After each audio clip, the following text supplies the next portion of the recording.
Sorry. It's sore. Yeah. I see what it is. There's this on the map there. Yeah. Shouldn't be too far already.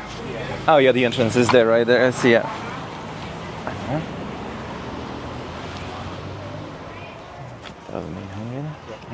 Thank you. No, at least we're right next to it. In below me, boy's face. Hey Steve. Hello guys. No, unlucky.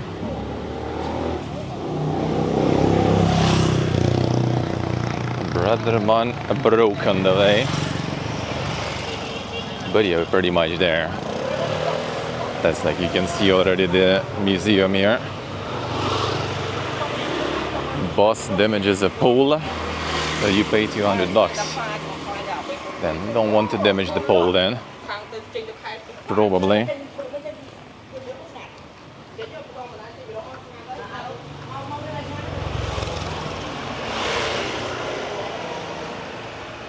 Yeah, the entrance should be like right here already.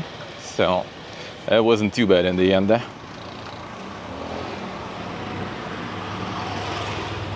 That wasn't too bad at least.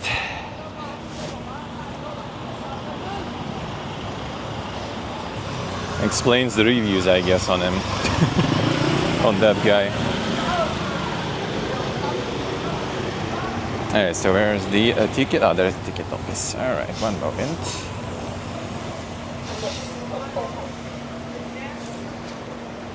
Good. Hello? It's $5, right? $5 without audio. $5 without audio. Uh-huh.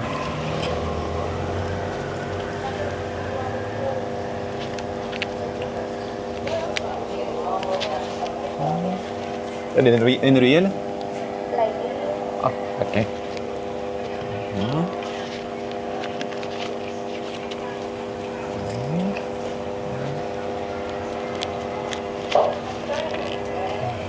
Thank you. Thank you.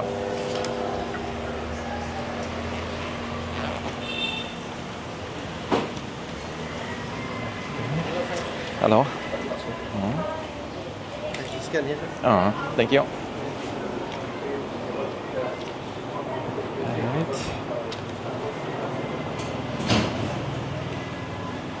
There we go. And we in. Starting there.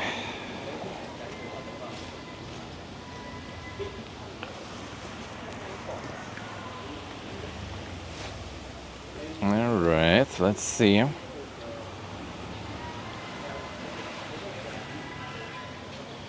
Alright, so we are there and we go into the left here.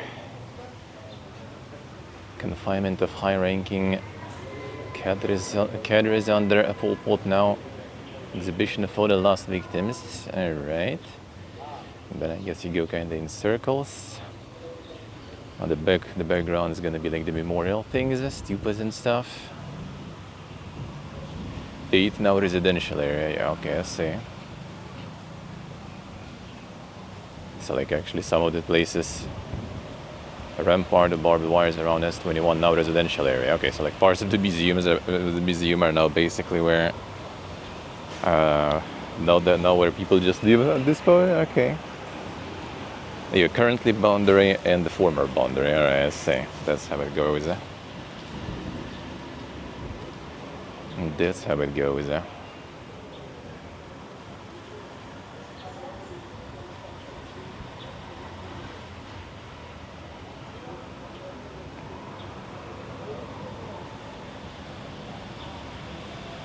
Okay, alright, let's just follow then. Just follow then.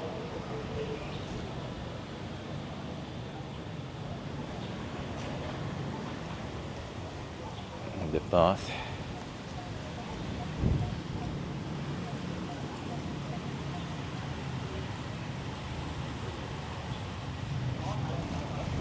And the way it leads.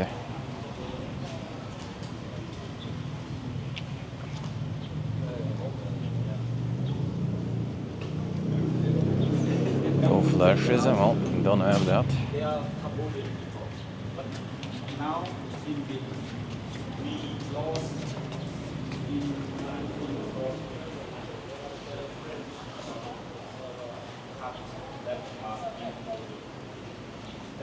can have the second floor and stuff too even.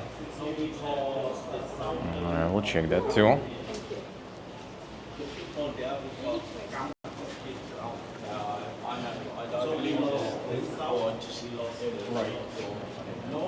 Some of the people who are detained here.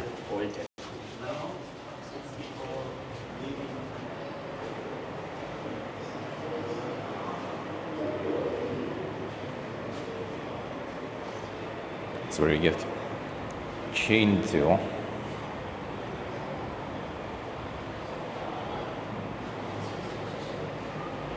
It looks like this.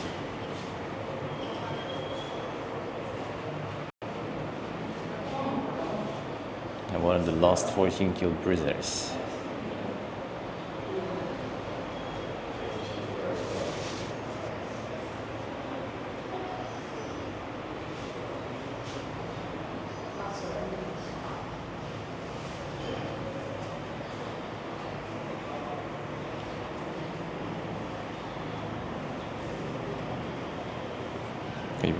Oh, the face on one case. It's a dead guy.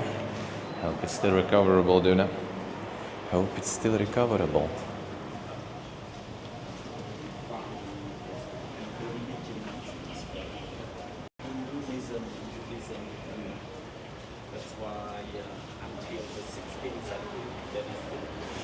This actually was a school before they made it into the special prison. It was a school.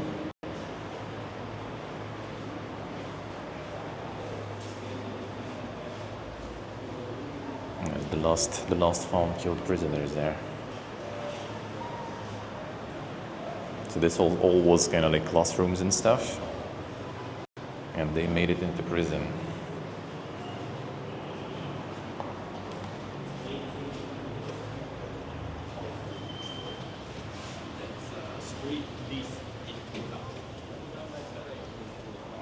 And Cambodia just knew how to.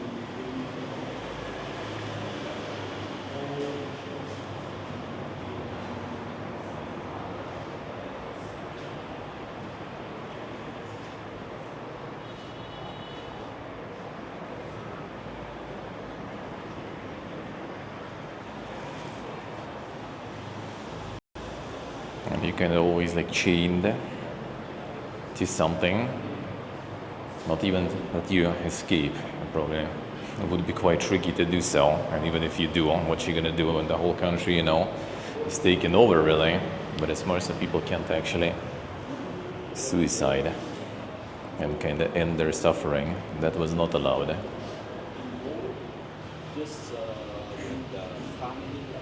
You're kind of getting tortured until you admit all the crimes that you did or not. And then after that, they execute you. And when you signed everything. Actually, what was on this stela there? Oh, yeah, it's the UNESCO heritage thing.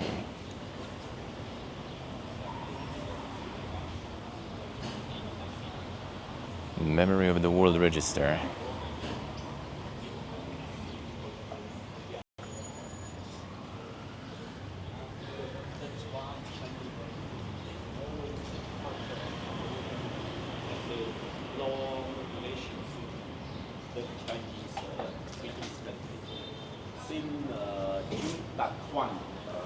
The Imperial of China. He arrived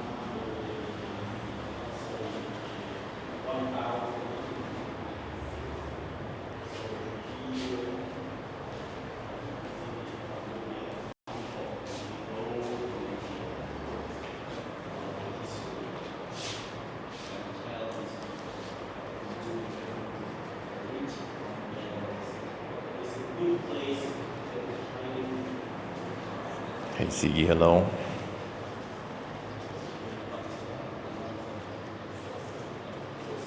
Hey, Third Mosque. Hello, guys. Hello. How are you doing? Still very low there. But do you think that today China is a lot of investment? Not a lot. Sounds that according to my questions, don't turn them away. Try to hide the facts by making excuses about this or that. Strictly prohibited to contradict me. I'll pretend to be ignorant, for you are a chap who dares to thwart the revolution. Must answer my questions immediately without wasting time or to reflect. Don't go on about your minor mistakes or infringements of the moral code and the essence of the revolution. Getting lashes or electrification, you must absolutely not scream or cry out. Do nothing, sit still and wait for my orders. There's no order, keep quiet, and when I tell you to do something, must do it right away without protesting. Don't make pretext about Kampuchea Krom in order to hide your secrets or your betrayals. Don't scrupulously follow all the above rules, you shall get many lashes or electric shocks. For every infringement, 10 lashes or 5 shocks. Ghetto Mask. It was a school before they transformed it into the special prison for torture. That was like, well, you can see how many people were in one.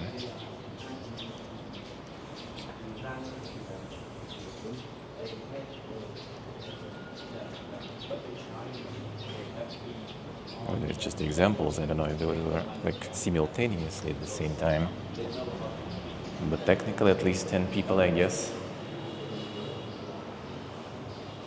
They changed the curriculum, yep. Looks like it. But also one of the last 14 killed prisoners.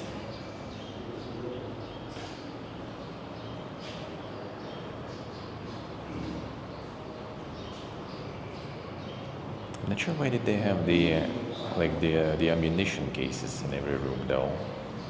Like what was it used for?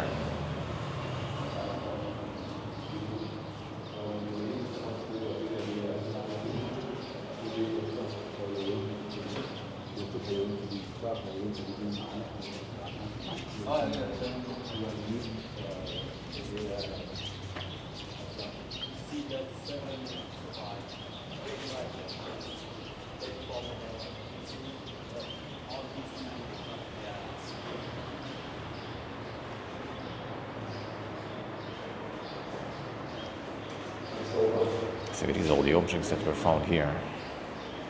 This one removed for conservation.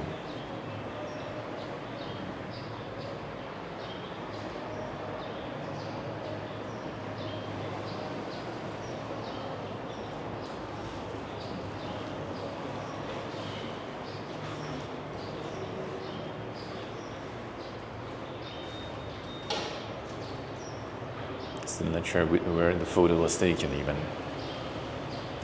The research is ongoing.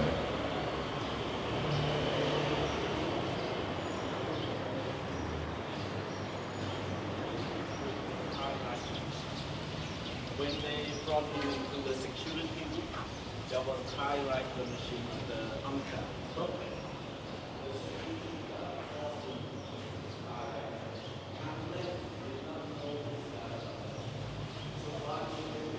Yeah, quite often a lot of executions were with pickaxes because they're conserving the ammunition and stuff.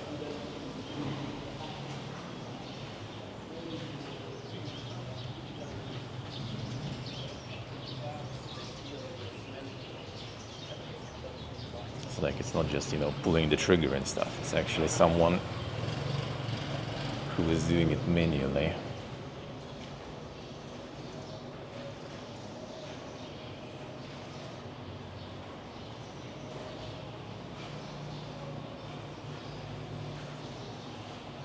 Well, I assume maybe with the shovel like that.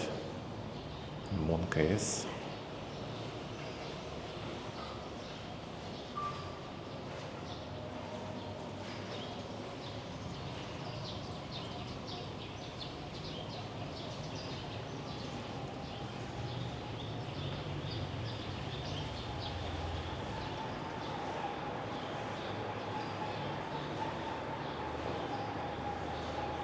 No, obviously there was no fence also, I assume. So that is probably also was quite an experience being in these rooms.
So we are in the middle one. And tomorrow we go to the right one. Your cogs hello. Hey fix. Hello guys.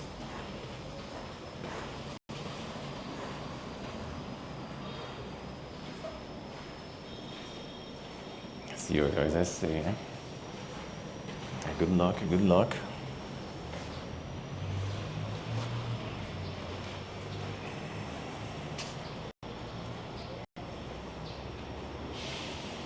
Yeah, these rooms here are like not all of them opened. Yeah,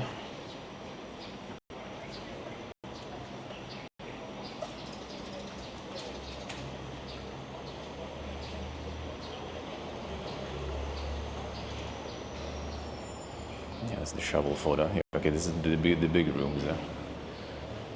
These ones are having even more people in. There's like a mattress left, I guess.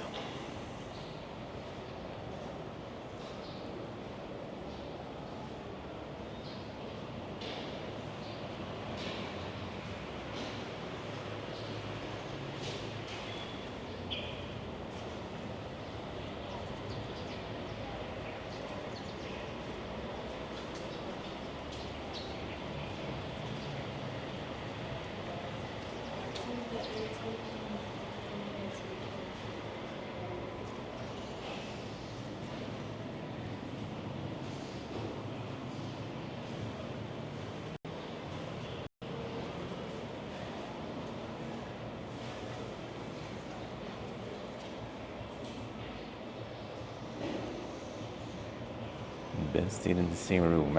Note the line of floor tiles at the wall. So it's kind of like figuring out in which room or which photo was taken.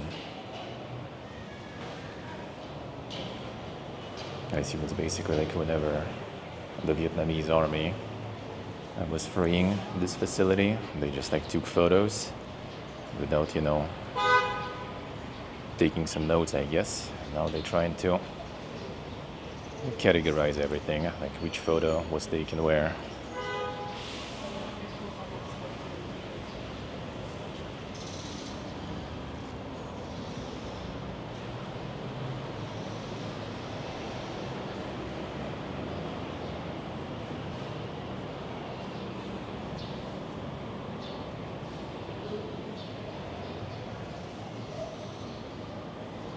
Yeah, it's totally way more people than beds, yeah? Okay, I think potentially the beds were here just to kind of like chain people to it.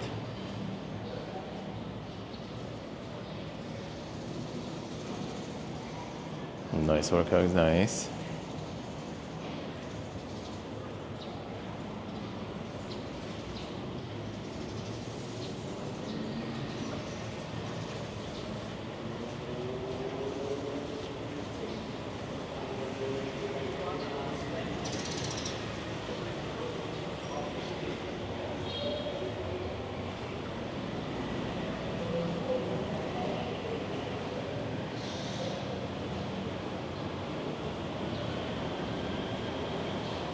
Sure what they removed here exactly for the conservation.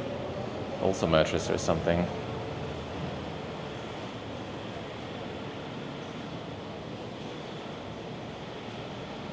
I see the metal bars are kind of holding legs then.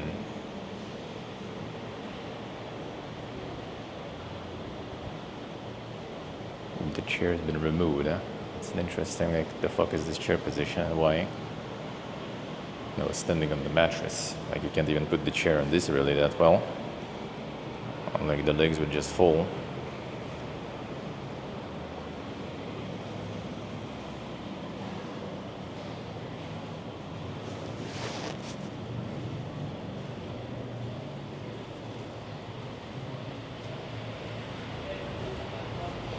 It's impressive how fucked up can people be.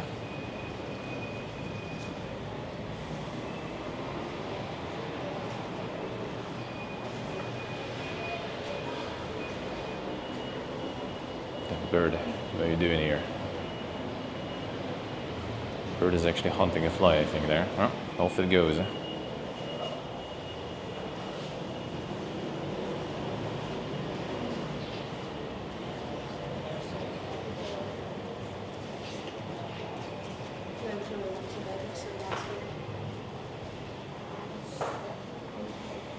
And it makes sick, yeah, it can get quite disturbing. I think it's still quite important to remind yourself, you know, there is a very, very thin line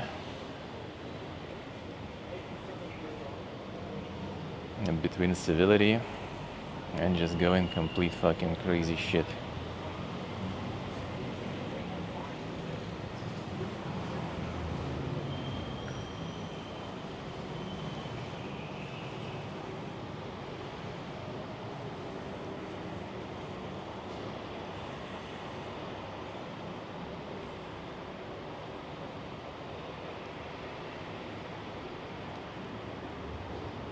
Yeah, and this one is UNESCO heritage. That is also very important that they recognized it too.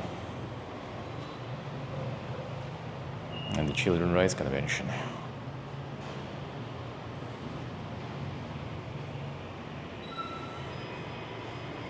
People were evacuated from cities and towns in the countryside or rural area. Yeah, basically the whole city was empty. They wanted to create like agrarian country, you know, just move everyone forcefully into the countryside to work the fields and stuff. Like whole city, whole Phnom Penh was pretty much empty. People and children working the fields. Forced conscription.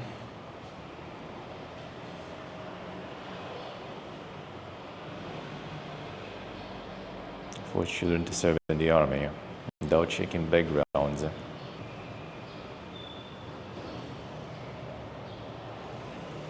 Children trained briefly and then sent to the battlefields.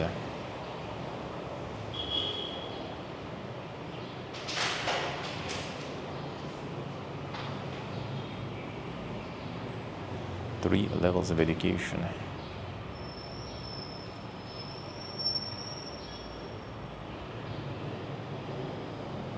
Children had to have classes under the trees. Not considering the school was made in the prison.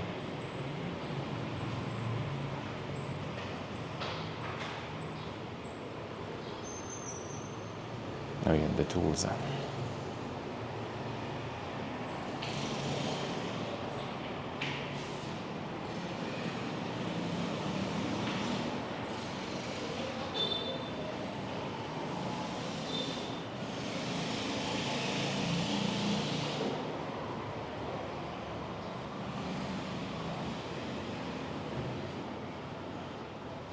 '70s isn't even that long ago, yeah.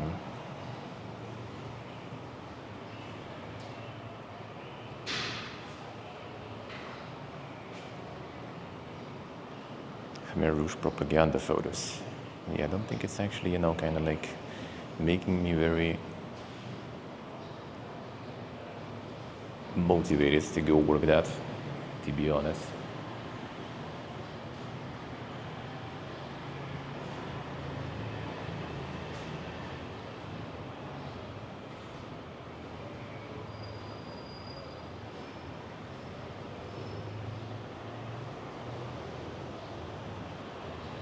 There's the whole family, 15 people.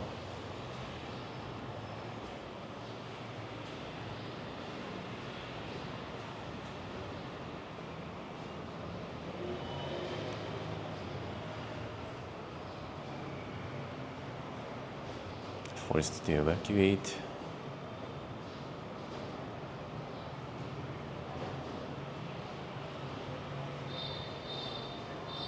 So it doesn't actually say like what for.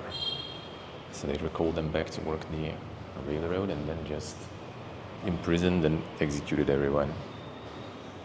And yeah, there's like crime by association. So, you know, if someone is assumed, allegedly, is some sort of criminal, then the whole family goes with him, with them.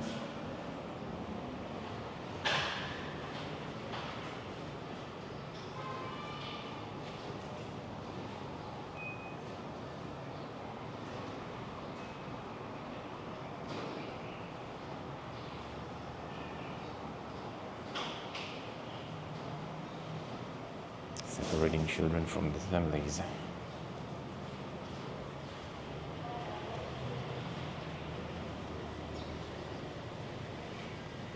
kind of also the concept, like indoctrinating children. Like, I wonder if it actually works.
Only 12 people survived.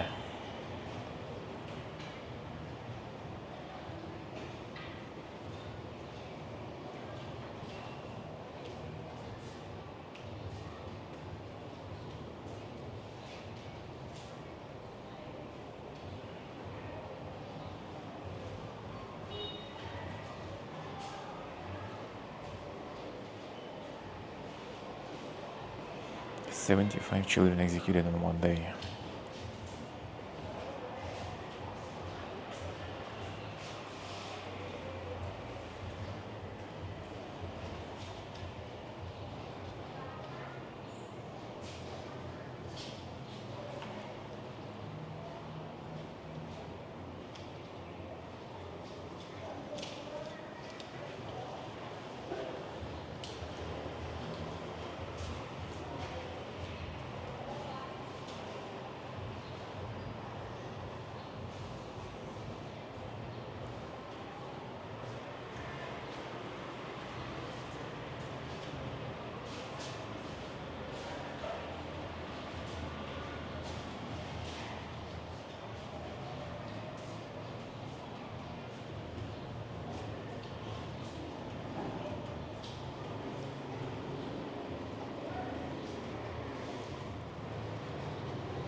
I think that some people would return today, yeah, I imagine.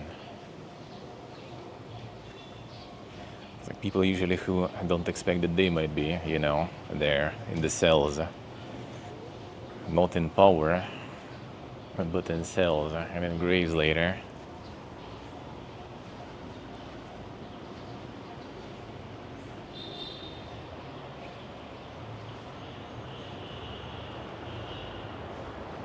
That's like the art.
The temporary exhibitions.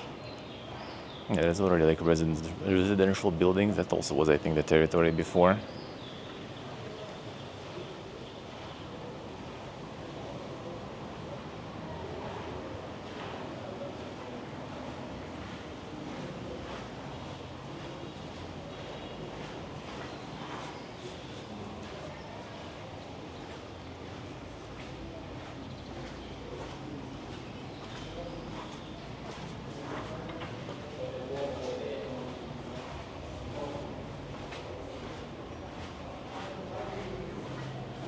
Yeah, it used to be a school.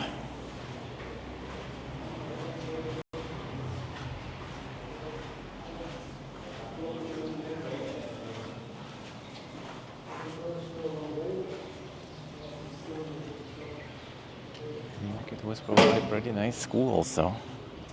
With the yard and everything. It's kind of like the backyard here and just like the bathroom, I guess, and stuff. Alright. There, the next block.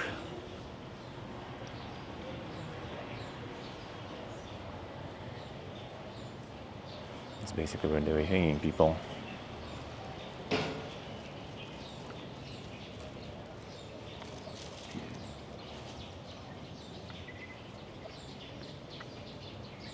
The gallows.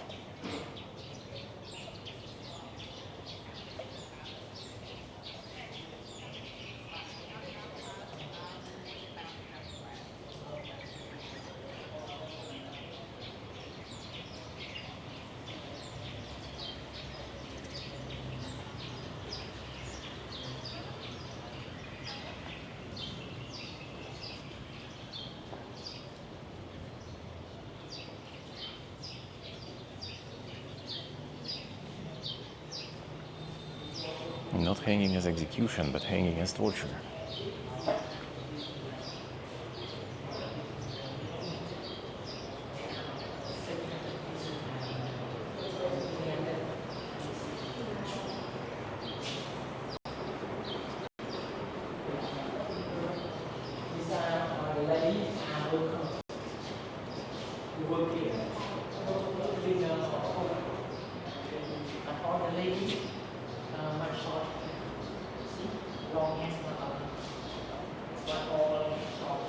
Now moving the population from cities to villages.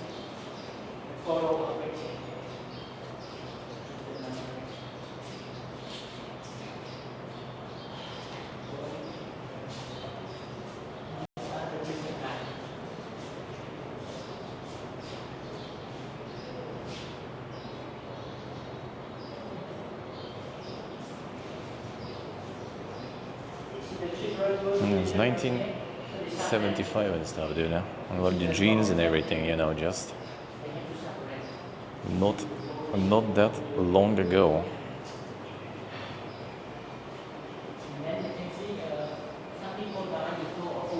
Just the clothes up there, all the personnel, and the stuff.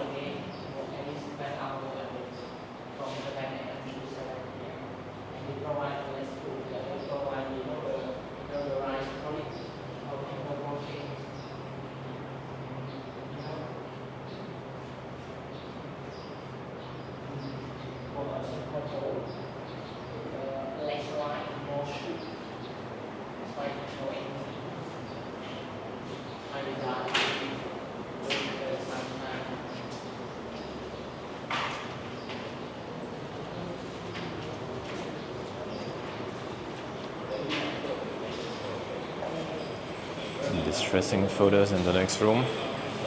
Oh, this wasn't already.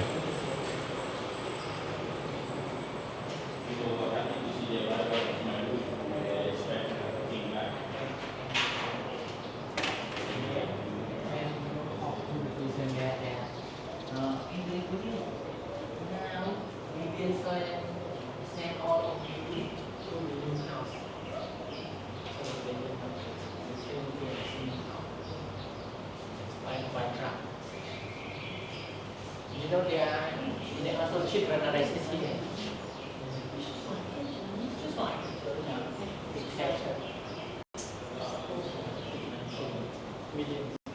And you know why the children children arrested here because they say the slogan. You know, the Khmer Rouge have their own slogan.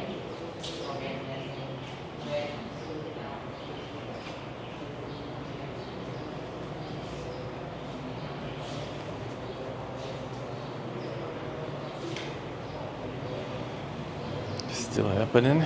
Well, not everything's gonna get a museum either. Not everything's gonna be recognized.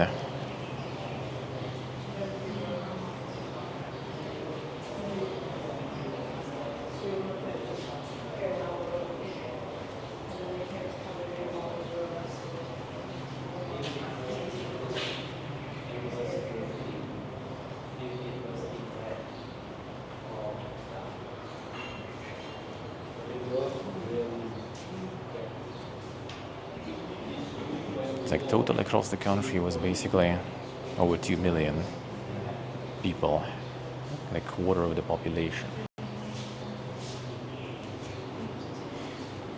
across all the country.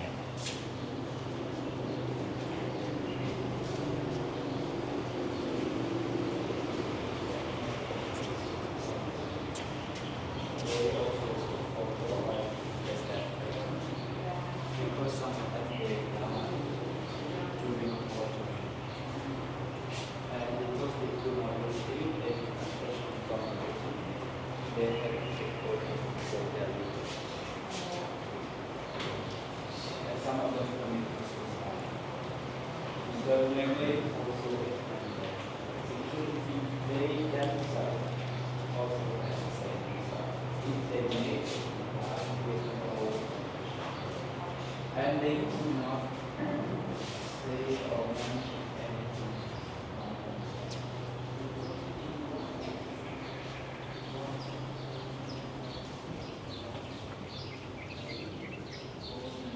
Still is, yeah, for a while already.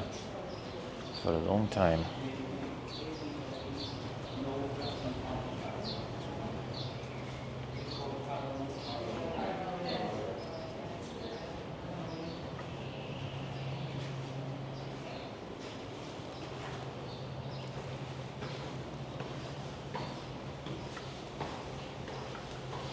There's a bunch of them going also in Africa, for example.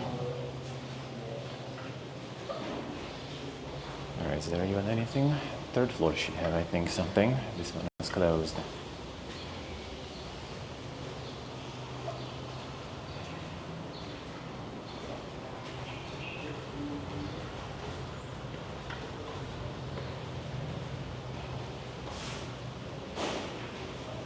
Third floor is open.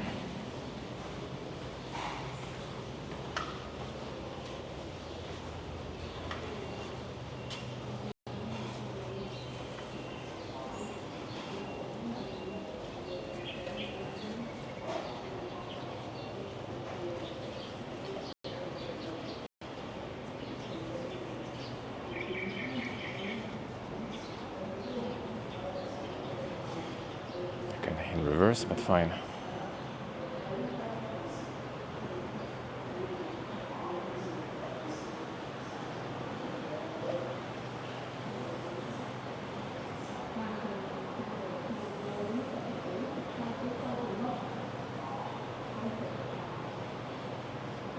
Everything already looks, very. I guess that's what they use to restore and recover now.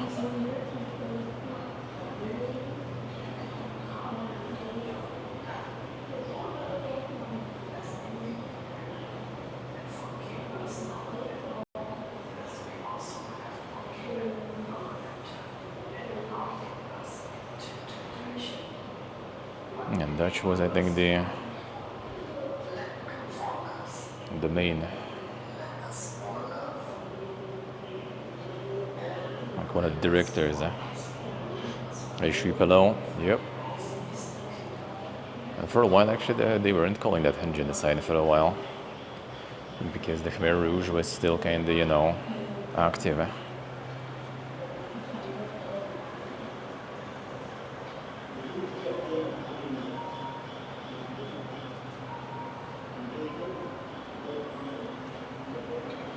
Like basically in 1998 only, the Khmer Rouge was yeah, the ending of organization. So like a lot of people participating in all that, they were still around for years and years after, just because it was kind of needed for, yeah, to kind of get the Vietnam with Soviet Union to kind of withdraw, because Vietnam entered and they removed the Khmer Rouge regime and established their own regime that also not everyone was happy with.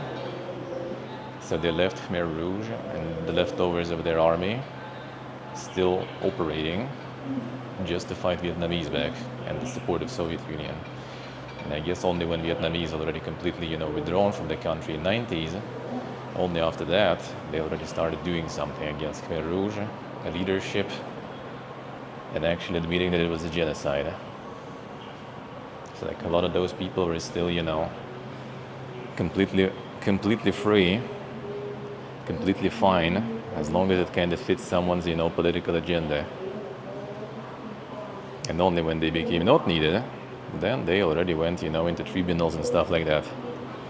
I don't know, maybe not all of them even did, because after that much time, after the actual crimes, a lot probably, they just slipped through the fingers.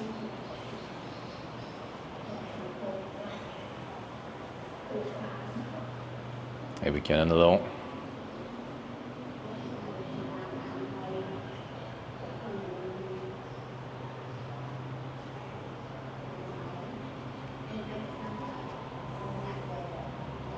The Pol Pot was prime minister. There was head of state also still. Yeah, that's the chairman of this prison. Yeah, we can, yeah.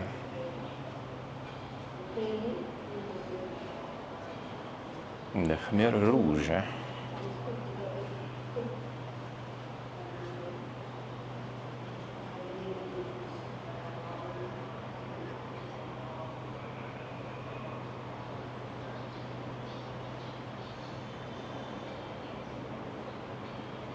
Yeah, basically, Khmer Rouge will continue to control territories at the borders until the death of Pol Pot in 1998.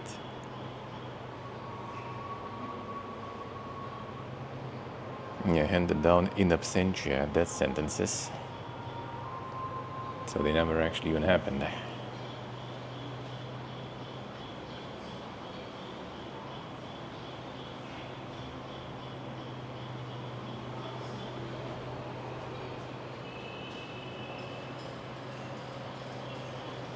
Yeah, that's the museum we're in today, and tomorrow we're gonna go to the killing fields.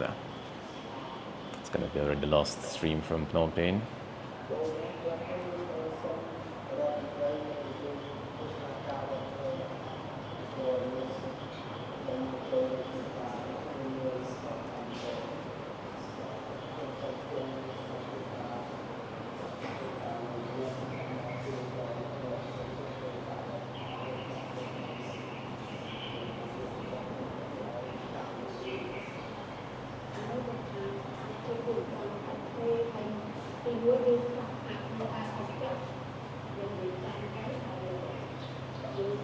It's all to preserve the documents and stuff.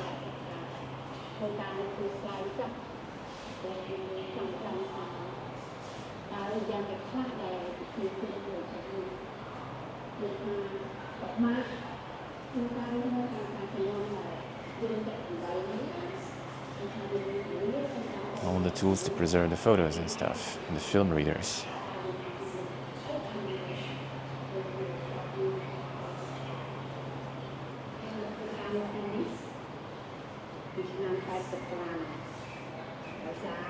Ishnav, hello.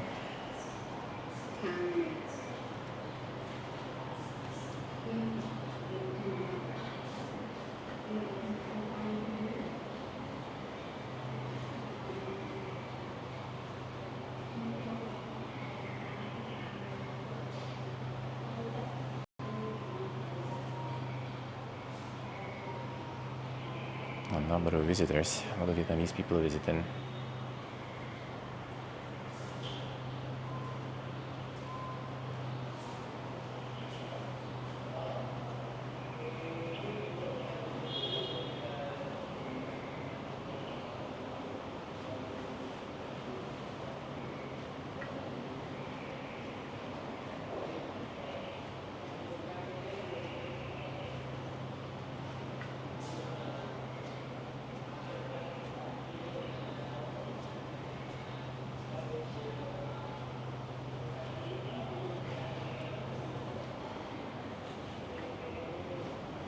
Since they still can, like, acknowledge and respect the friendship with Vietnam, even though technically Vietnam, after, removing the Khmer Rouge, and they established their own kind of occupational government in a way. And that was removed way later. And as the former classes became detention cells. They still have monuments, like the Cambodian and Vietnamese friendship and all that.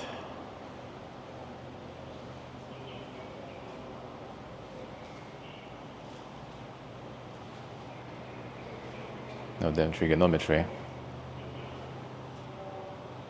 I mean, when it was a school, there was some sort of torture happening too, I guess.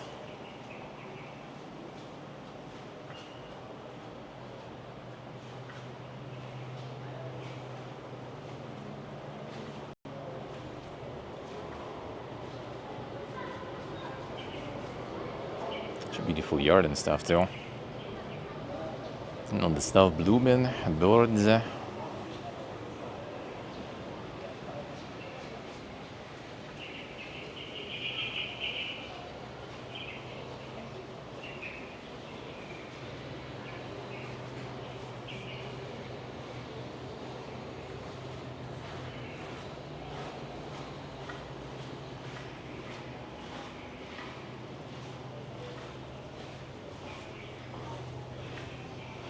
From this side it is open, I'm not sure. From the other side it was closed. Oh, I guess only one thing is open here, I guess, alright. See what is up, it could be the reading room. Yeah, I guess it is probably. Oh yeah, it's still kind of closed probably. Yeah, closed, alright. Well, the reading room, like you're gonna be reading much now.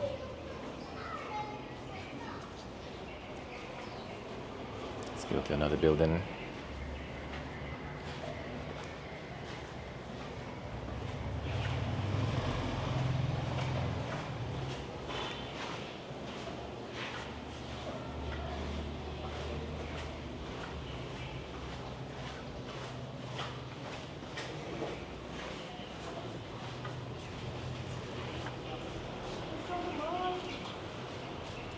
Yeah, there was way more. Some of the stuff was removed, and the size of this was kind of lowered in the scale.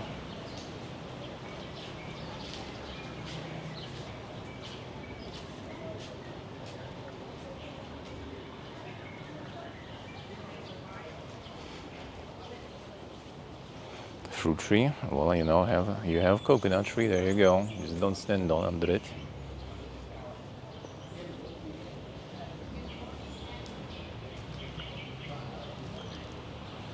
You have that.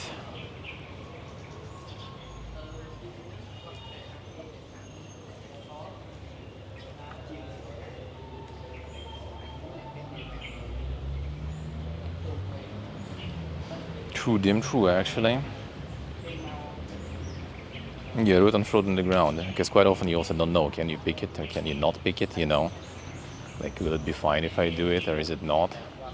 See if it'll be like all transparent and stuff, and maybe, but yeah, sometimes it will just fall on the ground then. Yeah, the edge is rolled there.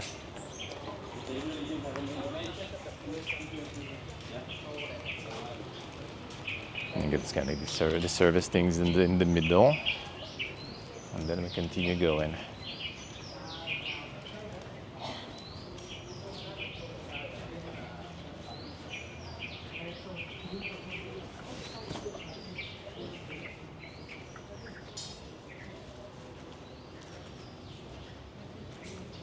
And just the storage sheds here.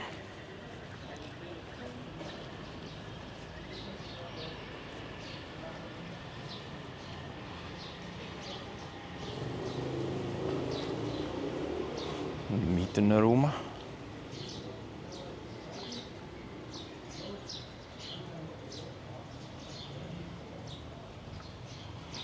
Not to do any evil, to cultivate good, to purify one's mind. The teaching of the Buddhas. The problem is, some people just think that they don't do no evil and only do good, and And that's how they cultivate the peace of mind too.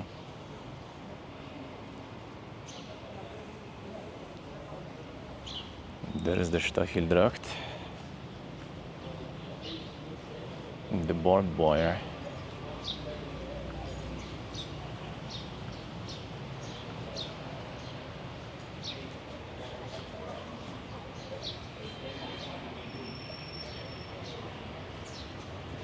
And the braid of barbed wires prevents desperate victims from committing suicide. Single cell, second floor mass detention.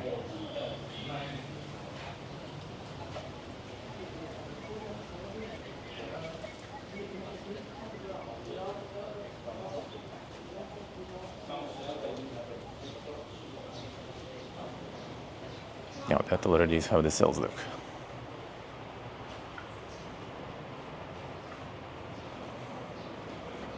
In case the previous ones were looking a little too spacey, and there is that.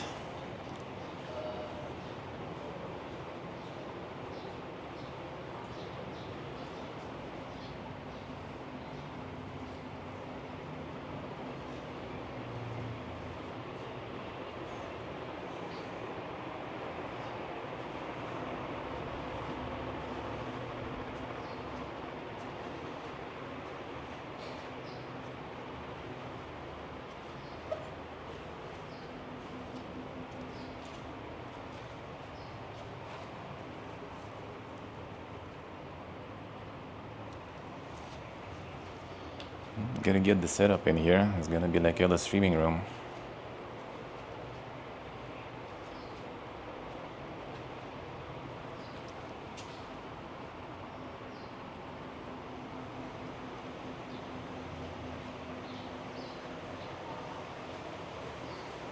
It's upper salon. No, at least in this one looks like there is one person. The one person per cell like this.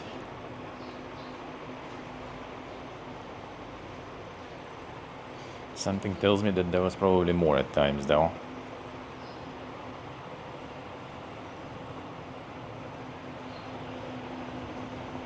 Oh yeah, and they made like these also. Passages, and yeah, it was a school, so it was just a classroom. So they made this kind of passages here too. They didn't have any doors or something either, it looks like. Just chain everyone up. And that's it, not like you're gonna run somewhere.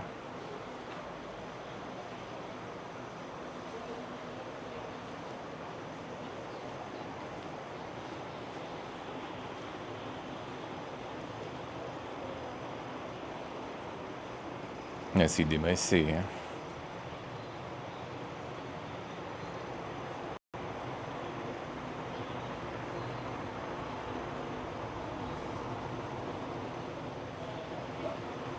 when chain is not enough, you have like the whole rebar there. Chu Mei's a room survivor. Oh, so this is where someone survived. There was 12 people who survived actually. By the time they freed this prison, there was only 12 people left.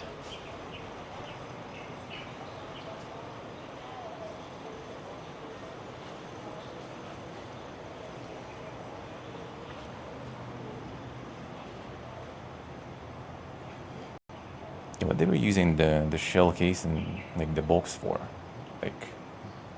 Still don't get to put it everywhere, like a toilet or something. I don't know. Like it wasn't many of the cells, huh? Still is.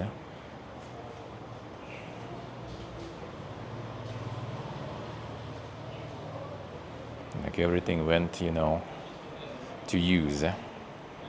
Use shells, boxes, go into the prison.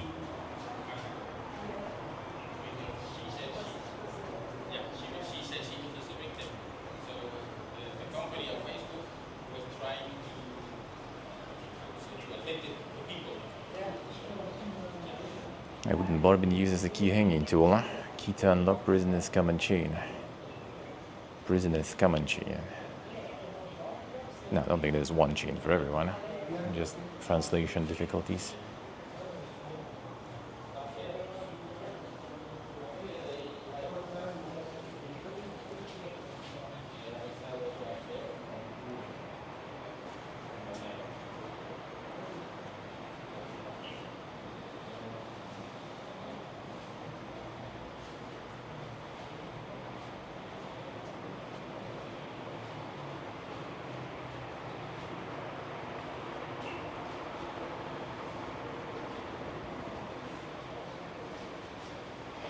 Considering you better to get water and stuff, and there were no fans around. Like, I would say even just living like this already would be torture enough. Going through the actual torture on top of that.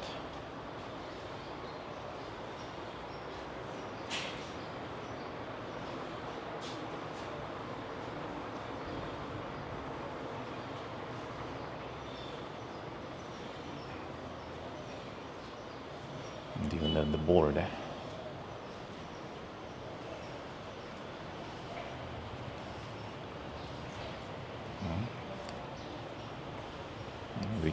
We can translate whatever is visible at least.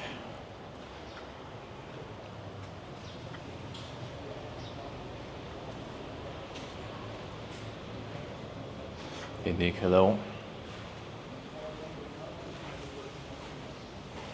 And this should be the most detention cells up here.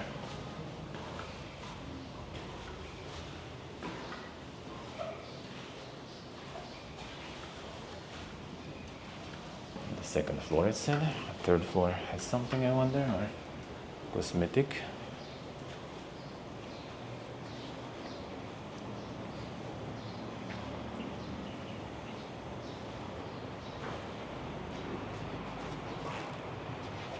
Here they built out of wood,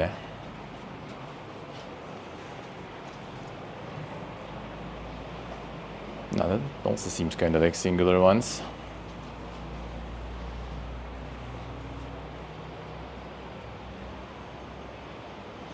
Yeah, I see again. I say strictly forbidden to make noise. They're not allowed to like talk and stuff to each other.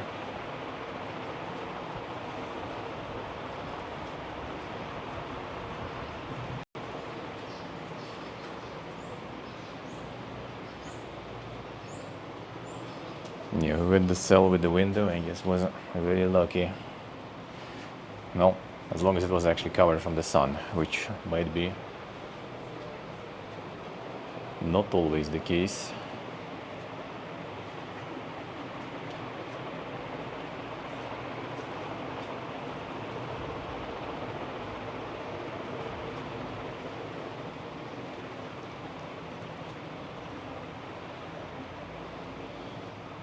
These don't have the chain though thing. No way to attach it at least. Doesn't look like it. So these, I guess they were kind of actually locking instead of just chaining people. Well, it seems kind of like the lock is also very basic, but yeah, as I said, I think in a prison like that, I don't know what kind of escape you're expecting.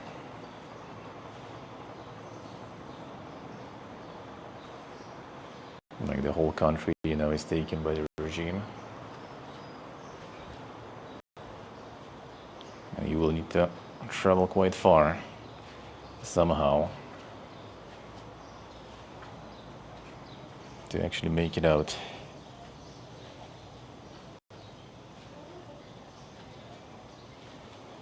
First dream world colony, yeah. My typical survival game, housing.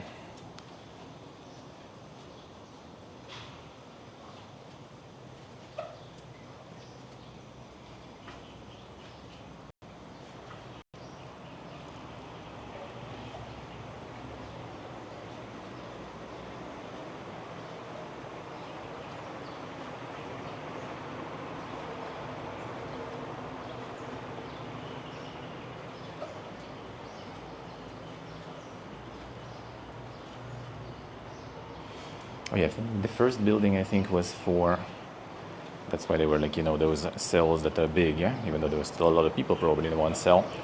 But the first building was for kind of betrayers, I guess, like the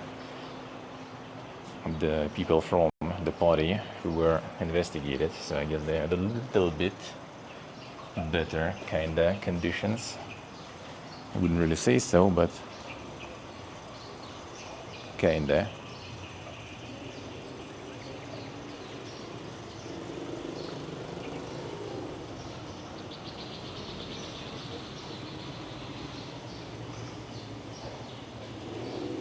Interesting that some people managed to commit suicide here, and that's why they did everything super strict. Like how fucked up shit is when, and that is the exit. and they also prevent you from doing it, you know. Like the goal is not to actually, you know, like even kill you or something, get rid of you. That's not the goal. To break you. And then they kill you after.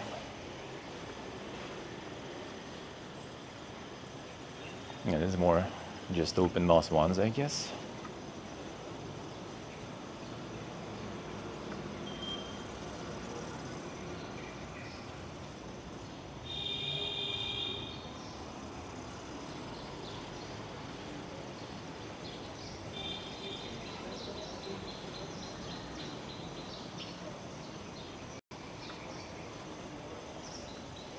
It's interesting how quick, you know, people can dehumanize other people and just, you know, completely like lose any empathy or anything else.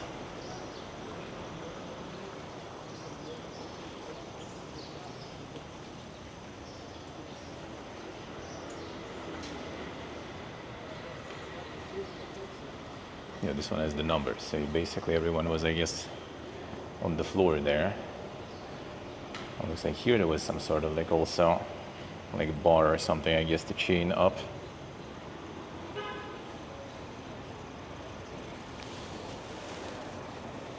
Hey Nick, hello. It's all the video games. They causing it.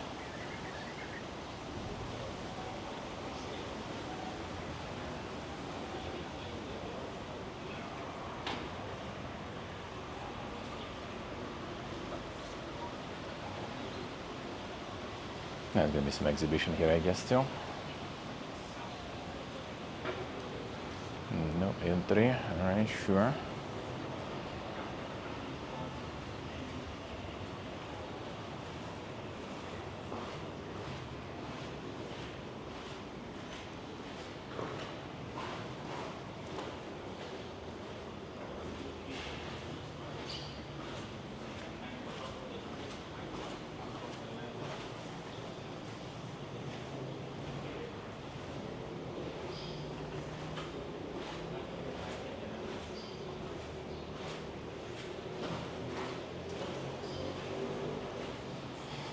Death by trigonometry, yeah.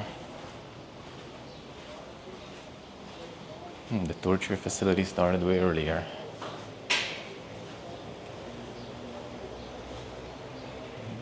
It's already checked.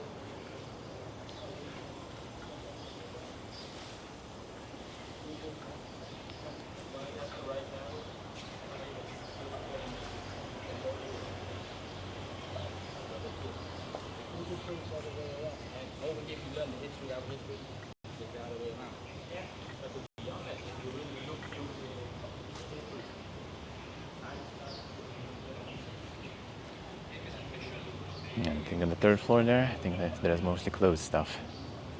On the third floor.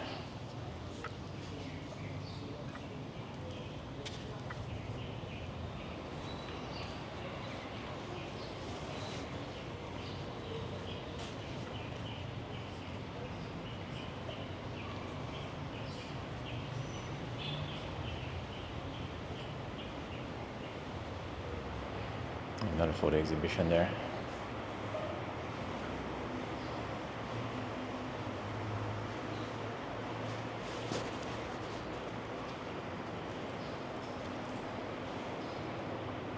Measured before sending to the picture room. Oh yeah, what was this? This one doesn't mention, yeah, I saw photos with this stuff, but what the fuck were they doing with that?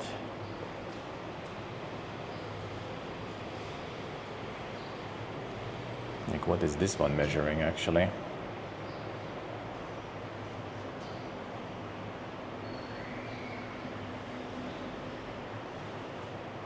Or is it like maybe like to kind of set everyone like straight for like the proper photo, typical, like the typical proper photo or something? I don't know.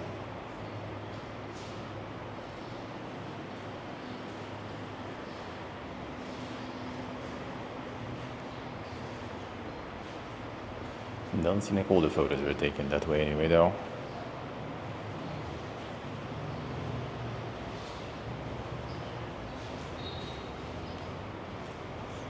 showering the prisoners.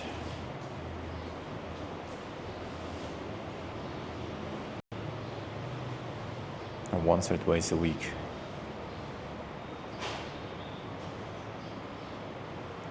No, that's how those big cells worked actually. That we just walked on the 3rd floor. Oh, so it is like the chain there, I guess, yeah. By the legs.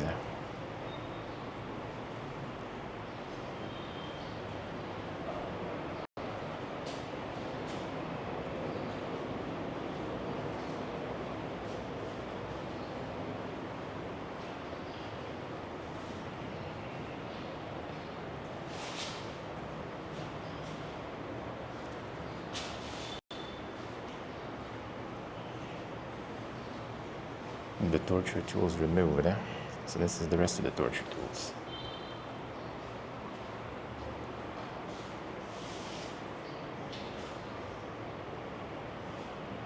Dude, that was umbrella. The 3rd one.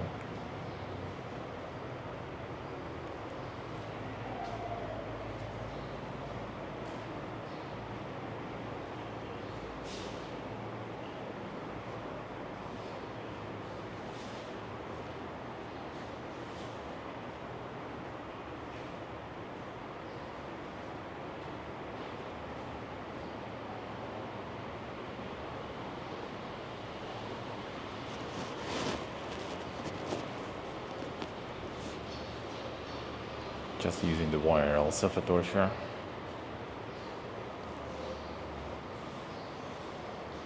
Yeah, that's the thing outside for hanging.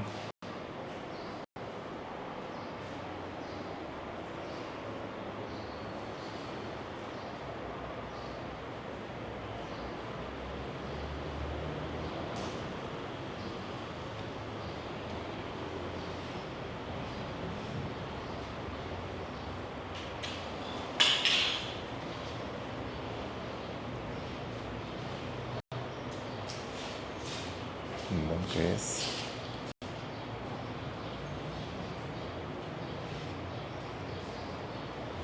No, the waterboard then. This is the waterboard and table then.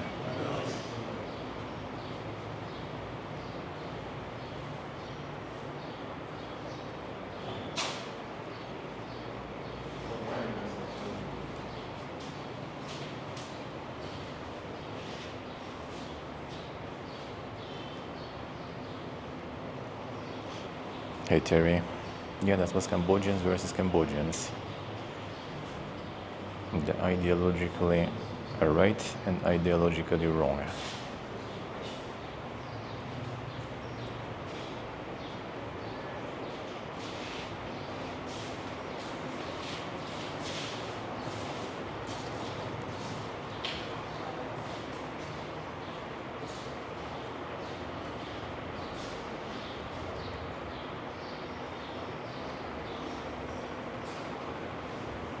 The nipple torture.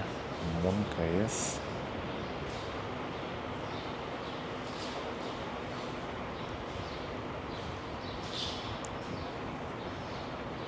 No, this is just straight up drone in here.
That's the guy from New Zealand there.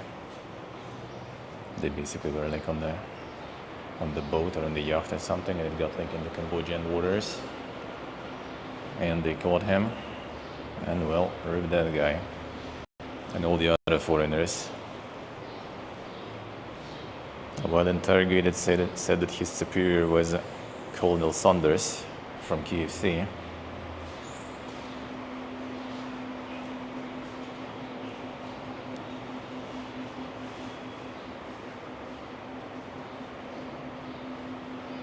The one torture method is enough.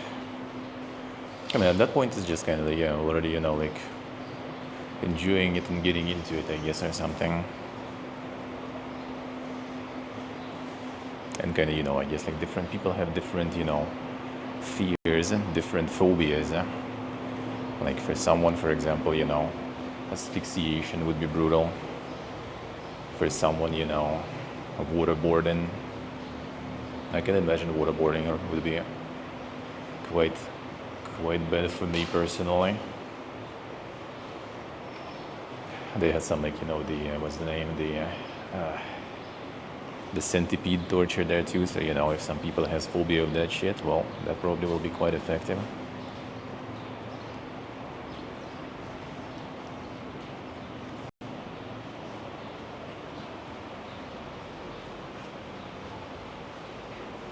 Again, that was the execution because they didn't want to use ammo on that.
Variety is the spice of life, yeah.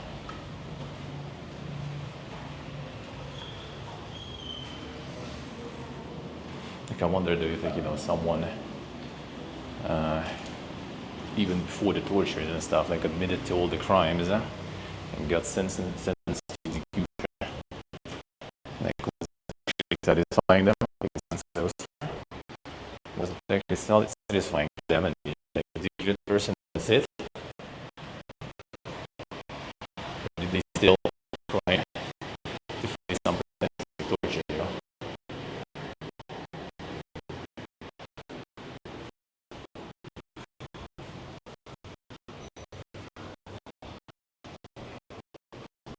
Military, like quarter of the population gone. Like quarter is like minimal, you know.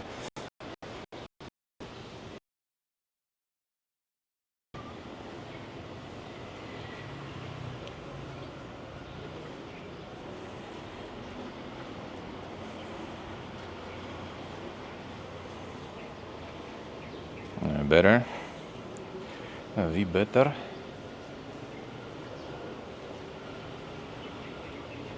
Back. Nice, nice.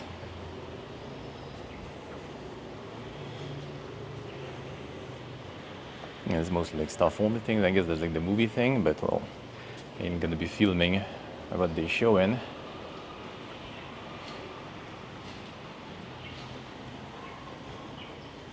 Did not sleep in the meditation room.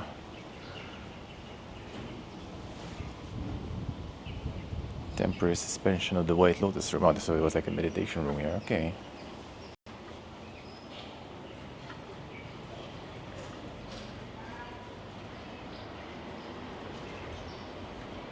Then then, since from the state perspective, well, they were removing, people who they were considering like revolutionaries, people against who are against the regime. So for them, that didn't seem like a problem. Thank you for this picnic. Thank you, sir. Hey, sir, hello. Exploring abandoned ghost houses. Well, I would say maybe kind of worse. It actually is, apparently, in, not sure if in general in Buddhism, but at least in Khmer, in Cambodian Buddhism, people who are killed, like not dying, on their own terms, their souls are not leaving. So for them, all these places are like quite cursed. Especially the place we're going to visit tomorrow. Like the killing fields has like the whole stupa filled with skulls. And for locals, that's just kind of, big nope. I guess Lord hello. He just said, How we do, man? And this used to be a nice school. A nice yard.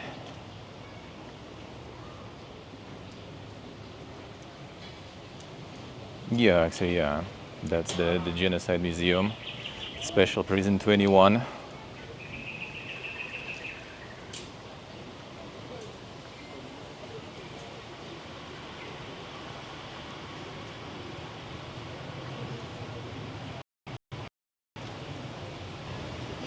How's it going, as Lord?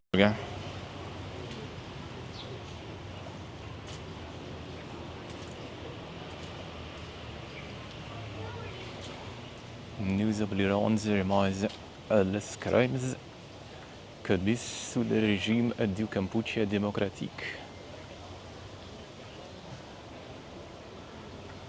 The monument to the well, I guess wouldn't say monument, or does it say, does it sound right or not? The monument to the crimes. Memorial, I guess, probably.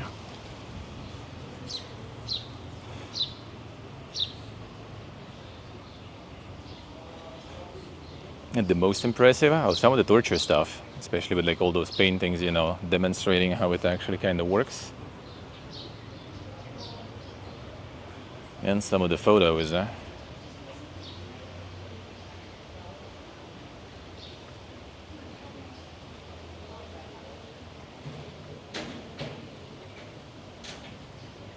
it's all ideology. For them, removing a bunch of people didn't sound like problem. Because they were, revolutionary elements.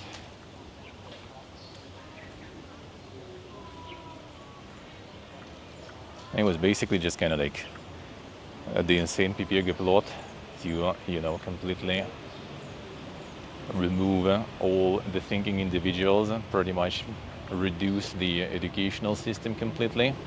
And all the people with high education and stuff pretty much like escape the country or were, executed. And force all the populations of cities and everything into the villages, on the fields, to work the land. So it was literally just kind of like attempt to make just, human cattle sort of in a way. Like no thinking, no kind of like city living and stuff, just, hard, straightforward labor.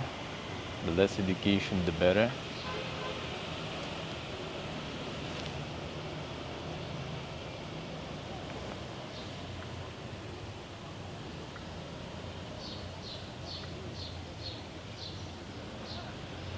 torture and make people suffer. Yeah, that is indeed really well. The thing is, like, they wanted to get people to sign some sort of admission of guilt in their crimes, that they are sort of like, you know, traitors and stuff like that. So they were torturing people to get the admission of guilt and then executing them. The thing is, a lot of people wanted to commit suicide, and they prevented them from doing it too, until they, you know, kind of sign under the crimes that they did or did not, probably did not mostly. But then I'm not so sure though how it, like, you know, if you just kind of like got caught and you understand what's ahead of you now, and you just kind of, yeah guys, I did it, all right, fine, you can do the execution. Like, would they actually do that, or would it still be torture just for the sake of it, you know? That part I wonder, actually. I need admission of guilt in the first place. I don't know, some sort of like weird justification, I guess. It's just like, you know, the crazy shit, because there was also like guilt by association, right? Like, someone is getting caught, the whole family goes, because, you know, they may be also like some unstable elements, you know. Yeah, just to kind of legitimize that, and you know, so you can go and shake those papers somewhere and say like, see, they were actual criminals, so what we did was justified. Yeah, I don't think he has strategy. I mean, if a person just kind of wants to make like full agrarian country and remove people from the cities to work the fields, that already sounds, you know, very dumb. And all under some pretense also, like some ideologies also, of like the purity of their nation and stuff like that.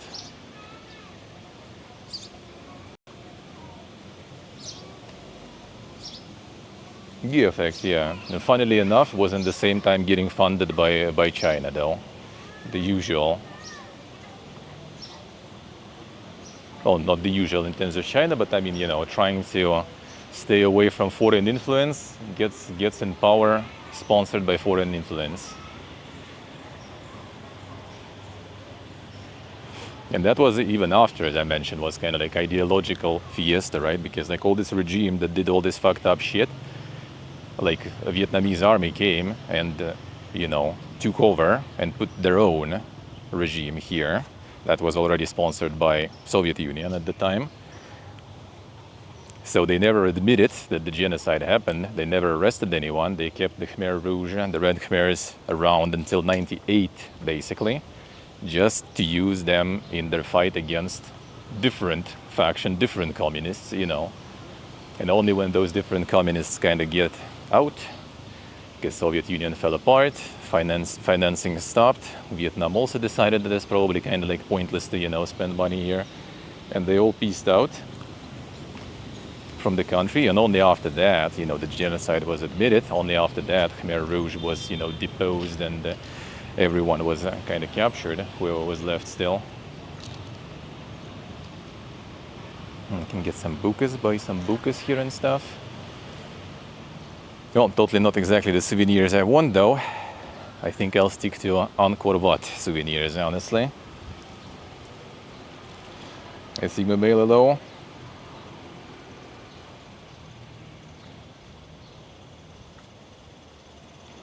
Gershnaf, yeah. Different views, different religion, different skin color, skull shape. Tale as old as time. I'll take some photos here too, actually, while I remembered.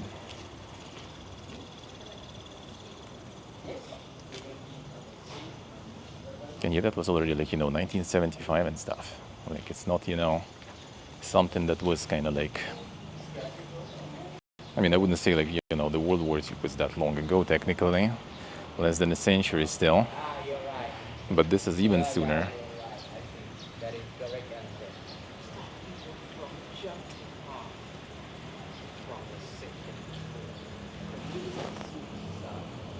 Come on.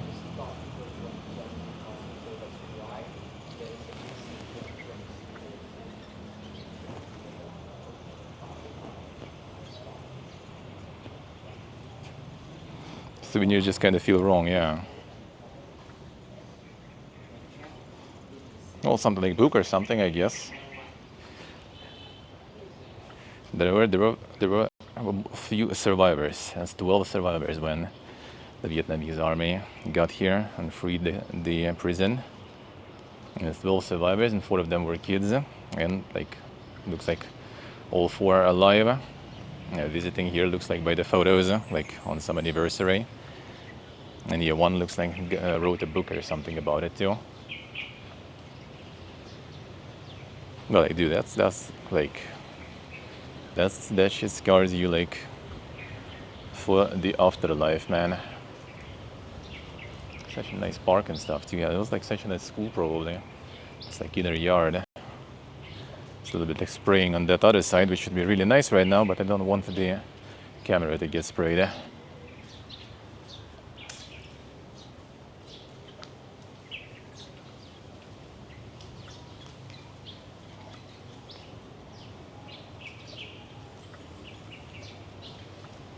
Not stay under a coconut tree.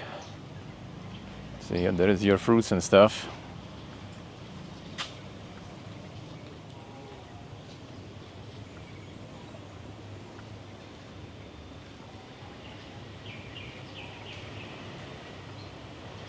Yeah, the water cooler is even nice. I'm already probably gonna wait until we're home. Hope on the way back the tuk-tuk is not gonna break. Because on the way here in the beginning of the stream, tuk-tuk broke, but like 70 meters away from the entrance, so I guess that's whatever. But that was funny.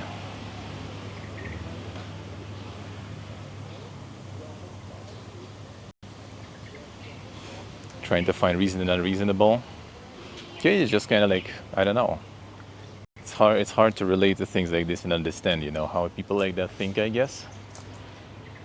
But I also sometimes, you know, just think that some things, environmental, you know, educational, ideological, they can sometimes just kind of flip people quite a lot in directions you don't expect, and you maybe don't understand how deep and how dark we can actually fall.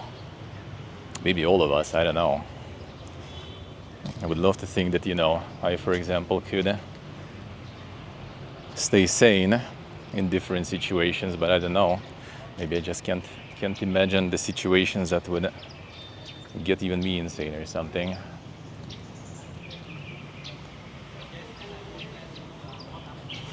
But like all the ideological stuff, yeah, take like a lot of revolutions and everything, it all goes quite dank, pretty much always. And speaking of fruits, there's more. There is your mangoes there. And there are some. Can get some mangutsi.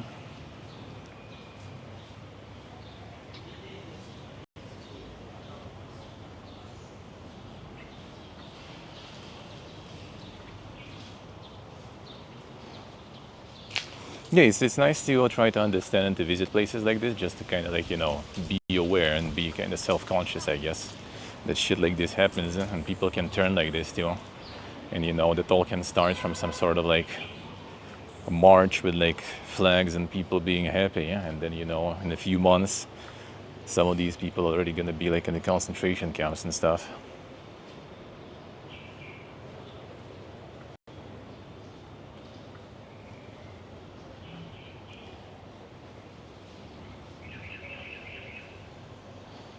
The coconut do you wrong. Well, coconut can fall on your head, and that will be very, very bad. And this where they were like dipping the people in the vats here. And this where they were hanging them by their arms behind the back. And there's also the torture stuff.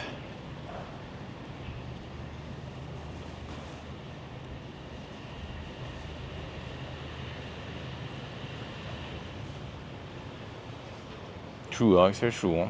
That is nice that they still kind of like celebrate them, you know, even though technically they also kind of like took over and established their own regime also, right, on top of that. So I could see them trying to also, or someone at least, try to play it off also as some sort of like ideological thing. And kind of, you know, hate them for something. But I guess shit was so fucked up that, yeah, they they don't really care that the other regime was established after, since that regime wasn't exactly, you know, killing people. Well, at least not in this way and not this scale. Maybe it still did. I actually didn't really like look super much into that.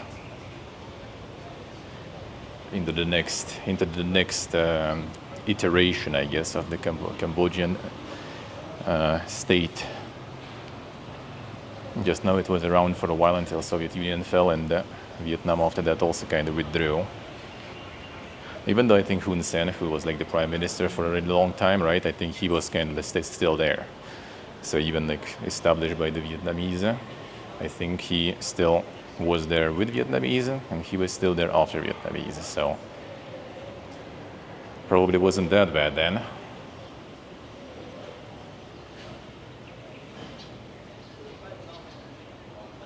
Yeah, actually, yeah. This is basically like the special prison where people were interrogated and everything, and executions were mostly already, well, tortured and interrogated, and executions mostly were at killing field, yeah. So the killing field we're gonna visit tomorrow then. Tomorrow in the beginning of the stream also.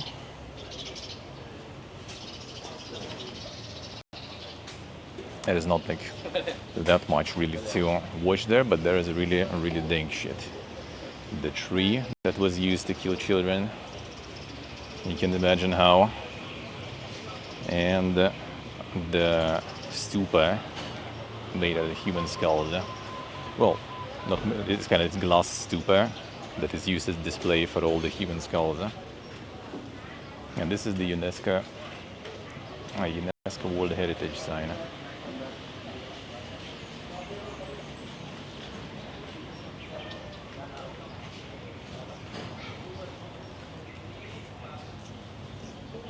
Yeah, rooms with beds are kind of like, you know, they have space. This I think was like the building that was mostly for kind of like the traders, you know, of the regime. I think it says here something. Oh no, it's like the stories divided into cells. 10 cells used for jailing, interrogating, and torturing prisoners who had been the high officials. Yeah, so there's kind of like VIP chambers here, basically, you know, with actual bed. Second and third have 5 big cells each. It's for the same purpose as the first story. A lot of evidences remain in all cells which prove the atrocities of the Pol Pot clique. Yeah, so this is more spacey, you know, because like in another one, like in another building we already passed there, like these rooms, they have pretty much like the doors cut through the stone. And all these rooms are either like separated in very small, kind of like LS streaming room size cells, wooden or brick. And in some rooms they just literally have like numbers on the wall, and the people just lay there. That's their spots. There's no walls, nothing. They just like lay at their spot.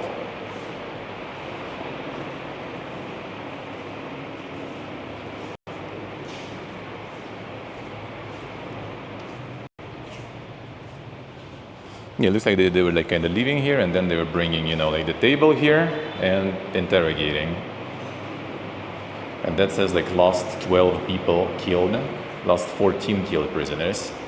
So I assume they maybe just kind of like realizing what's happening, they just kind of like executed them all right there.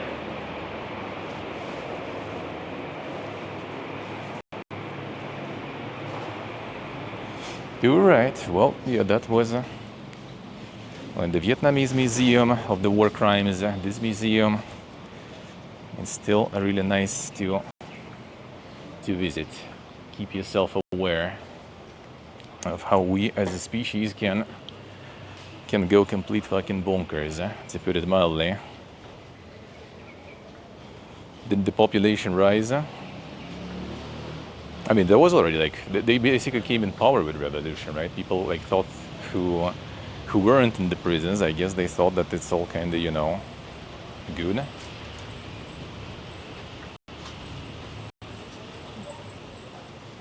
Right, let's go back.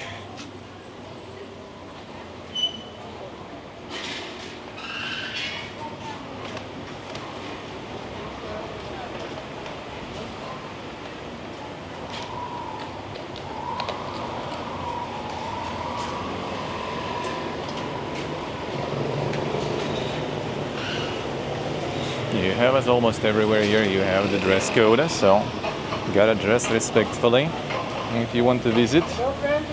It's $5 fare, $5 entry fee, so it's actually kind of not too bad. All right, let's go get the tuk-tuk from there, probably.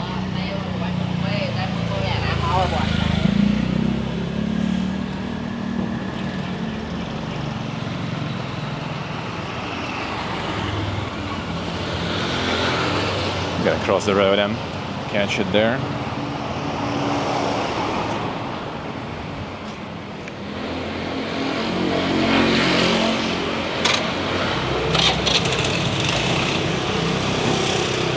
Better. Alright, get me the up. Yeah, $5 seems fair. Like the the Royal Palace was 10, and it was, I don't know, it was kind of alright, but this I think is more informative and more interesting, really. You can also add 5 more and get the audio tour. Alright, 1 second, getting the app real quick.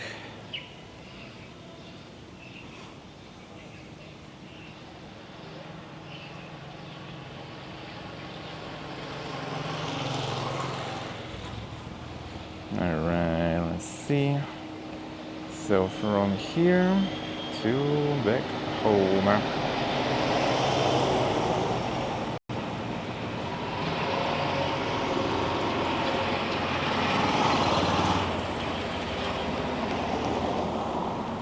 To here. Drop off confirm. Let's go.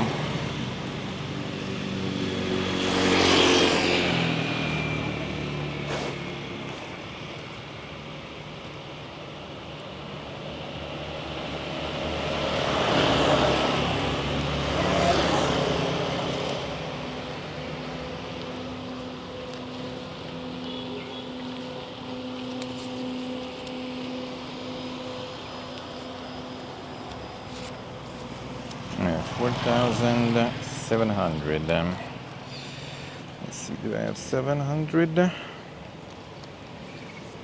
I should. I do good. I got one. Oh, he's here pretty much. Nice. 4,700. The white rickshaw.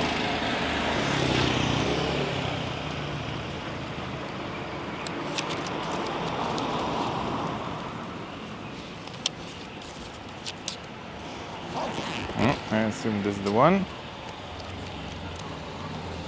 No, this one is with the passengers. No, probably not. Like, they don't really have like some sort of like license plates sometimes, huh?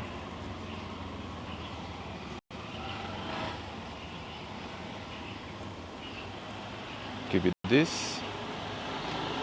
One of these, huh? No, not this one. Some of them do have the number though. 671. 4.2 stars. I wonder how they even like do on what they even do to get those low ratings there. That's the one I assume. Hello.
Look at the flowers, dude.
Yeah, somewhere here.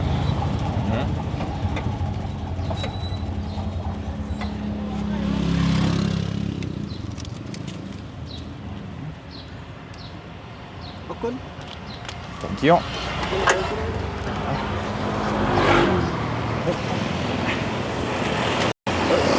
Thank you. You're right, good. A little too tight there though. Moment. Get it? We get it. We did. Good. All right. All good then. Oh, we sure did arrive.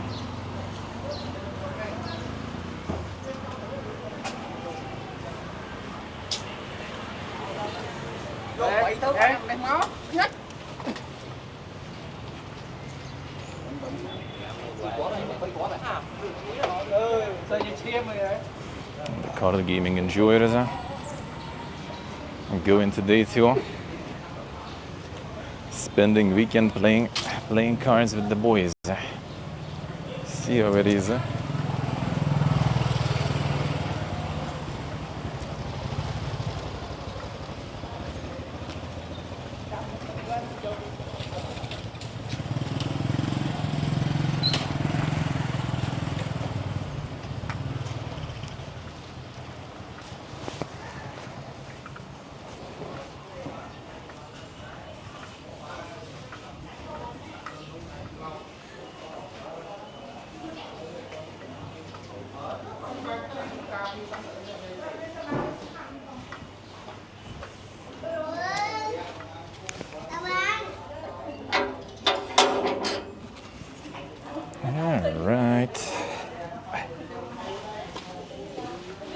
Back we arrived. Close this.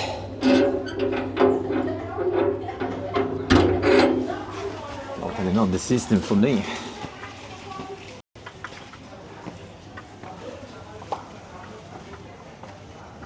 things there. Now imagine them with the 28 kilos suitcase.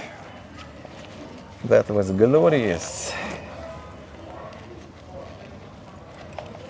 And I will need to do it again on the way out.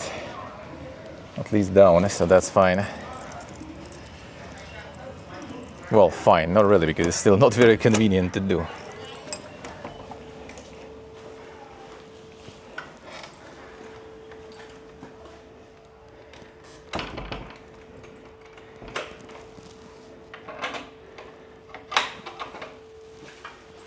Whew, all right, then. Yeah, way down it'll be easier, but need to be really careful though, so you don't just fall. Like at least when you go up with the suitcase in front of you, you're gonna fall on the staircase. When you go down, unless I go backwards, I guess, might be an option. All right. The fan. Ooh, it's gonna be now all the isotonics. Hell yeah! My favorite part of all these adventures, just returning and chugging the liquid. That's my favorite. That's my favorite.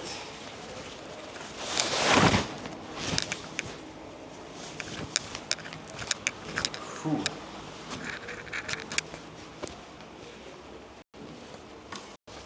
Eager sweat, dude. All over the place.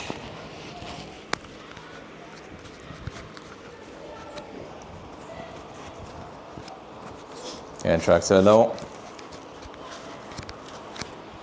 All the glorious setups, dude. Alright, one sec. Gonna go and get that water to chug. I wash my hands. Wash them hands. Throw the suitcase and then follow with the PC together. That would be nice. That would be nice. Oh, it's a pretty nice trip. Pretty short trip too. I like this format, I'm gonna try to do the same in Delhi. Just, like 1 or 2 places to visit. Well, actually, we'll see about Delhi though, because we're gonna have a regular little hotel. So, I don't know if I will be able to have some setup done somewhere, Especially since Fran needs to work also, so we'll need to figure that out somehow. Well, maybe I kind of want to, because there are some games to play after all too. And Delhi actually, ironically, out of big things to watch there, it doesn't really have that much. There's the Red Fort, there is Qutb Minor, which is the Minaret. There's a few tombs and a few temples, I guess. That's basically kind of it. Not that many things that are super must visit.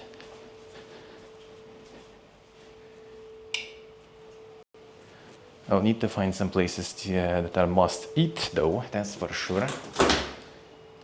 Alright, isotonicus. What else is there we have still? This one, good. Nice.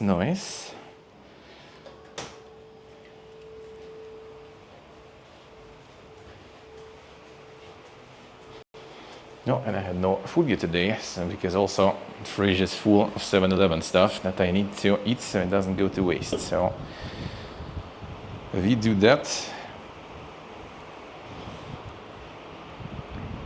And displays the perfect size bedrooms, yep. Well, if it's just for the bedroom use, yeah. Kind of hard to fit the setup there, like Fran did, but his setup is smaller than mine. So, a bit easier for him to do so. Alright, I did have some croissant burger sandwiches. And I try to put some rice here too. I claimed mine. I'm gonna eat it now.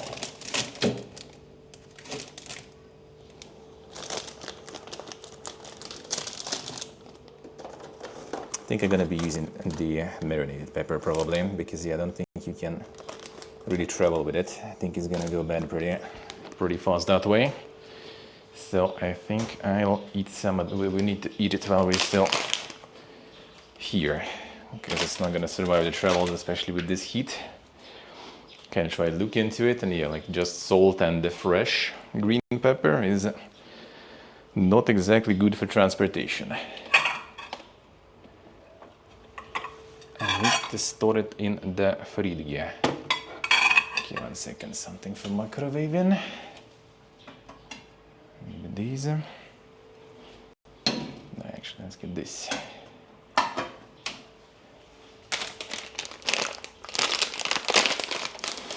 Glorious croissant burger from 7-Eleven that was buy one get one free.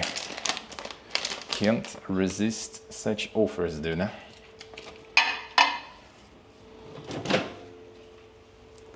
Okay, this one might actually be a little too much for the microwave. We'll see. Moment.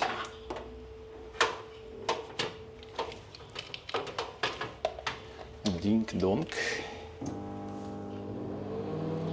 Oh, no, that's been good. Good.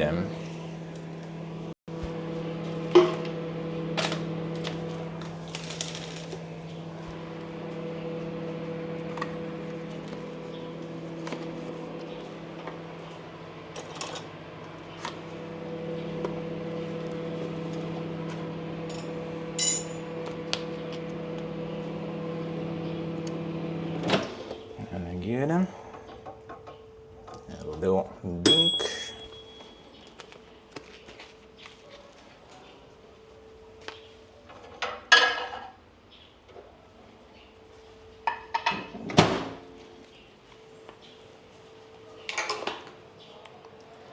Get some kimchi also.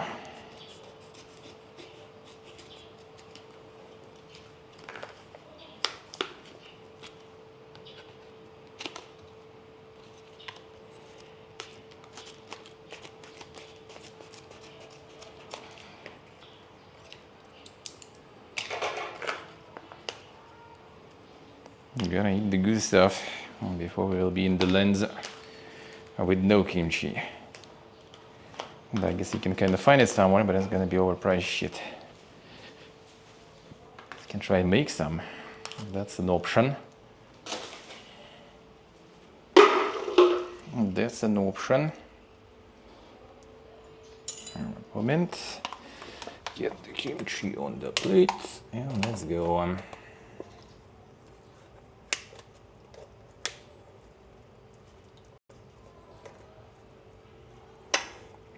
Keep some for tomorrow, maybe, for later today. Feels good, huh?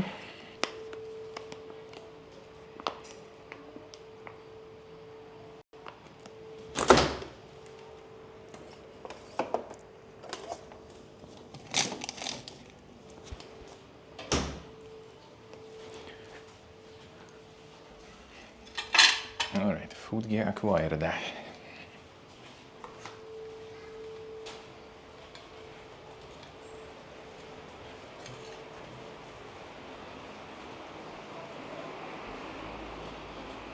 Whew.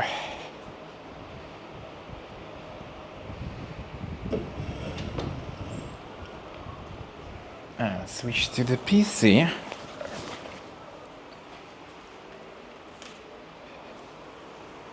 Whew. Oh boy.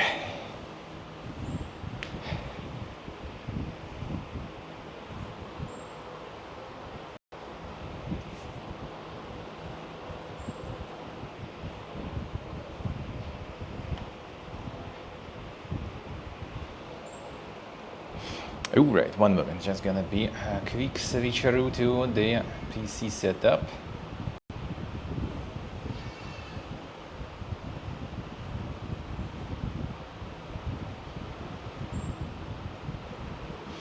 Clearly states it's 400 plus, so I'm allowed. I'm allowed then, 100%.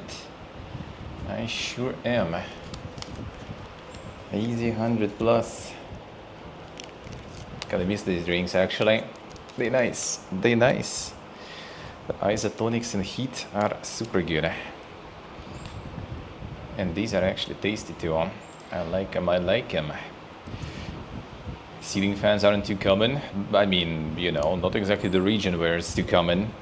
To be honest, we had some, like in India we had one, and in Vietnam we had one. In Thailand we didn't actually. And here we also have the fan, and fan is good. AC is better though, but fan is nice. Fan is still nice. All right, one moment. Connect microphones, and let's go.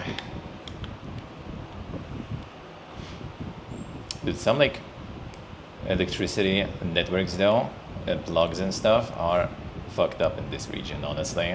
Like Thailand and here also. Like I'm taking USB-C, right? And like touches the metal part, touches the finger, and I feel it. You know, I feel the electricity there. But that's kind of fine. That's like the USB-C, the naked connector, right? But like my keyboard corner, for example, like the paint is gone and it's like metal there. And yeah, if I get like the back of my hand, touch that corner of the keyboard, like I feel it, you know. I feel electricity going.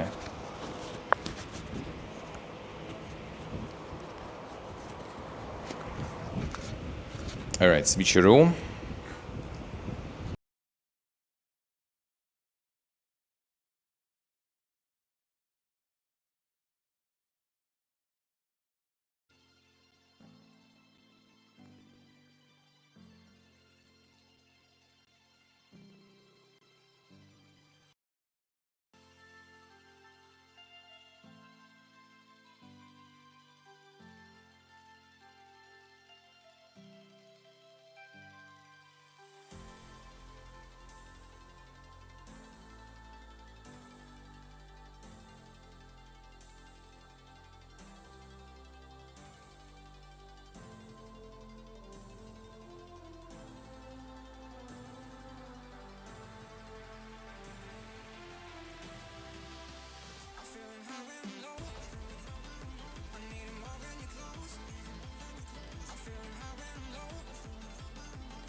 Alright, sorry, I was refusing to switch to the right microphone for some reason. Not sure, but should be fine now. Should be fine now. Alright, sorry. And the windows with the sound devices, man. There's always something there.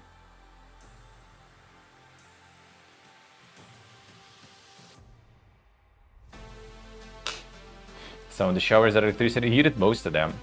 The fun part is, here, right now, you don't need that. Like, the heater is there, electrical one, right? But you don't need to. There's only one, like, you know, switch in the bathroom. You just turn it, and you get, like, hot water. There is no cold water at all. It's over. There is none. There is none. So there are some beautiful, you know, parts of living here in terms of you don't need to really spend for the hot water for heating and stuff like this, but it's all fucking hot, dude. Alright, postcard. Who didn't get the insane Gachimuchi ones, we have one more. And one more. The count stamps. One more. Two already taken. There's one left. Worst case, I can get some more. Worst case, I can get some more. But this batch is already one left. One left, and tomorrow I'm gonna be sending them. Tomorrow I'll be sending them. Tomorrow they go. Tomorrow they go. See, XRSC. So yeah, we're gonna be doing some of this beautiful. The marinated pepper, green peppercorn with salt. Yeah, I think it doesn't really store well outside of the fridge, so we do need to eat it then, my friend. I mean, not like it's a lot to eat really, but you know, it's not that we're here a long time still more. So, kinda needed to consume some of that.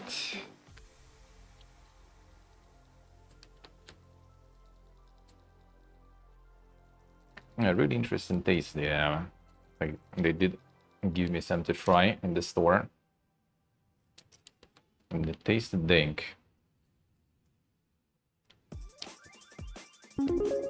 Oh shit, I thought so. Thank you, man. Thank you, sir. Getting them insane gachi muchi boys. Thank you, Antrax. Thank you, man. That's another 20. Feels good. Gonna add that manually though to the bar. Thank you, man. Thank you. Be getting them flights back home destroyed slowly. Well, there are some more available, but I'm not sure if it's gonna be the cat postcard. Not sure if it's gonna be the gachimushi guide. I think I got the last ones. Yeah, I have one like currently left, but I put two more just in case to make it like it was 10 total, right? This is 8. This is 3 more. 5 I already sent. 3 more. And 2 I might try to get tomorrow. Like I'm gonna go to the post office tomorrow to send these, and if someone else gonna buy 2 more of those postcards, I'm gonna just buy them and fill them right there and send. But yeah, I think I took the last fighting guys postcard last time I've been there.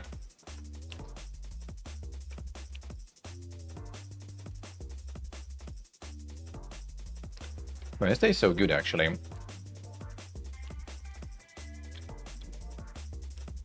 Now I feel completely different taste actually though. Even though I guess this one is just salted them, not like some specific marinade. Even a little spicy. And in the glass jars, they have marinated with something, I think, and that tastes like fucking caviar, dude. It also kind of like, you know, somewhat reminds caviar, you know, because it's also like those kind of little eggs, in a way.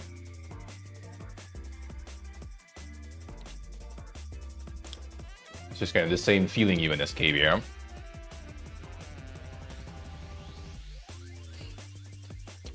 I'm just nomming on some peppercorn.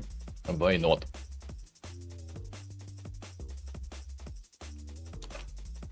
Why the fuck not?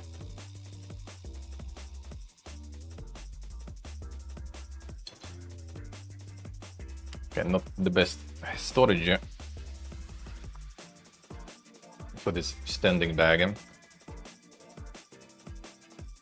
I'm kind of sad though, Tuol. Shouldn't probably get it even, because yeah, can't really trouble with it. This one, like I got the dry one, the dry peppercorn. That one, no problems. But this one, you need to store in the fridge. Yeah. Look at this. This is the 7-Eleven croissant burger, dude. 2 for the price of 1, and I think you pay like $3 or something for this. There's 2 fucking patties there, even, like, bro. Sign me the fuck up.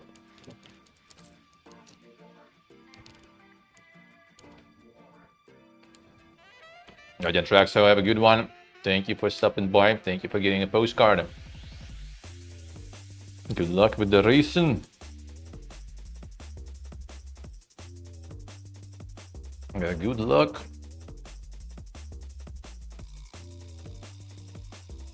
I'm gonna fill them and send tomorrow on stream.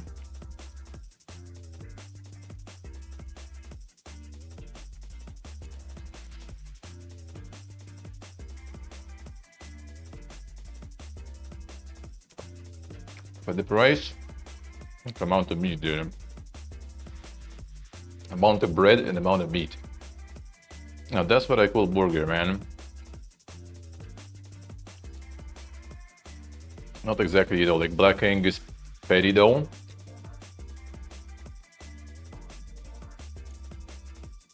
But I'll take it.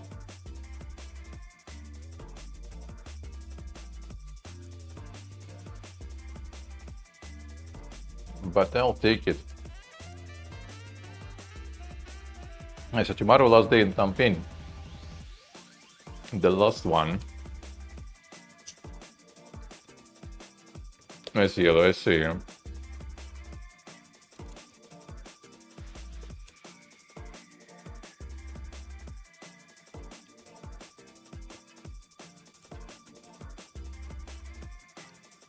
I mean, AC is a little more effective, that's for sure.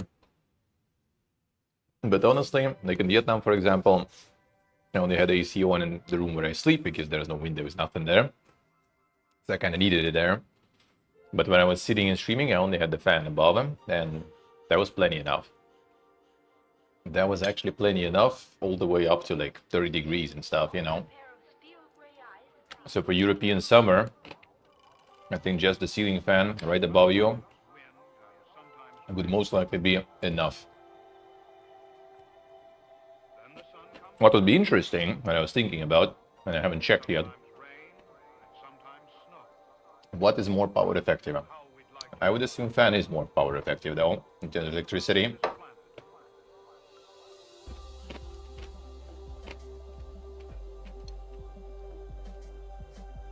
Downside of the ceiling fan is everything, like you can't leave anything on your table. Shit's flying. Shit's just flying. So you gotta be careful with that. Which is cool because my portable foldable monitor, it stands like this, kind of like the tablet, right? And in this corner, you can actually put like, like some like paper, some garbage, like some packaging. I just like put it there and it's not flying anywhere. And after stream, I just like pull it out of there and go throw it away. So that works. Or I guess you can get some sort of basket under the table or something.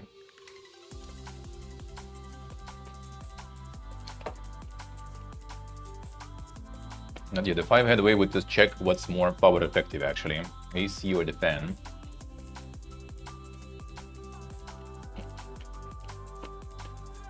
The fan is also not cooling, right? You need to kind of constantly have it. You stop it, it's hot instantly. AC, at least you can do, like off, on, cool it down, turn it off. It's gonna still stay cold for some time. Especially like in Finland, you have decent insulation, right? So if you cool it down inside them, it should stay like this for some time.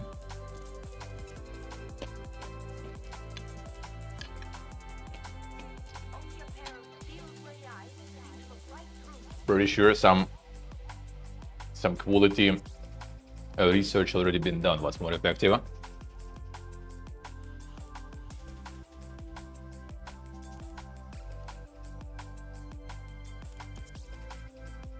Oh, it feels good. I have a suspicion. We got the beers yesterday, right? I went to get new bottle caps from my dad. And one of the main beers here, Encore beer, it has this like shitty, like this like pool cap instead of the proper one. That is, don't do that. It sucks. Well, I mean, it's convenient, I guess, for those who drink. But I want the caps, dude. Collection. I just stay enjoy. That was like 2 liters, I guess, of beer total. And I have a feeling that someone went to get some more. I have a feeling.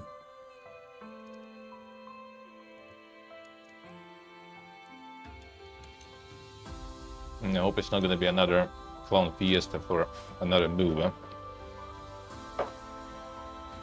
I'm getting tired of that. Like, I don't want to even propose anymore, just to drink. It all ends up in the binges. Huh?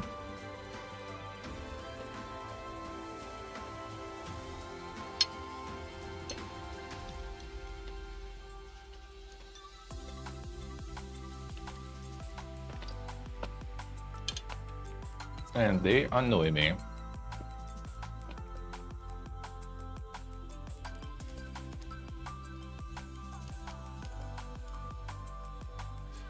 I am basically kind of loaded with food now until we leave. Maybe tomorrow we'll go to some like other food place on the way from Killing Field.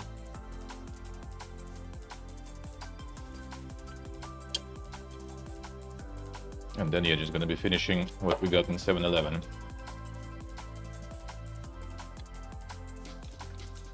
The hotel will kind of suck in that sense because there will be no way to heat it up. Unless it's 7-Eleven, then you usually can ask them to heat you up, heat the stuff up for you.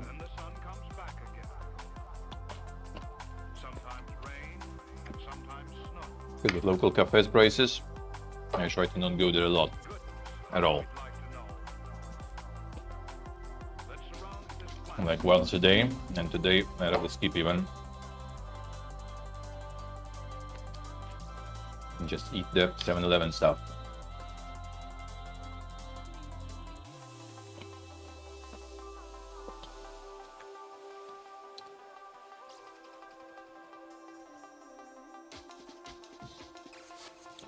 Eat some peppercorn. I like a champ as is.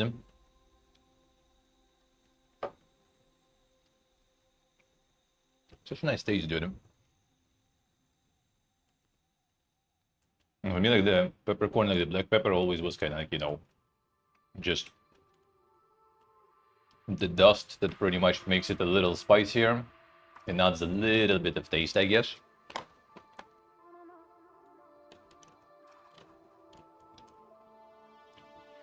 But this shit is a lot of taste, actually.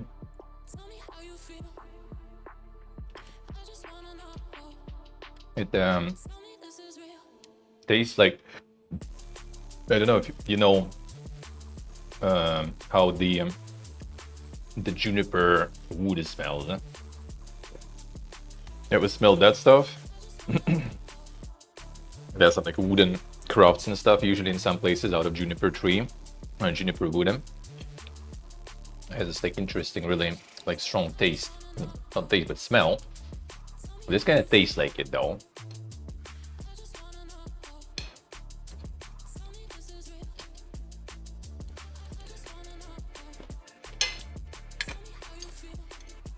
So it's like pine tree in a way.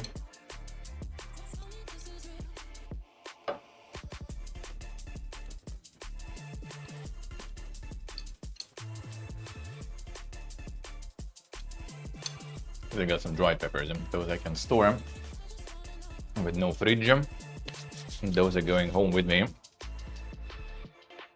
I'm gonna be doing some cooking with that. Maybe get some more even.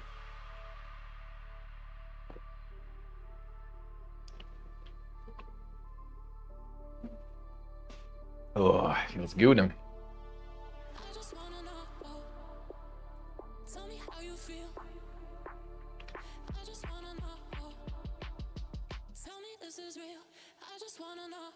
The mystery every bite.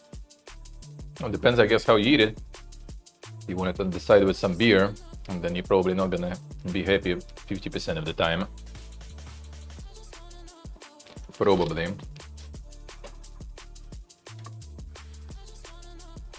And the salty one is a little more flexible, I guess. Can go with many things. Yeah? And the sweet one is streakier. Another azatonico, and let's get them game in the news. Perfect timing also. Actually quite.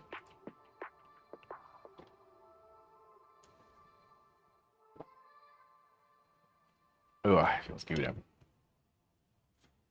On this one I like a bit less. On taste is kind of nice, but okay, it's Coca-Cola company. And they just like dump a shitload of sugar into this. Now the previous one is not very sweet at all. Adri Motello, how we doing? And this one, you can feel it's being sweet. I don't really like that much. And the sugary. Tasty though. A moment, I'll show you the insane trophies from yesterday.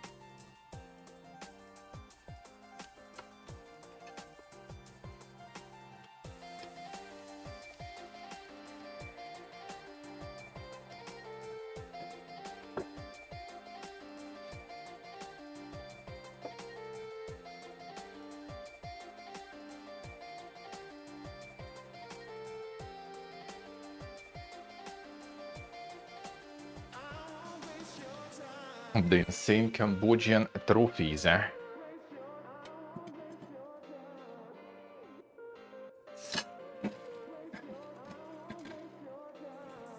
Get the water in. We'll wash it later.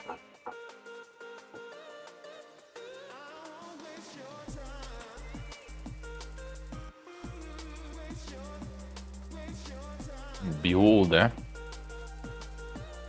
the insane Cambodian KFC bar. There you go, dude. Hey, Kagi, hello. I went yesterday to get the beers, right? And on the way to the store was like, well, need to get something, some snacks or something with the beer. Like some chips or something as usual, but kind of like, need like proper food too. And on the way, seeing the KFC logo, I'm like, oh, let's try what they have there in KFC here. Well, they have the gacha stuff there. This KFC, yeah, this KFC basket. So it's basically like you get like a combo. Again, prices, right? Combo was basket with 5 pieces of chicken. I have to say, pieces of chicken here and pieces of chicken we have at home, that's like not matching. Like it's literally like, like the whole 2 pieces of like breasts, 2 boobas basically. That's 1 piece. Then it's, like the whole thigh, massive thigh also. That's also 1 piece, so it's like 5 pieces is a lot here. 1 pack of fries, 2 burgers, 1.5 liters of Pepsi, just as a bottle, And all that was 20 bucks. And that's kinda quite. And then you get like 3 loot boxes, which we got the rare one. This one is the rare one actually. And this is the regular one. This one is, I'm not sure if it's like supposed to kind of like display that it sleeps here, or is it like, eating some bubble gum. Wait, this one doesn't have this. Where do you press on this one? I do need to first pull on it. This one is broken. I have 2 of these. It was 3 as a combo. Then this one is scuffed, I guess. Then it gets kind of like the bubble gum bubble. I have another one. That one does it. This one, I'm not sure where they put the pad inside to press. It barely gets inhaled there. And this one is like the storage capybara to put some stuff in, I guess. Insane. And the insane rare KFC loot, dude. No, probably gonna go also. Maybe if there's space, we'll go with us back, because I posted it in our group in Armenia with our friends. And oh yeah, we can. It actually does. Yeah, okay, it goes here. It looks like everyone was absolutely loving these. Come on, found it for a second. Hey Jordy, how's life? Barely. Insane. The KFC bar, dude.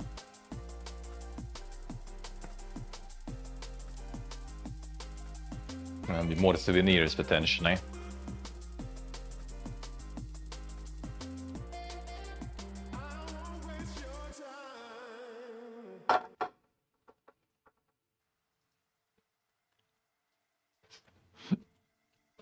Alright.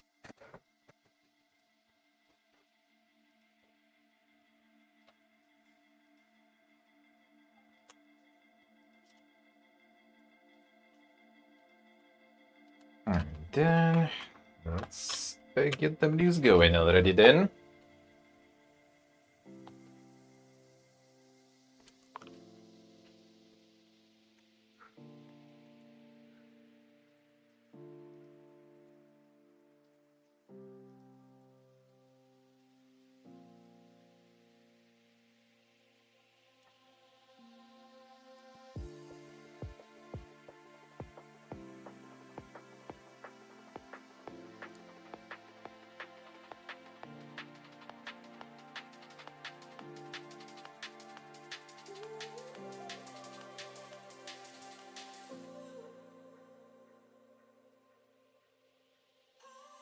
White Worm, that greet you before? Hello, sir.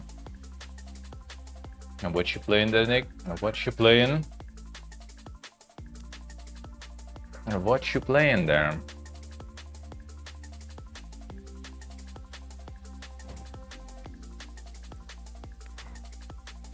The glorious Beanie Flossen thingies.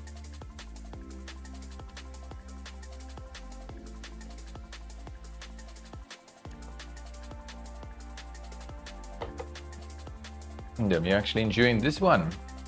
What a twist! What a twist! This new.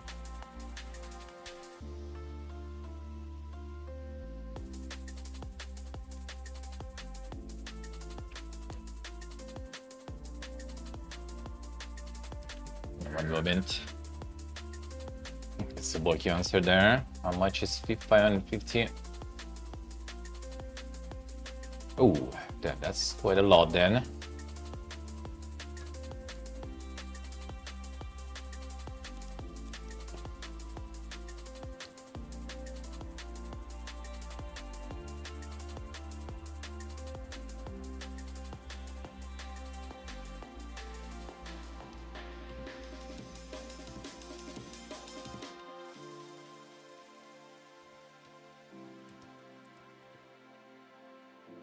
All right.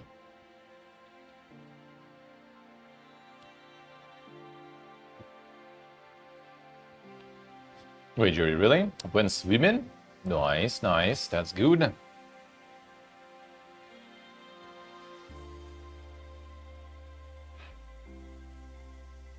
Made you join the swim team and it was like being in the army, I see.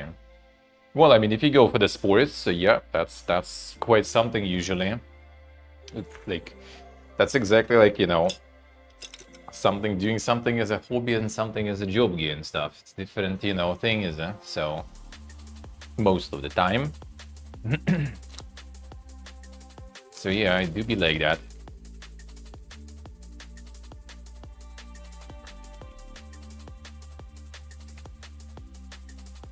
Yeah, actually, yeah, just do it for funsies. You should, Jordy. Good for weight, good for everything. Like swimming for like 4 months basically on this trip. York here, hello. How we doing? Like that actually put me in pretty decent, you know, shape. Like when I was like running to the bus, for example, in Vietnam, like back in the day, I would fucking die. This time, was kind of alright. Or for example, some of the stairs stuff, like in Malaysia, for example, there were some giga stairs that I went, and I was fine next day. Even though swimming is not exactly that intense on the legs, but I guess was kind of enough.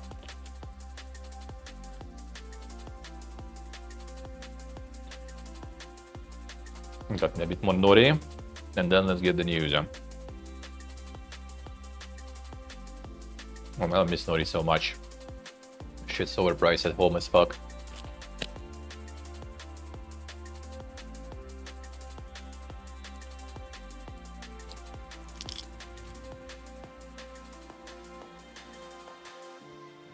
Well, going full degenerate mode gaming, I'm gonna probably lose some of that, some of the shape.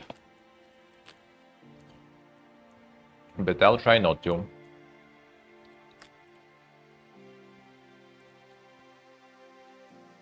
I actually kind of want to get the rollerblades when I'm already back home for summer. I kind of want to get the rollerblades like good old times. Just go to the park. I'll be at my grandma's place again. She has park nearby. A really big park. Massive park. With the mooses, with the bees there. I'm just gonna go and do some insane rollerblading. Even though the good rollerblades will be fucking expensive nowadays. And I need the good ones with my weight.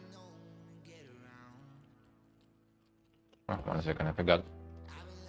Turn the setup off now.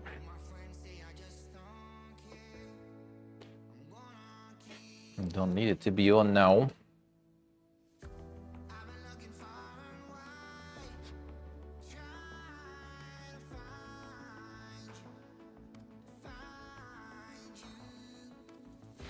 Still 39% power bank. Like, dude, all the recent IRL streams I did, all in Cambodia, I think, I basically got one power bank to like 40 something percent and another one to 39.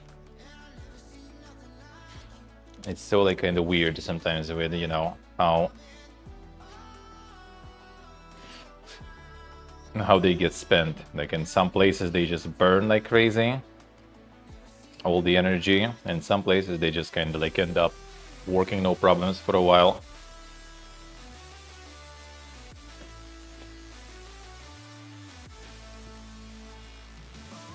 I thought it's a heat thing, but not really. Like Malaysia was hot and the power banks were kind of like losing it quite fast, but here it's also hot, but no, they're not really losing it that fast. I think it's fucking expensive nowadays. True. Well, the good rollerblades are like $500 now. I think if I want to get the ones that will be solid and will hold my whole, like, none of the rollerblades can go above like 120 kilos. I haven't weighed myself down in a while. I'm pretty sure I'm still kind of around that area, maybe a little higher. So I need like some solid ones, just to be sure they will hold my weight properly. And that going in like $500 direction. At least like 400 for sure, looks like.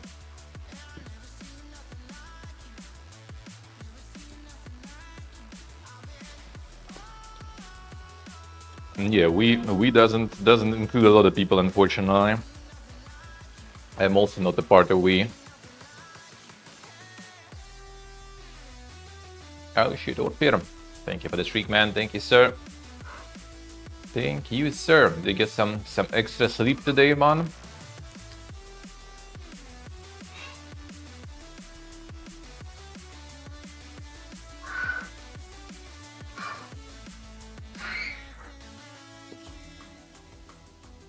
Like, need really good wheels, so they don't, you know, pee-poo way too fast. You need like solid metal, you know, frame, and then you need a solid, you know, boot. So you're gonna get the good ones. As you heard I say, oh, he's doing better. Feels good.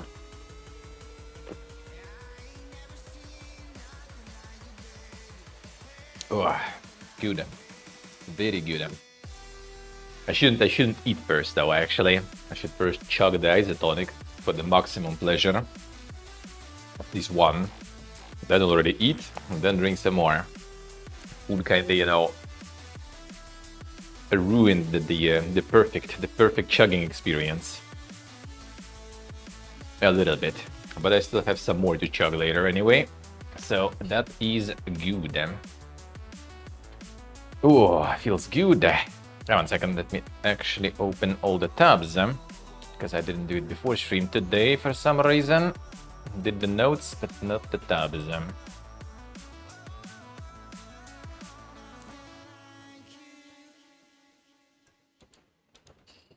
Ooh, right.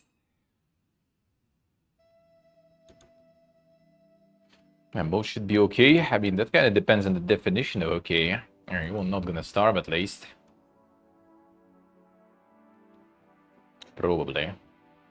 And mostly even like, you know, the rent and stuff is already not that doable for many people. Solo. In many places,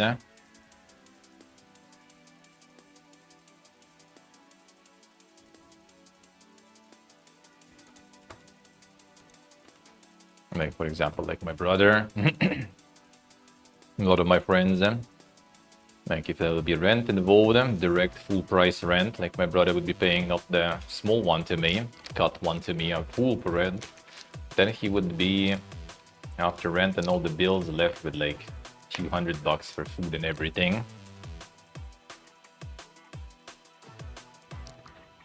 And I mean, not starving, but that would be like you basically live from salary to salary, you know. Which It's fine, I guess, you know. I'm just totally far from the ideal, you know. Very far from ideal.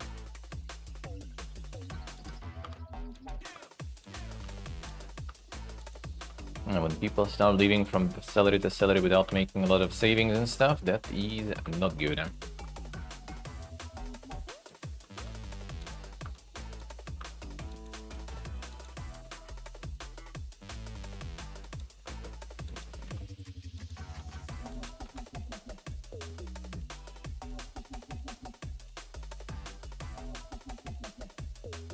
You do that journey? Really? Not really. Thought you're insane IT overload there. Yeah, with houses, with cars and all that stuff. Shouldn't be too bad. Shouldn't be too bad.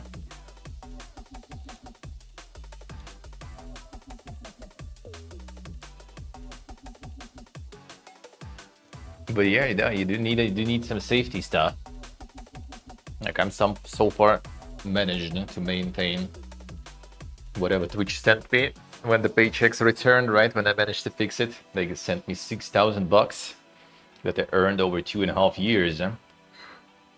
And this is my, like, you know, mental stability level. Like if I'm managing to keep that around the same 6,000 somewhere there in the account, then I'm kind of more or less sort of calm.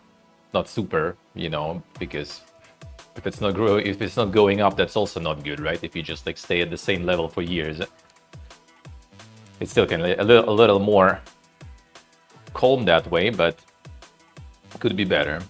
But now with all this flight fees and everything, that 6,000 dipped and stuff, so that is already a little, you know, a little more annoying.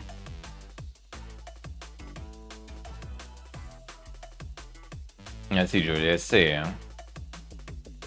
Ah, the stupid lease agreement there, okay, I see. And the high mortgage, Monka is. Yeah, the gap is getting insane, yeah, that for sure. The gap indeed is insane. Alright, let's get to the gaming news, let's go.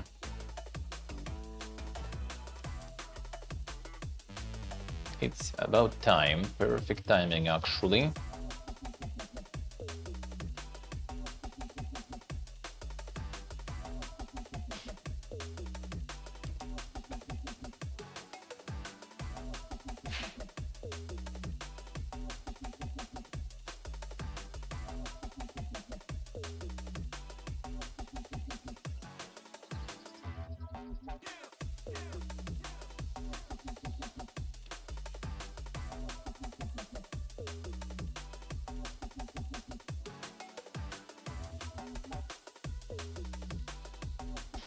Alright, let's go. The dates.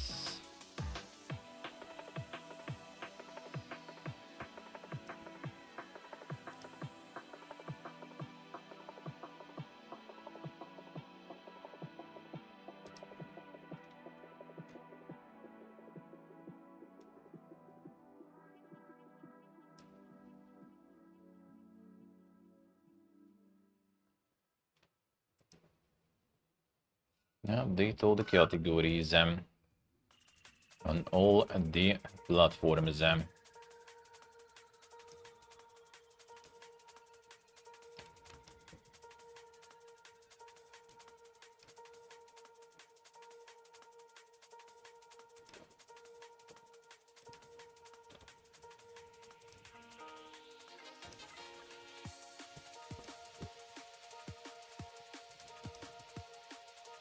Alright, let's go.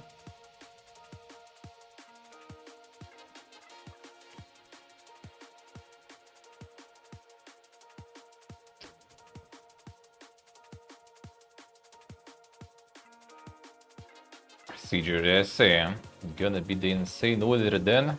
Insane. Good luck, man. Good luck. You can do it. You can do it. Alright, let's go. Tis time.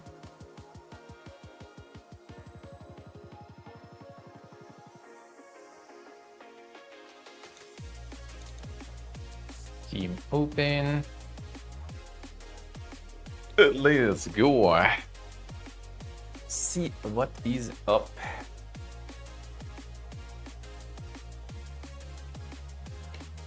Now, what do we have going on Steam? Triple Line Initiative, that showcase we did check. That was a really good showcase actually. Warhammer Survivors, OG.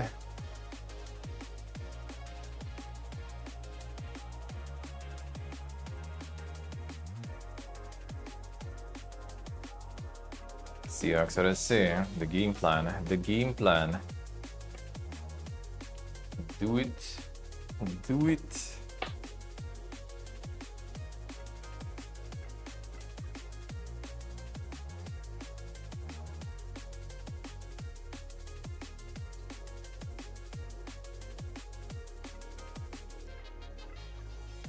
All the stuff that they announced and everything there.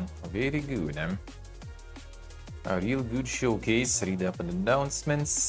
Featured demos, prologues, playtests, and free game. Whole lot of demos there.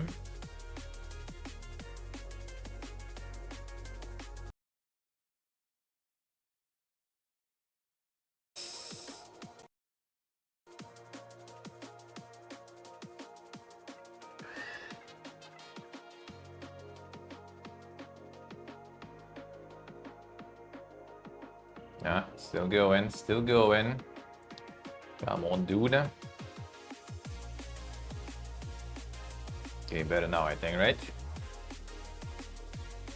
I think.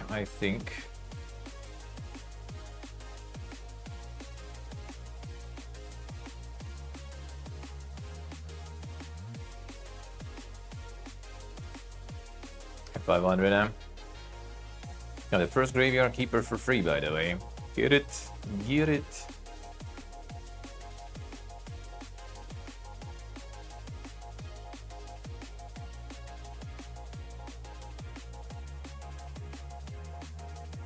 I got a Cataclysm here, man. I'm not a human yet from 2025 showcase.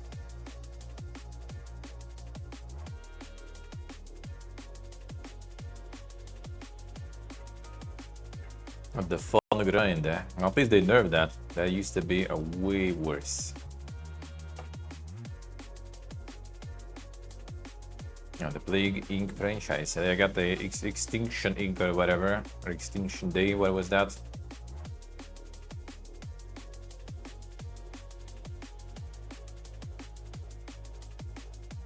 Oh, that one is out already. Yeah? No, not really. Oh no, that was not the Plague Inc. It was different one. Extinction Day is a different company. They did another game there. Aliens and anti-vaxxers. What the fuck? The DLC. Insane.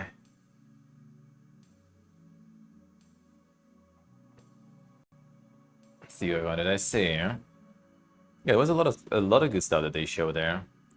There was a lot of good stuff they showed. It's back. Come on. The connection today being PP again. We had it real good before. We had it real good here before. Why is it like this? Bye.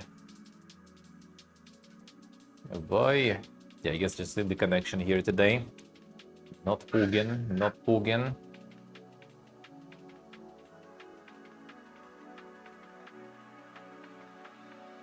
Hurry.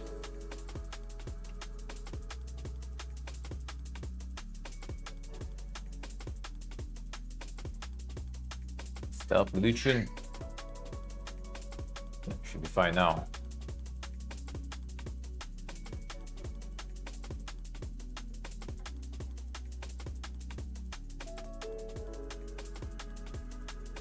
The horror farming, yeah, there's a bunch now. There is a lot of enjoyers of, like, you know, the Stardew but fucked up and stuff, I guess. Let's put it that way. Mixing some cozy stuff with some horror stuff, I guess. There is a solid amount of those, yeah.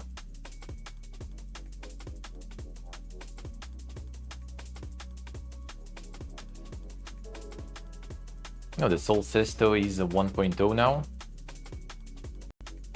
Did they get 1.0? 11th of April, yeah, looks like it. Nice, nice. That one did kind of farm real good in early access.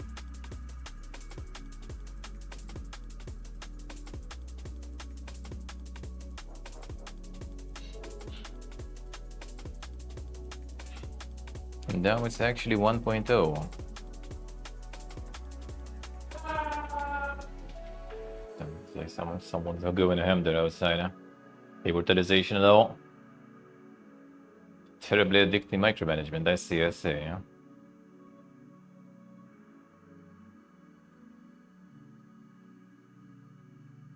Soul Sister is dink. A window below. Do it. Why not? Why not?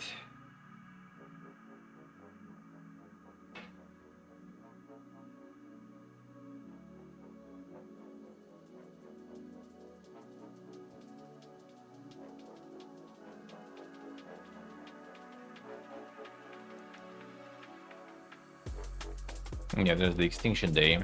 Go play the demo, that one. Was pretty good, eh? A deadlock grind, I see. Voices of the Void in a bunch, I see. Nice. Very positive, eh? Nice. I did play this one on the next fest.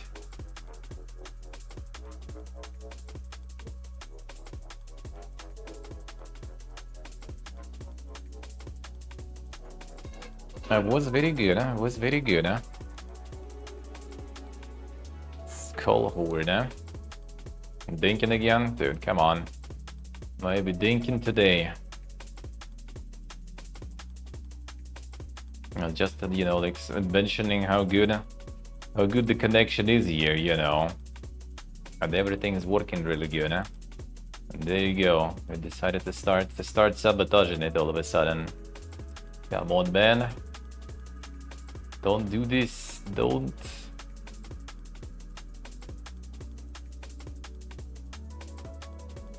Auto Battler Dungeon Crawler. Flying Skull Necromancer. Powerful loot, create overpowered builds. Summon a horde of skeletons in the battle of bone versus flesh.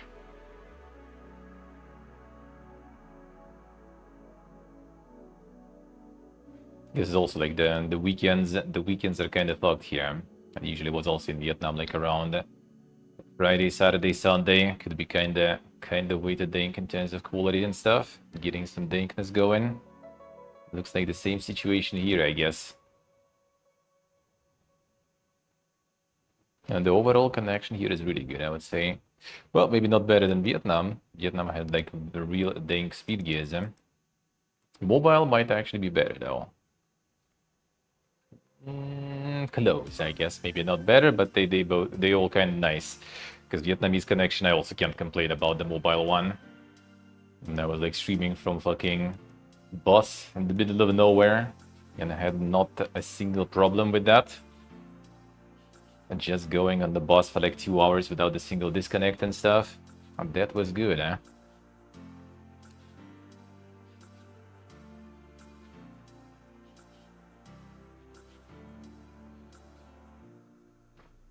The Soul Mask, mostly positive. Holy, guys, 1.0 also. Oh, I see. All right. Shuri's.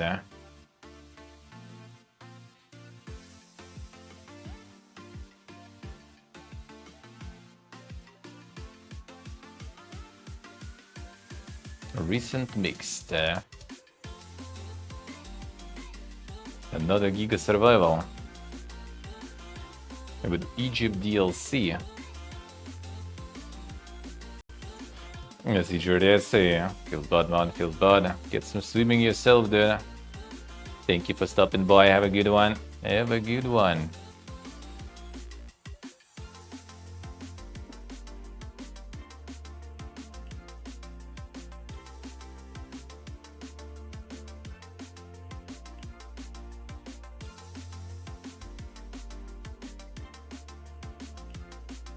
Si window SA, huh?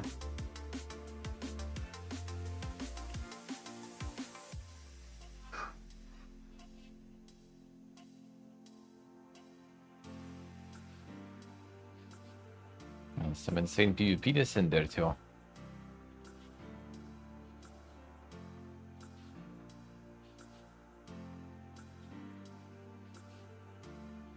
Now we can see the frame rate there.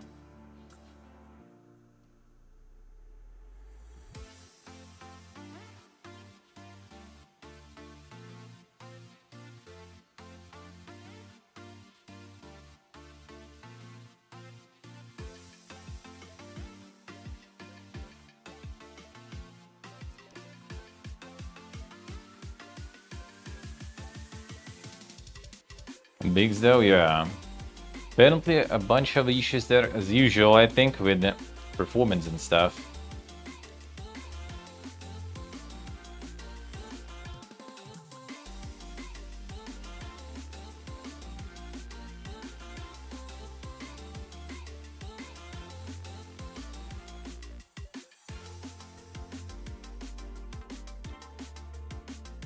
Does not feel good to play. After update, game is not launching, alright. Not sure. Final sentence also 1.0 now, I see. Restore your island. Is there a dog in the banner there? Debating going. Heal a scared island, rebuild habitats, play with your dog. Design your sanctuary. Relax by the fire. Insane. More dog likes, yeah.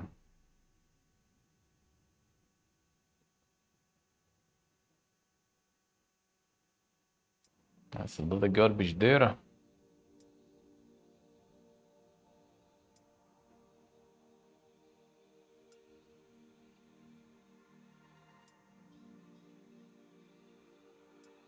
P-Gaming. For the price, I would expect more.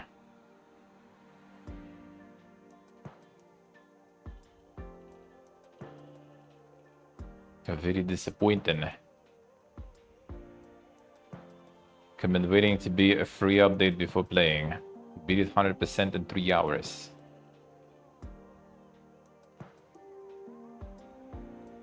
It runs like a snail, huh? Wait, 3 hours? Well, that's a regional price probably. I'll assume kind of like $12 or something for 3 hours, not so sure. Not so sure.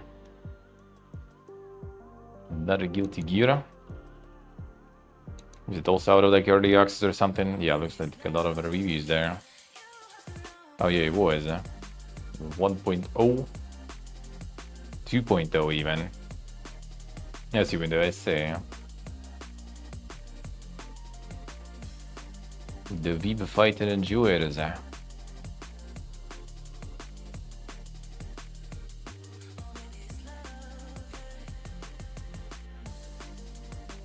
2.0 update already, alright.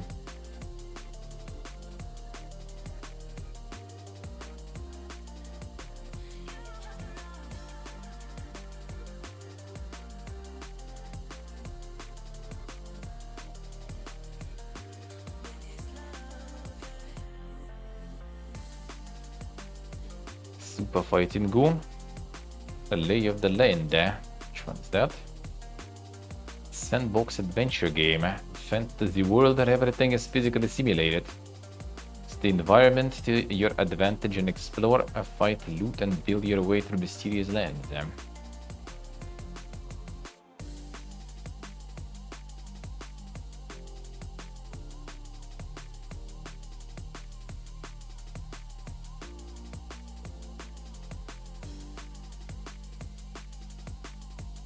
Everything simulated.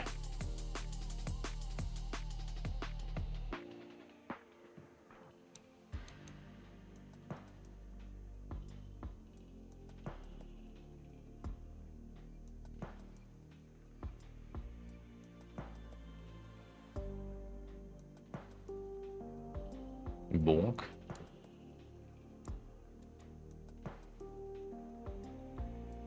That poor Skelly. Enemies don't look interesting in this one. No, I mean, yeah, that does look like some basic skellies and stuff. Mushroom guys, alright. The physics seems good though, like environment's kinda the usual sort of stuff, but physics do seem interesting. And the new Starfield DLC, is it Game of the Year now? Is it Geoff given the DLC Game of the Year again? The world in the voxel mechanic, I say.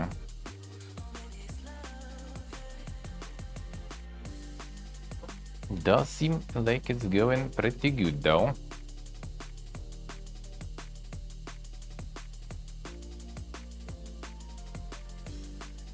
Cannot hardly be run on a lower grade PC.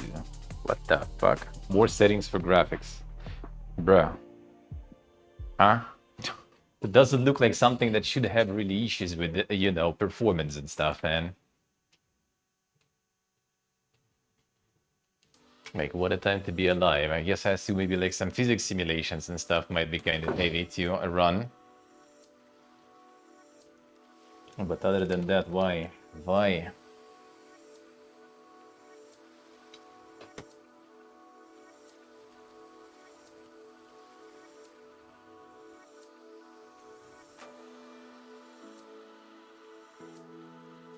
Why?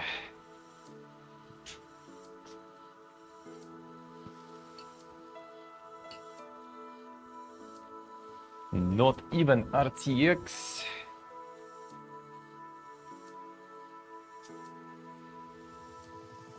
Who's like complaining actually about the performance, can I say?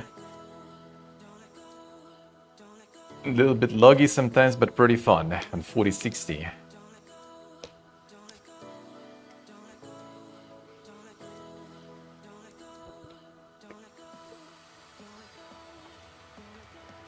Mm-hmm. 1660 Ti is not even complaining.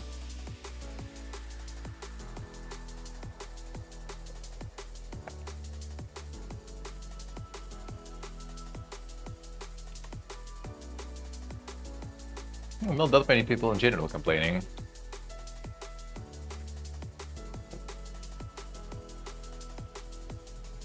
Shouldn't be too bad then. Shouldn't be too bad then. Cool, Niku. Ooh. Bowl up. Another cooking one. Cozy cooking game with attitude, then.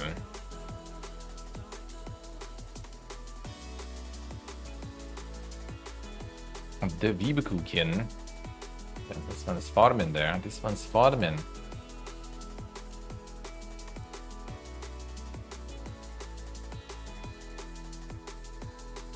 Let's see. Cheating reviews with ChatGPT. And what do you cheat reviews, eh?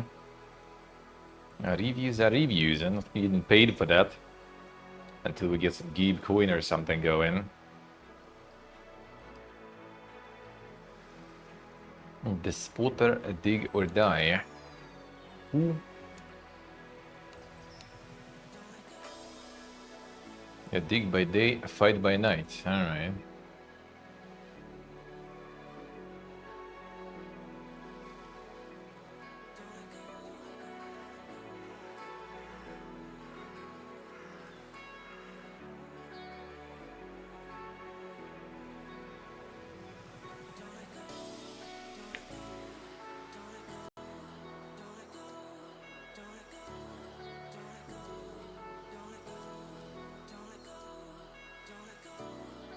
Let's see. Yeah, and it's without the early access even, I see. Yeah, what's the end game then? What's the end game?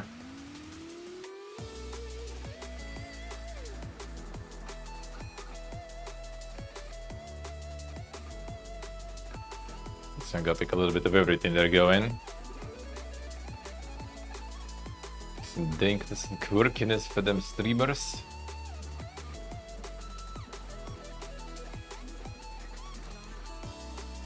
Crimson Desert at the top, damn son. Just keeps farming. Prigmata is going. Oh, you're at the Woodstock actually. That one's going home. Early access. Very nice.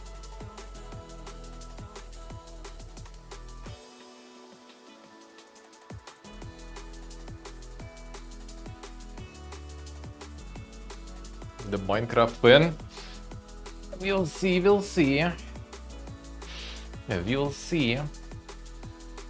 There could be potential before, but with all the travels I actually missed the opportunity.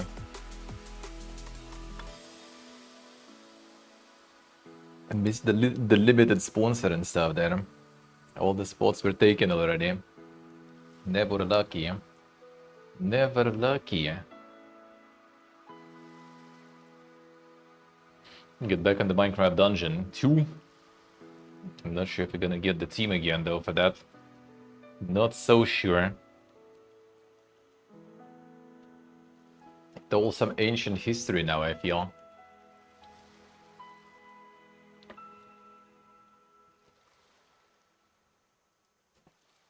It feels like.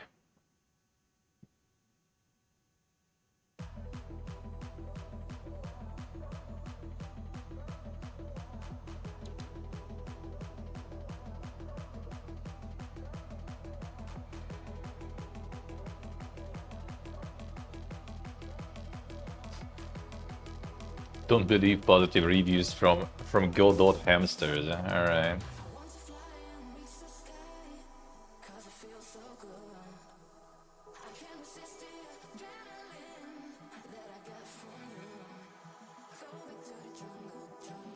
Not the bugs. Stupid AI.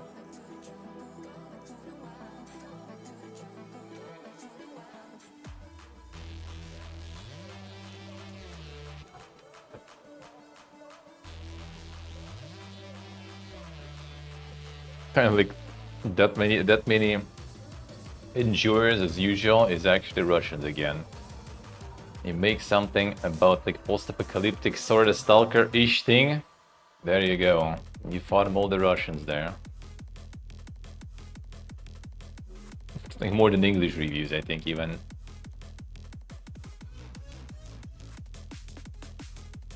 Classic, classic.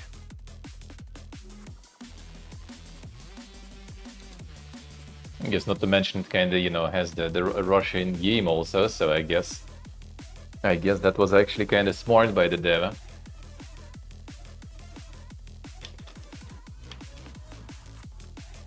And that was kinda smart. Got Finland, got Russia, boom. There you go. 8 farms now. Prigmata next week, right? Not much gems, so whatever. Them arc all of a sudden here.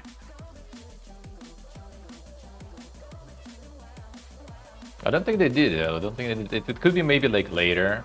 Like, yeah, like all those like different zones of progression, right? Maybe like you actually get it to Russia and that's where the permadeath zone is or something. The dankest one, not sure. In them, I don't remember them actually talking it. I guess the Maniello.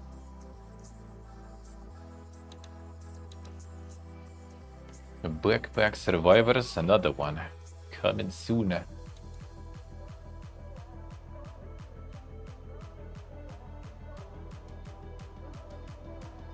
They're mixing all the genres up there, alright.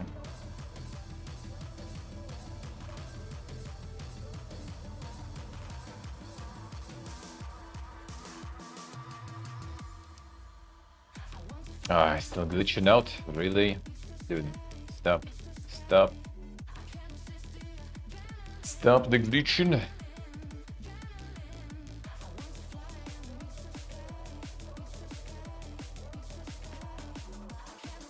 Similar to Bolek Spit, even.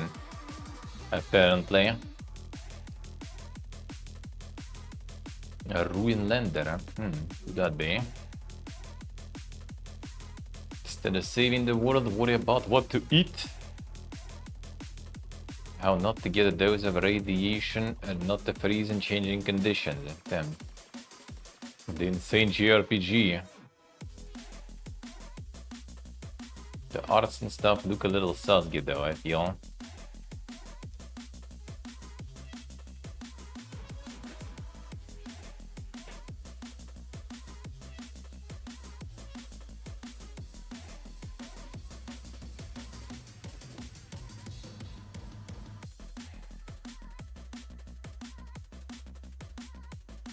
Another game to form some Russian gamers there.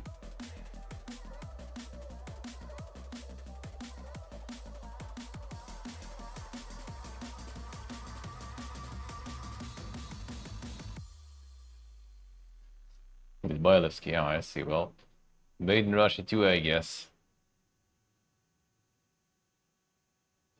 Classic. The peak, the dream game of any Russian game dev, I guess. I mean, the concept-wise at least looks interesting. Concept-wise does look interesting.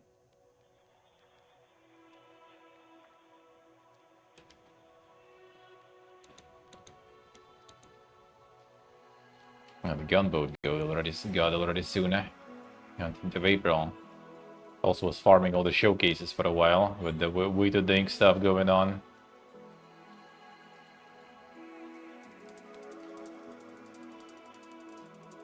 The Betrayed Destruction probably also.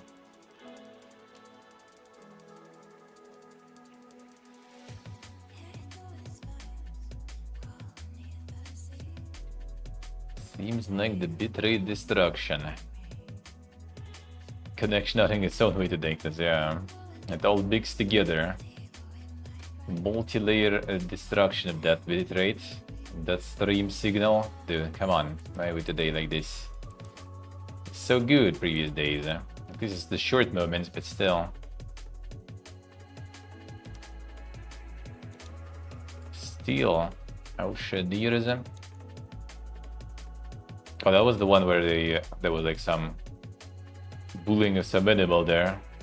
Randomly, I remember. Dying Esteban, nice. And the Giga workout done. Feels good.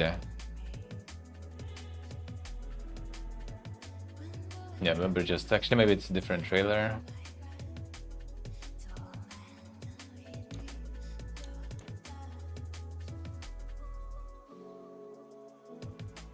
No, yeah, they're just kicking the fucking crab. Feel bad, man. Why?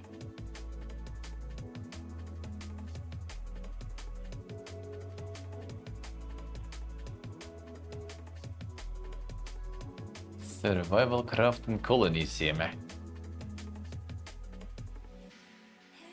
So I got a whole bunch of stuff going.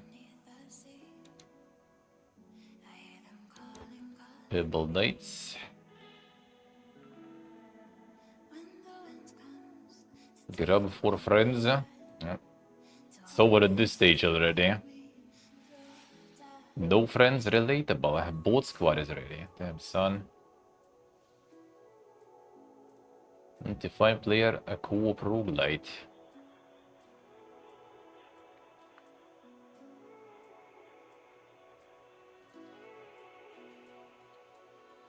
Never lucky, hell never lucky. Know the feel. I don't know when I'm gonna play that though. So I'm pretty sure it's probably not the best stream game. And it's also in the same time the game that I would be lost for like, I don't know, like a few hundred hours most likely.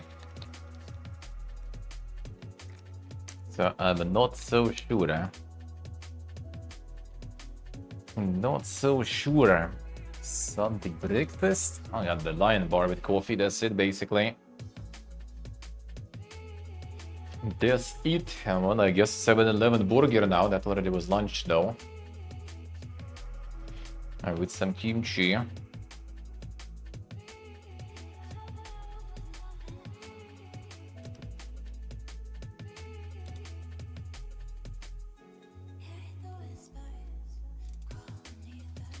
Top loot. Those are really good 7-Eleven burgers though, I have to say. Double patty and stuff. I like that.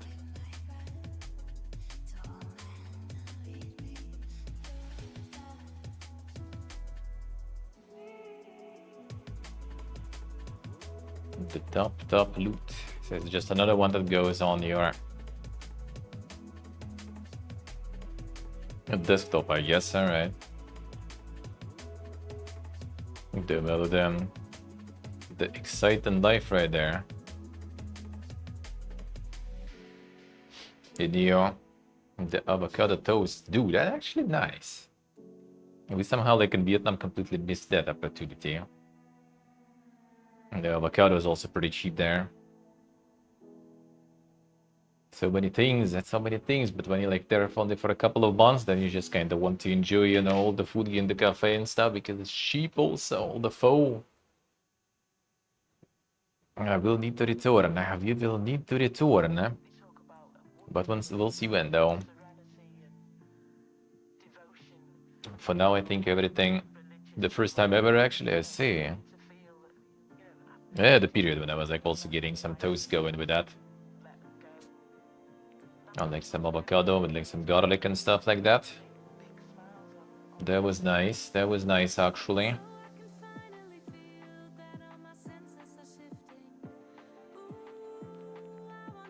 Yeah, looks like for now we're actually kind of going into the plan with in autumn to be in Armenia. So like summer I'm visiting home, and autumn Armenia, and until next summer probably.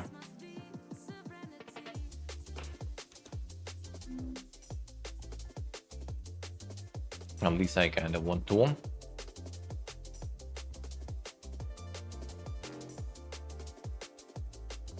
A unique handcrafted bullet heaven.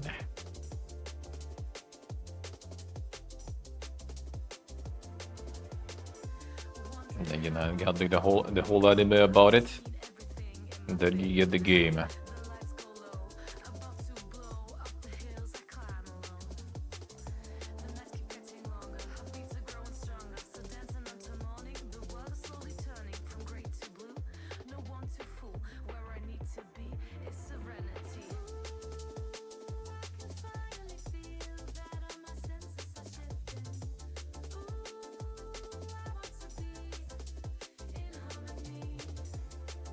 So the animation's always 2D game, yeah.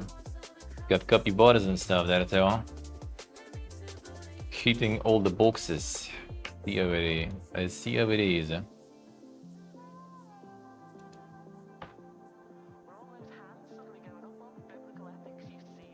Haunting dreamlike fantasy world of before I go. Punish and Metroidvania. Sounds like. Embody the innocence of an inner child, allegorical odyssey towards death acceptance. And it's inevitable, how will you brave the journey?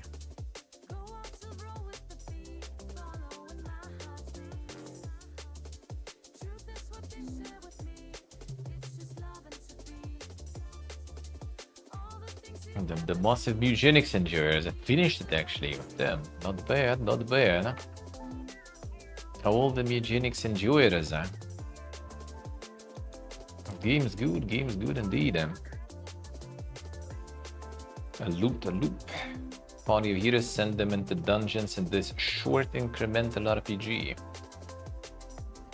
Fight monsters, collect loot, unlock upgrades, and fast runs, a deep skill tree, zero stress. 150 hours to final credits, I see.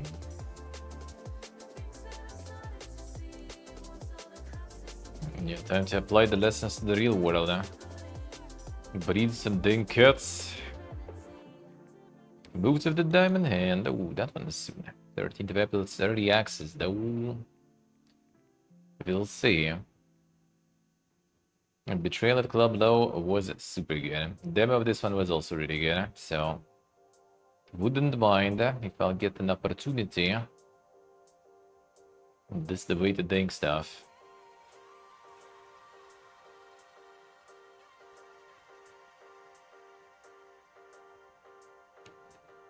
He's some peak gaming right there.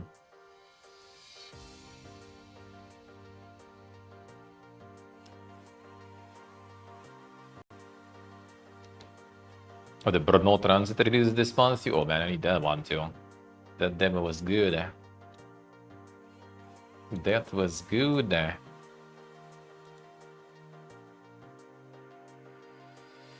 That was good stuff. Syntheria, seen that one before. Also, like we didn't say that in the intros there.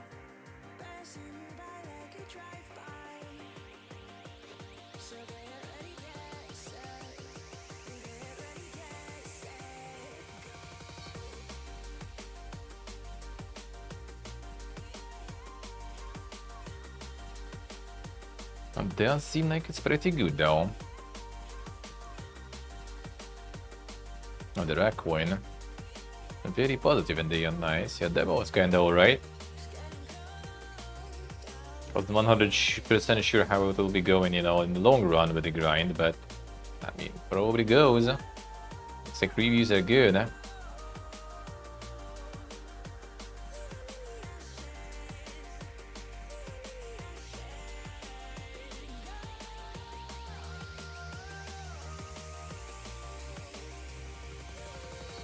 This one was pretty good, eh?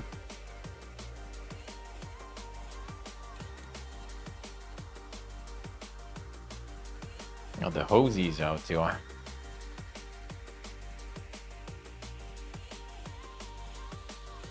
The hosey is farming also, holy.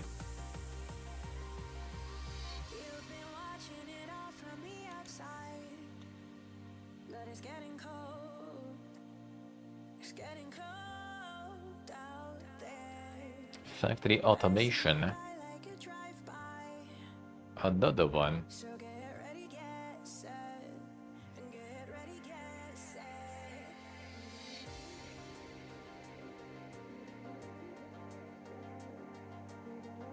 This one seems pretty nice too.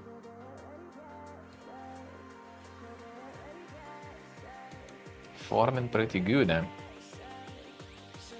The name Jesus Christ actually that good? Holy, Clayway actually did a banger there. Or is it just pure memes going there? Actually good reviews, eh?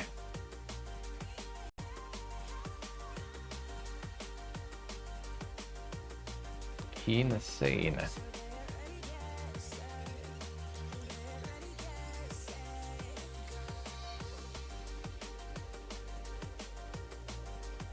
Resident Evil 3 Nemesis. 2nd of April 2026. Got the old one in there. GOG.com also. Insane. That's what I say.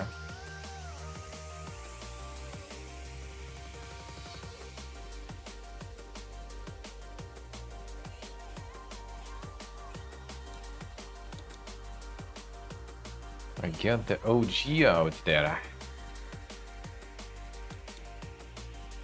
And pretty good prices too, huh? Life range in the end actually kind of farm too. Interesting. All the people needed is the, you know, to just get back the old characters there. Farmer's Dynasty. 2. Actual early access release on this one. Yeah,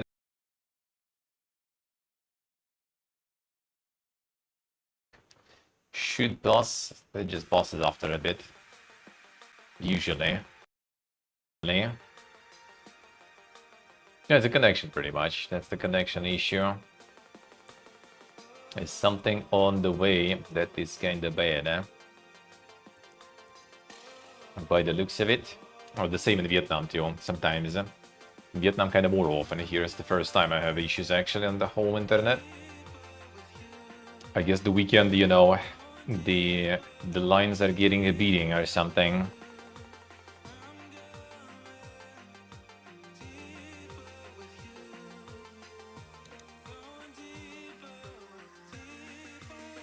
I know a guy, Shady Life Simulator. The fuck? Pizza shop up front, handle shady business out back. Handcrafted NPCs with favors that never go as planned. Solo or online co-op, up to 4 players.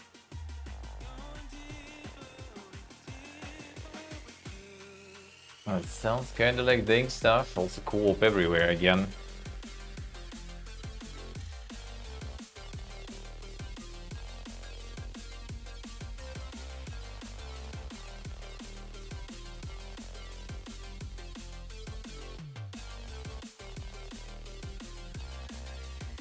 Dig sheet. Drug dealer friend stop, yeah. They combine in everything. The other siege managed to kind of turn the reviews around. That's nice, that's nice. Hero strategy roguelike. Yeah, one was out already some time ago. And first it wasn't Pogen. Well, looks like they actually managed to fix some of the things. Multiplayer progression system overhaul and stuff. Did fix the issues. Reveal the heart soon. Which one is that? Bite-sized campaigns, co-op action RPG. Start from nothing, freely build your character as you investigate rumors. Explore strange ruins, survive a dangerous threatening at the fallen kingdom of Kerala. The bite-sized.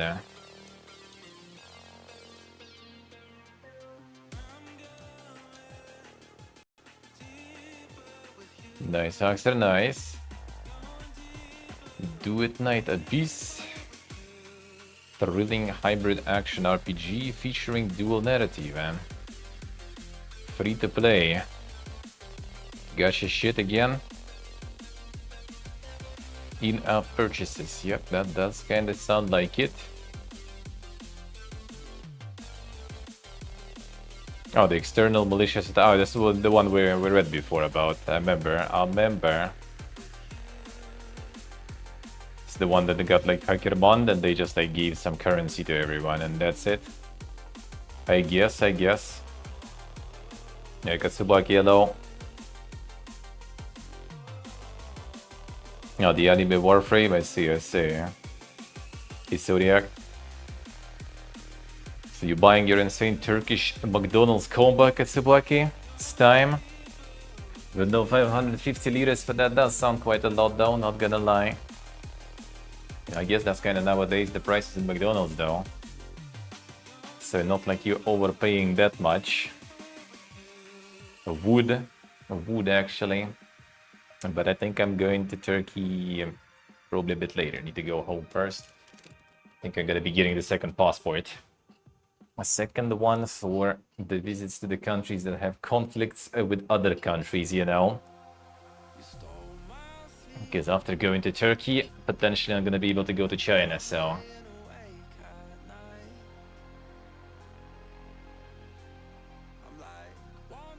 For 12 bucks doesn't sound too bad though, because you also get like what? Big Buck was there, this new Pipegu gaming thingy they have there. Was it like fries, drink, and onion rings? I mean, I think that's the modern prices for that shit already. Unfortunately. The Turkey got some McDonald's gaming combo, is it? Insane. Insane.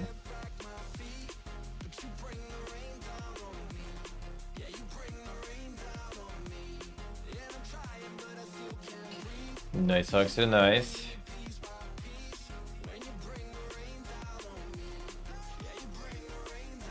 Nice, sounds good, huh? Yeah, maybe I get a second passport in the summer, then we're probably gonna be chilling in Armenia in autumn, winter, and until next summer already. Maybe I'll just like hop on some like cheap flight to Istanbul. Maybe.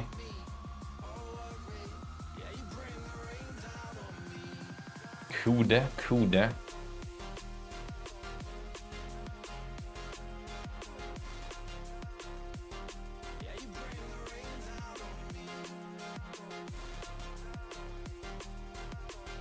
Oh, the Pluto going there. Pluto's going ahead. The Pluto demo was nice. That was good. Alright, the Brno transit we will need, for sure. Need to try to get that. That demo was nice.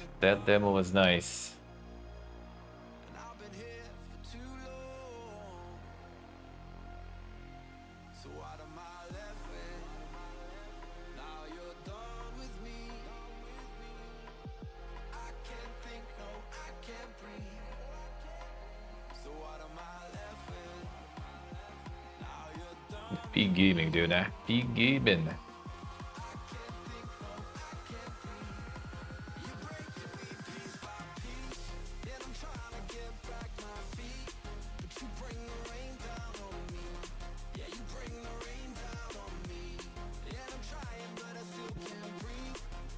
Peak gaming. We'll get that probably. I'll try. Alright, let's get them a news then going. And it's up on Steam. Them Slated Fire still pumping hard, holy. Still harder than Crimson Desert even. Crimson Desert is also not giving up though. Where is Marathon? Marathon did.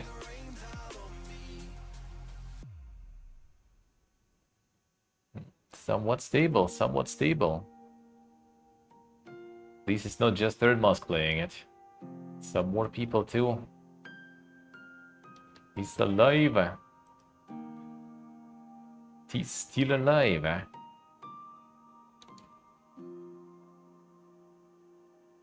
Oh yeah, there's this one. The MMO thingy. Oh, wait, that's some reviews on this one. Start views pumping numbers. So like they do a lot of times when some update dropped, especially. With the update, I think it was a while ago already. Like people still going. People still going even.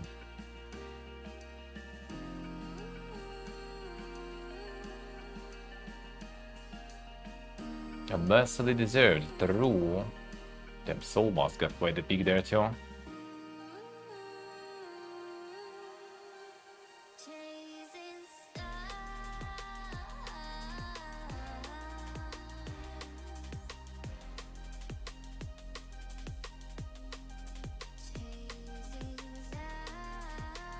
And the Legend of Emirgo in there.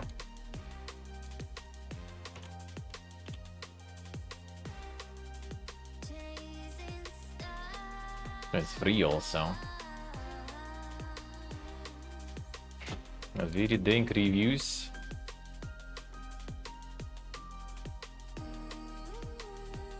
Too many bots and cheaters and a weaker non-existent anti-cheat enforcement. Heavy pay-to-win mechanics, boasting autoplay, low player engagement, unfair for legit players. Autoplay, oof. Another one, then why? Why are we having MMOs like this? Why?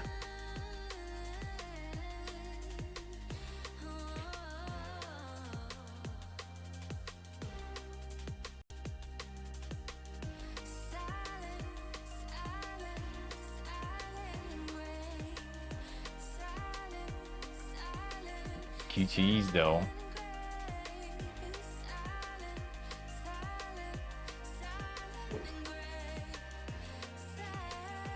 Yeah, I think they just transferred the developers already a while ago, and yeah, since then it was not in the best spot the second game for sure.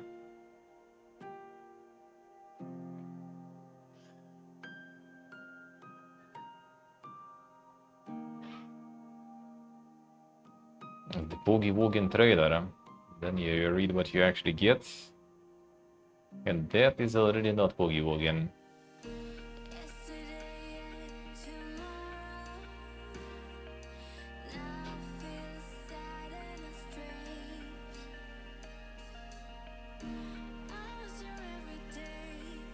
Oh, it is loud today, holy fuck.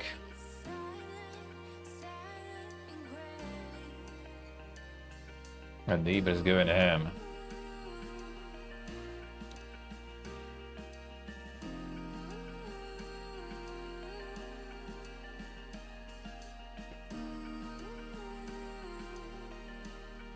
Alright, let's go. Just Cause Studios canned dragon riding fantasy romp Ion Guard would have been Crimson Desert, reckons former Avalanche creative head. I wonder if it would be though. Sadly, it was swatted down by the very tall golem of publishing whims. Somehow I kinda doubt it. Yeah, it's the cancelled one.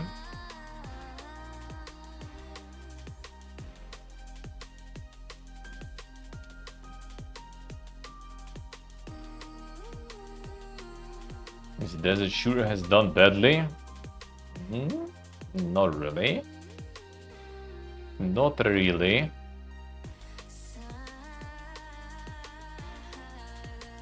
Don't think it did do bad, eh? Yeah, Young Guard ended up without a publisher. The 2 years of work following what Sundberg recalls as a financially motivated breakup with text. It was then announced and became a subject of a big feature in Edge magazine.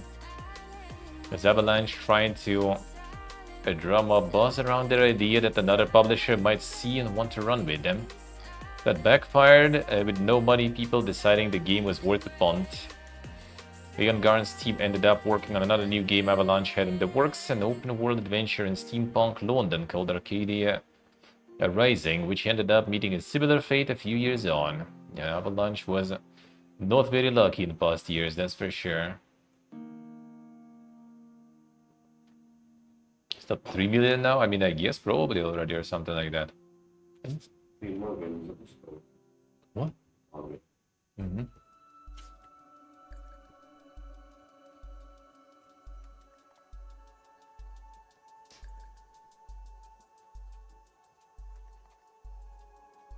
Avalanche not having a good time. Framerate estimator. Evidence in Steam's new update points to more detailed performance tests than Valve's verified programs. Yes, you can run Crysis. It is nearly 2 decades old. Well, you have something else now too.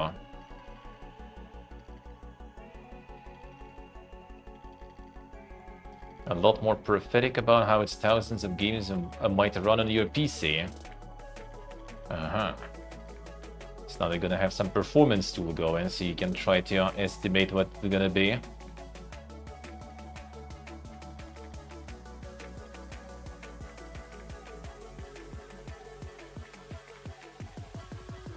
Such an addition has been confirmed by Gabe and Co themselves, and it was only a couple of months ago that Steam began optionally collecting anonymized framerate data. Still think this began with verified programs for the Steam Deck, Steam Machine and Steam Frame in mind, though that data could absolutely feed a more bespoke tool like this. Serving up specific framerate ranges, even estimates for any PC player, regardless of hardware, would take Valve's performance previews into a both much wider and much more detailed territory. I mean, they have a lot of statistics out there also. They could kind of try to approximate at least, you know, how things might be running. Nearly 5 million already there, I see. I see.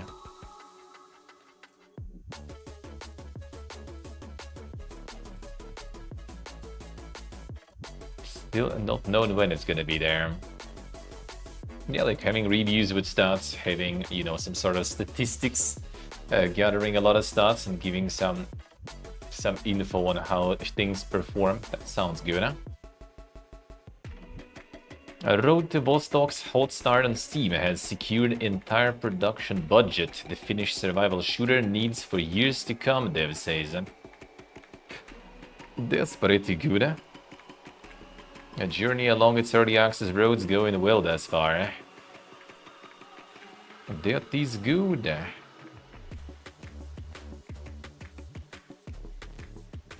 The insane solo development, dude. Past 24 hours have been absolutely insane. A developer Antti Leonin posted late yesterday. Road to Vostok currently top seller in many countries, front page on Steam and with a very positive rating. I'll share some launch stats when I have gathered enough data plus some sleep. Can already say that the launch has been extremely successful for Solid Dev and secured an entire production budget for this game for years and years to come. Play the demo, yeah. Play the demo indeed, eh?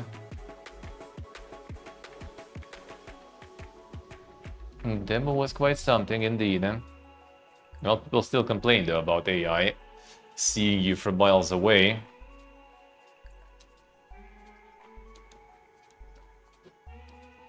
Fields of Eternity's turn-based mode is finally out in full, and Obsidian have also kindly turned off the invisible treadmills. Happy belated birthday, Obelisks of Forever. Alright, pillars now with the proper turn-based. There were mods already for that anyway, but yeah, now you have it properly implemented, you know.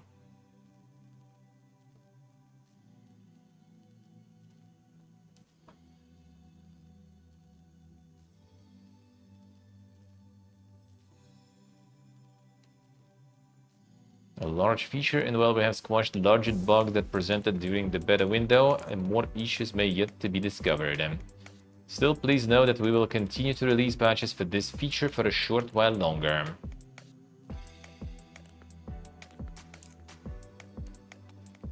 That is nice.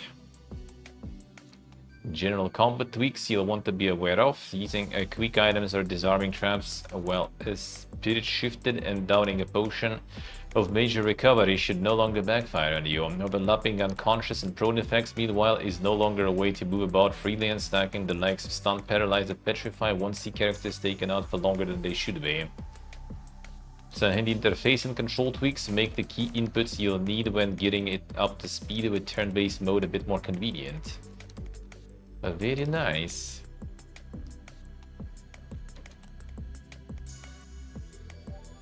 How does Papers, Please creator Lucas Pope deal with sharing his work in this era of AI? Severe lack of posting. Damn son. Pope discussed approach to his production process, noting that he's very production focused in the sense that I want the production to work, I want it to be efficient, I want it to finish, I want to actually produce something at the end. Aren't we all? Aren't we all? But as he goes on to explain, he also likes to talk about the stuff I'm working on, and I think just now the situation kind of feels different to me. That you don't really talk about stuff when you're working on it, because I don't know, that it's going to get slurped up by AI, or people are going to copy it or something else like that. This isn't a hard rule for the indie dev, but he knows that he got the kind of feeling about that, and I just didn't feel as comfortable talking about the stuff I was working on again. I think he was like making like Papers, Please or something. There was like a lot of like really detailed like reports he was posting like on forums and everything. Dog's going ahead. So I hope that sort of breaks and I can feel comfortable talking about the stuff I'm working on.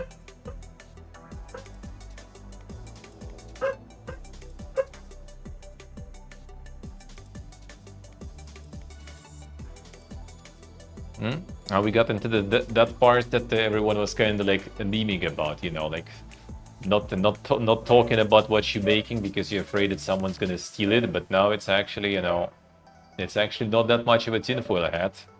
Now people actually not talking about things they're making, afraid of that being stolen. Not a tinfoil stuff anymore. Actually real. Actually real. Rust 2 isn't in development, Facepunch boss confirms after a suspicious Steam page sparks speculation. Any sequel dreams you had must rust in peace, at least for now. Mysterious Rust 2 Steam page yesterday, immediately raising their eyebrows. An account seemingly belonging to Facepunch COO Alistair McFarlane responding to the post with the words "You saw nothing" only raised those eyebrows further. Thankfully, Facepunch founder Gary Newman has since been less easy in a statement to pondering Carb Driver's Gamer. "We are not making a Rust 2, he said, adding that he has no idea at all what the mysterious Steam listing is about. Said listing still up as of writing if you fancy taking a gander at it, but has now been slapped with a warning notice by SteamDB. And damn Schnuff for the gifties. Thank you, man. Thank you, sir. Come back to the dungeon 500, and thank you, Schnuff. Thank you, man. SteamDB staff have flagged this up as suspicious, as it may be malicious or impersonating another product, the notice reads in. Recommend exercising caution and avoiding purchasing or downloading this app. Newman mentioned Rust 2 before, but only as part of a 2023 post calling out Unity's massively unpopular attempt to introduce per-install fees. Rust 2 definitely won't be a Unity game. kind of no point really for them to like rush with the Rust 2 or something, because the Rust 1 is like became sort of live service thing. It just like keeps printing, I think, still. So I guess no rush and no need really to go for the Rust too fast. No need at the moment. Could be some spin-off though or something. Yes, the Rust is new to farming a lot. Yeah, they just do some more updates. Now they got like boats or something, right? Like, they're not even boats, but like the ships or something you can build. And that also got like a bunch of people back in. There's like constantly, you know, a bunch of like streamers returning for some sort of like, what the name? Like, well, not Twitch rivals, but kind of like self-made competitions and everything, and challenges and stuff. So, and there is a lot. There is a lot. Following mass layoffs, Epic are reportedly putting their hopes on the Disney extraction shooter. Shooter will seemingly be the first game to come out of a $1.5 deal. Like my favorite multi-dollar company there. So it's like Escape from Donald Duck of then, I guess, or something.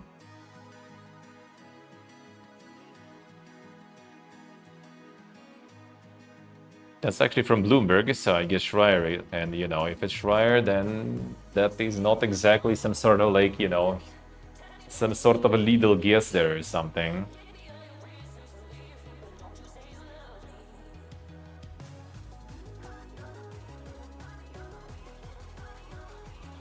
And so that is not exactly even that far from reality, probably.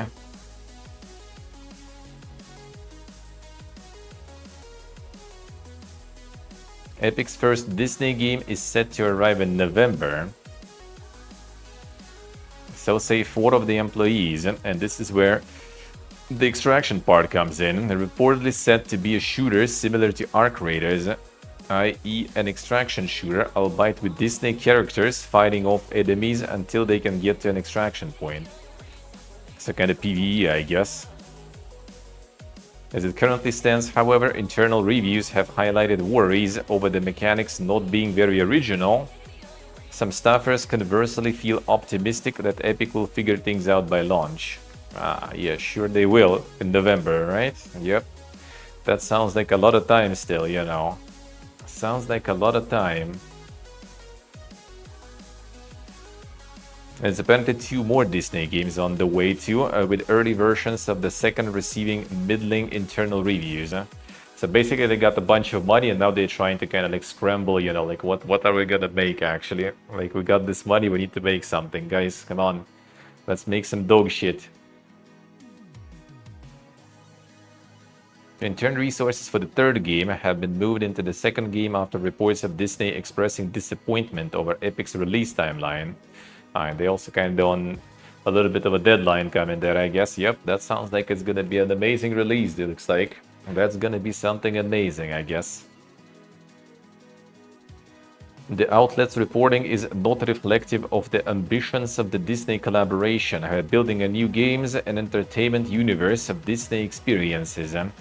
Epic's timelines are aggressive and always have been. They heavily move developers onto projects with releases approaching, while smaller prototyping teams are working on further off projects.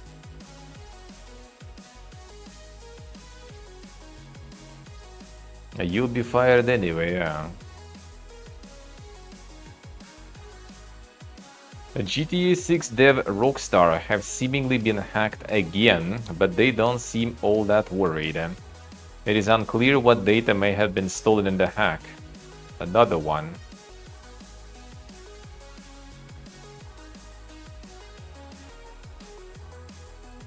Another dark web leak site. Wasn't direct targeted at Rockstar or their Snowflake data warehouse, but at Anodot, a software as a service cloud cost monitoring tool Rockstar uses. Snowflake instances were compromised thanks to Anodot.com. Pay or leak. This is a final warning to reach out by 14th April 2026 before we leak, along with several annoying digital problems that will come your way. Make the right decision. Don't be the next headline. Final warning, pay or leak. However, it sounds like Rockstar aren't all that worried about the hack. In a statement provided to IGN, Rockstar Games spokesperson said that they can confirm that a limited amount of non-material company information was accessed in connection with a third-party data breach. This incident has no impact on our organization or our players. What data then has been captured is anyone's guess, though I suppose we may find out more on April 14th. Another one. True, Axel, true.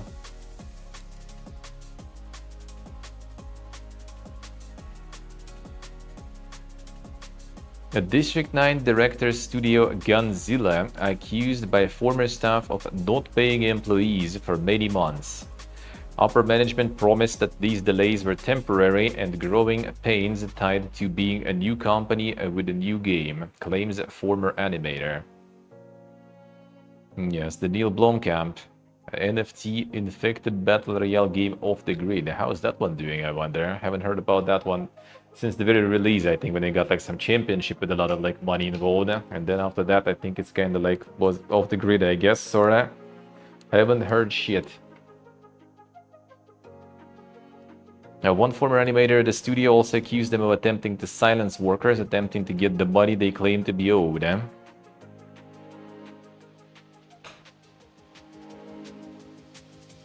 Animator who left the studio this March, talent acquisition lead Anna Savina, both made their accusations on LinkedIn. Dedicated 3 years of my professional life to Gunzilla games, built teams, found top talent, lived the company's mission 24/7. Today, I'm forced to face significant outstanding debt that covers several months of my professional life. She claims staff in her position are facing significant salary delays with no clear timeline. With the reach outs to Gunzilla CEO and CFO having yielded no response and zero specific information respectively. Not the only one, I know many talented colleagues who are in the same fog.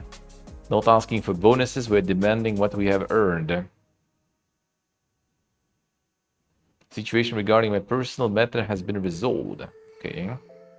She got paid, I guess, in the end. Hey, boss face. Creamer meanwhile alleged in his post Gunzilla Games not paid its employees for many months but still expects them to work. I've personally not been paid since October 2025. Some had their pay delayed even longer. Foolishly worked for 3 extra months, October, November, December, with assurances that delay in payment would be resolved. Classic. Upper management promised that these delays were temporary and growing pains tied to being a new company with a new game. I went to accuse Gunzilla CEO Vlad Korolyov. I see, alright. Neil Blomkamp NFT game with a Russian CEO also. Interesting. I also alleged that now the company ignores our questions and removes our posts about what's going on, trying to silence us. I launched into Early Access 2024, hitting Steam in July last year. Did Gaben let them in? I thought Gaben doesn't let them in.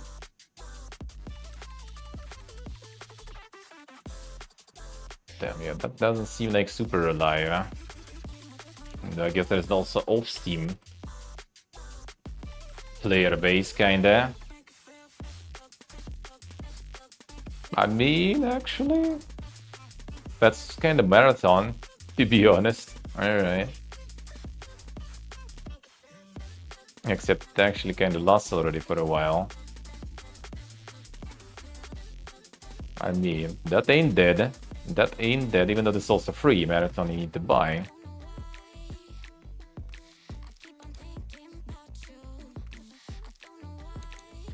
Way to think. And no pay, no work. Yeah, a lot of people just kind of like, I mean, it's like month or two, people can kind of buy it. Like if it's already multiple months, like more than one or something, more than two, you already totally should start expecting something. I don't think it's loyalty, really. I don't think it's really loyalty. I mean, could be with some people, but I think it's more kind of like, you know, well, they gonna, you know, fix it and pay. They just have a delay, and I better just, like, you know, keep doing what I'm doing because I kind of like it, and I don't want to look for anything else, you know. And the market, the job market is dog shit right now in game dev, right? So like it's kind of like, well, I gotta let it slide, you know, and see what happens. And then when for a few months already no money, then people start kind of being a little sus.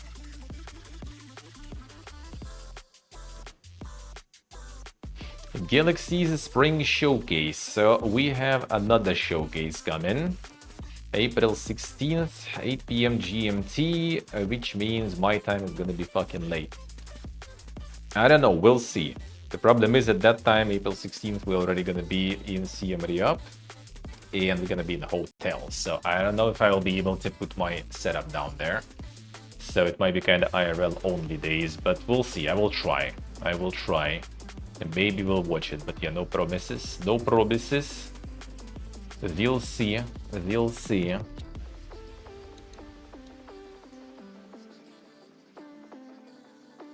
We will see. Roblox is introducing a subscription service that encourages more shady practices. Is it? Sounds about right. After the big Robux, the fuck they doing now? A new subscription effectively replacing Roblox Premium, which for a varying monthly fees, you would get varying amounts of in-game currency Robux. Except a Roblox Plus sounds like a worse deal. Apparently, it costs $5 a month, a price I'm sure we'll see go up in the coming years, but unlike Premium, you won't get any Robux for your real money. Instead, for starters, you get 10% discount on in-game items, avatars, and more. That discount increasing to 20% after subscribing for 3 consecutive months. Worth noting is that Roblox say they will cover the discounts, meaning creators will continue to earn the same amount as they do today on any individual purchase. Subscription will also net you access to free and unlimited private servers across all supported games, includes games where you normally have to pay a fee to do so. Soon after launch, there will also be optional bundles to add on. Perhaps more shady of all is the way Roblox is encouraging game makers to promote a subscription. Through new Roblox Plus subscription prompt, a game maker can get a 250 Robux bonus per month when a user subscribes through said prompt. This bonus applies for each of the subscribers' first 3 months, so long as they remain subscribed, allowing creators to earn up to 750 Robux for every new subscriber they attract. Well, I mean, that's kind of like typical referral program, I guess. Not exactly something super new there. I would say.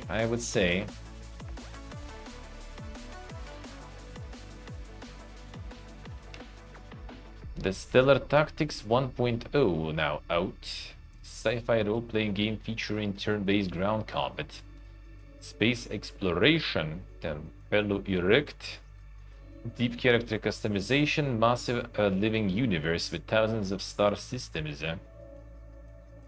Equip your ships with the best equipment you can find, get a powerful crew of mercenaries, and set out the void.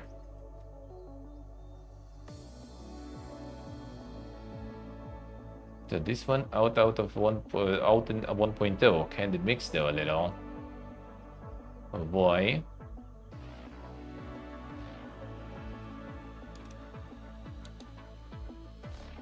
As soon as I got space combat, pretty much rage quit. Damn son. Ground combat top down, then you go into third person space combat that seems to have no real sense of physics. Same Oxer, same really. Well, I understand why it's popular though, because it's kind of like free with the being sort of like this like big playground with a lot of games that are made in that playground. So for kids, it's basically kind of, you know, one stop spot, you know, to play everything, I guess. Similar to Space Rangers, actually, huh? Interesting. Space Rangers is dang shit, dude. Space Rangers is dang shit.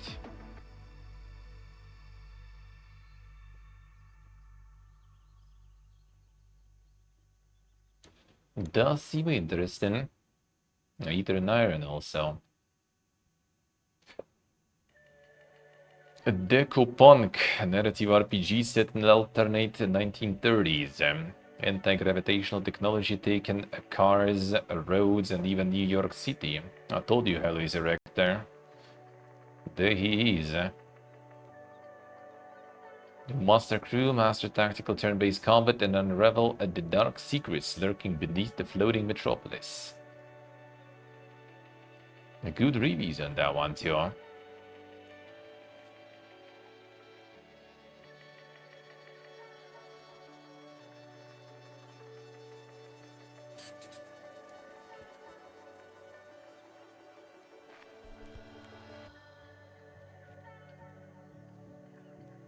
This one has all the RPG in going to.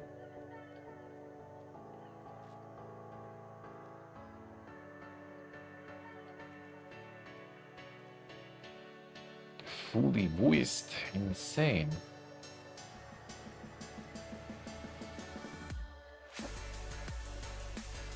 This one could be interesting. Zero Parades. 21st of May, this one, alright. Wonder how that one goes. Still need to get this collision done, so no rush. I wonder if they will actually continue, you know, the hype train, or this one's gonna flop. Because that's the actual Zao. There's already no one who worked on the OG. Everyone fucking left and made their own game companies making different games. So that's someone completely new doing all that. I think demo was kind of like received alright, so maybe not bad.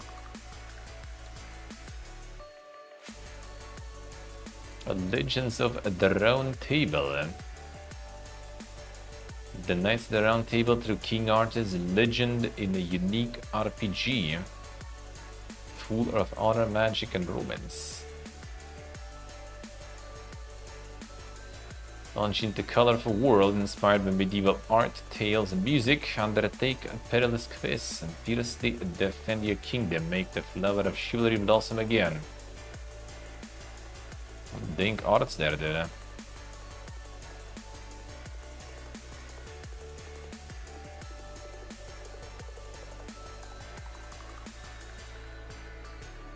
Interesting. Interesting.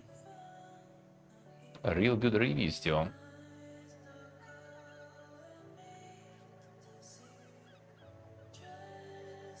The illuminated manuscript there.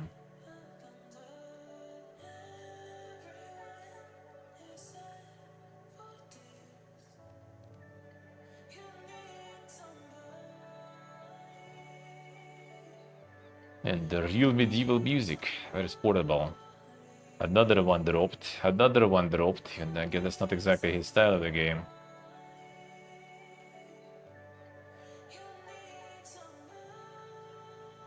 Storytelling artwork, the music.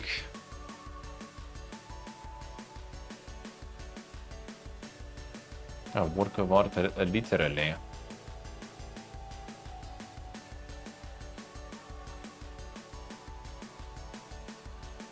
Product refunded. I didn't want to write a negative review as I like the ambitious projects, but I've noticed toxic positivity, people attacking negative reviewers. So I leave this one as my veto to that. Damn, son, what a guy. So what exactly actual negative review for though? Outside of like doing it in spite or something. What was the actual problem, please? Presentation fantastic, gameplay is boring. Worst parts of MMO fetch quest rolled into one big game.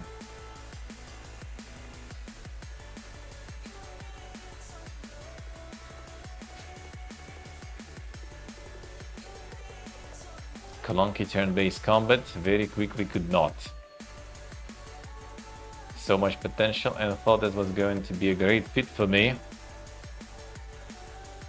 Watched 3 hours of videos about the game because I was excited for it. Skipped playing the demo, went right to purchase, and played the whole 0.4 hours there. Insane. Hey, portable hello. How we doing, man? It looks dang though.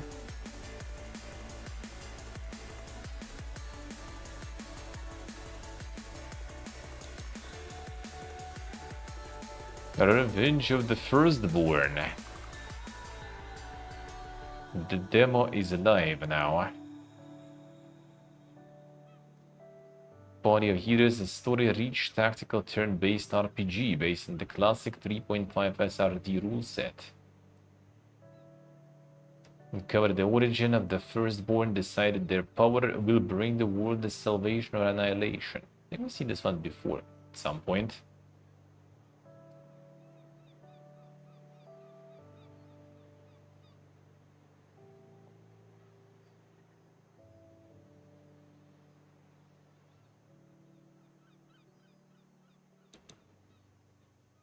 Scourge of Reptiles.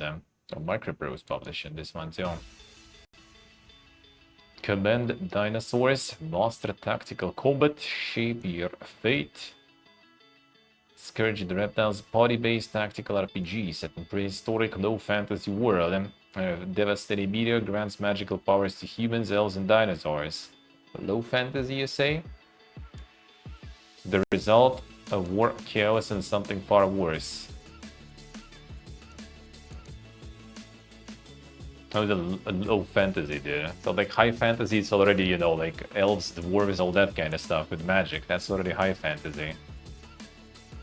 How is this one a low fantasy when it has same magic, you know, elves, dwarves, humans and stuff, but also dinosaurs on top of that? Yes, yeah, Subak, yes, yeah, I heard about that. The Roblox Protus, yeah. What a time to be alive. Huh? Yeah, they tried also to close it back home. I think they kind of found some sort of like, you know, solution temporarily. I guess like some of the communication just was off or something, and that's it for now. Still working.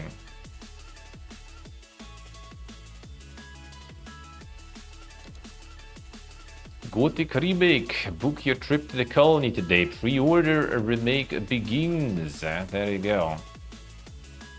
Can get yourself the pre-order for Gothic 1 Remake.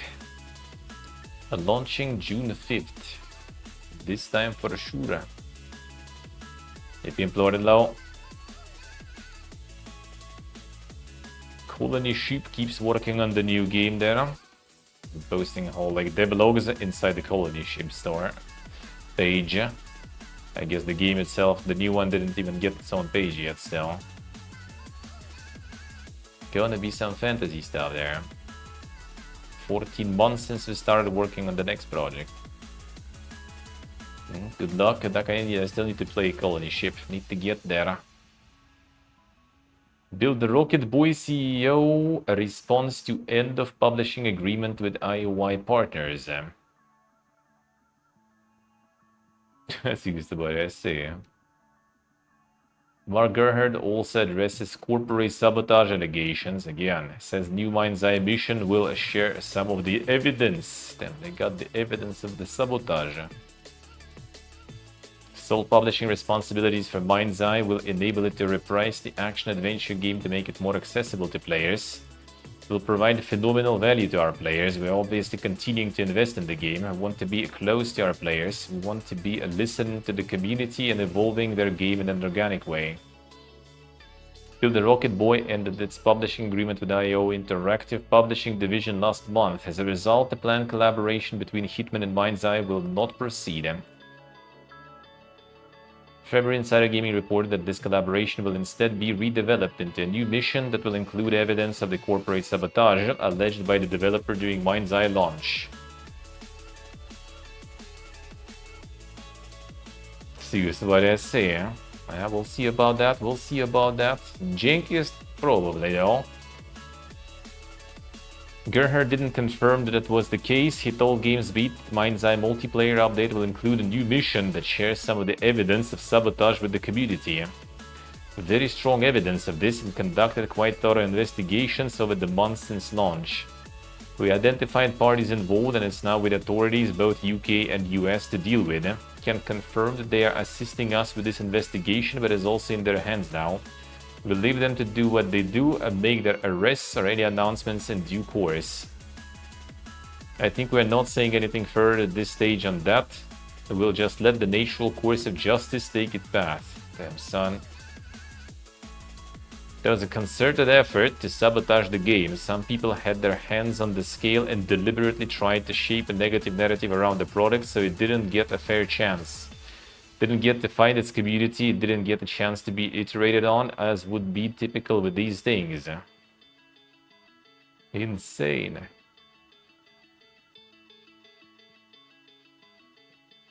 The Samsung, yeah, the Samsung kind of looks so far like maybe a little like kind of like Mind's Eye, but I guess with better price tag. So that's actually a bit of a saving grace for it.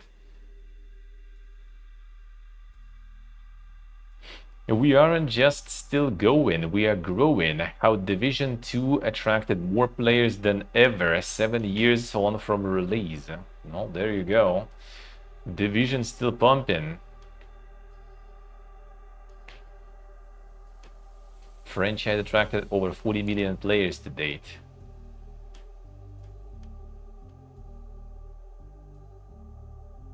Sounds amazing indeed, yeah.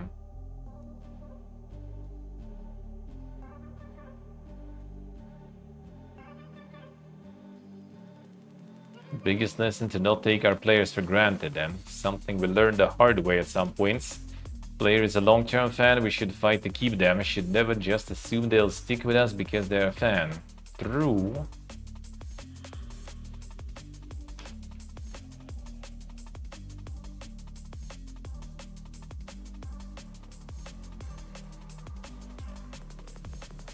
Any like numbers and stuff there?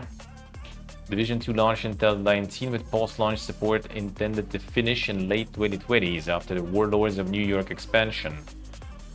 Developer Massive Entertainment was set to move its focus to other projects like Star Wars Outlaws and Avatar Frontiers of Pandora, but the success of the DLC meant that Ubisoft wanted to keep the Division 2 going.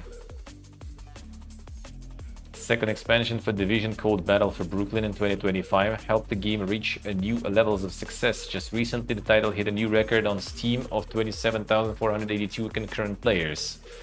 I mean, that's a lot, and that's just Steam. There's a bunch of people still kind of like, you know, like in being hostages on the Uplay launcher, the Connect, whatever they have, and there's a bunch of people on console too, so that's actually quite massive though. It was the moment where people started noticing that Division 2 was still here and was very strong. Had a great year of content after that and a lot of positivity from our players, and now on the anniversary we hit just at the right time with the right kind of content and the right message for people who are looking for great value for money, for an experience that they can sink into and get a lot of hours of gameplay from. Yeah, you can buy this chat on sale like with all the stuff, I think like for like $3 or something. Part of our player base that is looking for this 6-year-old experience where you know you're going to buy into something that is going to last, that has a history and is going to keep going for a very long time. Well, I mean, it's very loud words for someone working in Ubisoft, you know, at Eve Gilmore range or something. That shit can like close and be killed in the moment there. So I wouldn't be saying you buying into something that will last for years. And probably will until they want, you know. Not free to play. Another team say they have looked into going free to play, but it never made sense. Very clear the model we currently have works really well with the current game. I mean, like $3 to buy everything doesn't seem like that like big stonkers that are coming their way probably. So I mean fundamental changes for the way the game is designed, trying to be a bit protective of the experience of our players and the way we monetize, the way we do business. They're realistic about how this works, and at the end of the day, for our game, we continue growing, we need to generate revenue, but we always want to make sure that we do that in a respectful way for our players. And free-to-play wouldn't necessarily violate that, but you would need to adapt and make some changes. So far, we haven't really seen the need to do that.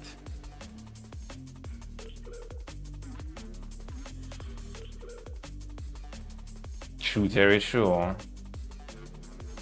In 2021, Ubisoft announced a new free-to-play standalone Division title called Heartland. Project is being held by Red Storm, was ultimately cancelled. The Massive team isn't able to comment much on the game's cancellation. There was another one also, right? Another mobile one. Yeah, is Resurgence out, or there's another one? There was some that did release, actually. Oh, it recently released. Okay, Division Resurgence. Long in development take on shooter MMO. According to Bernie, Mark has drawn a great deal of excitement from gamers who aren't necessarily mobile fans at heart. Division 3 announced in 2023, but currently doesn't have a release date. Well, I mean, if they're still farming 2, then why rush even? Why rush even? Team can't say much about the project except to say that having two development tracks, one for Division 2 live game and another for Division 3, means the lessons can be learned across projects. So they're gonna get the 3 out still. 10 years in Division journey already. Monka is... I mean, to be honest, Division 2 actually already, like, should be quite a lot of time. I think it was out on my first year of streaming, so that would be like in 2018, I think it was out, so basically in a couple of years it's gonna be 10 years of Division 2 even. And Fallout 76 also.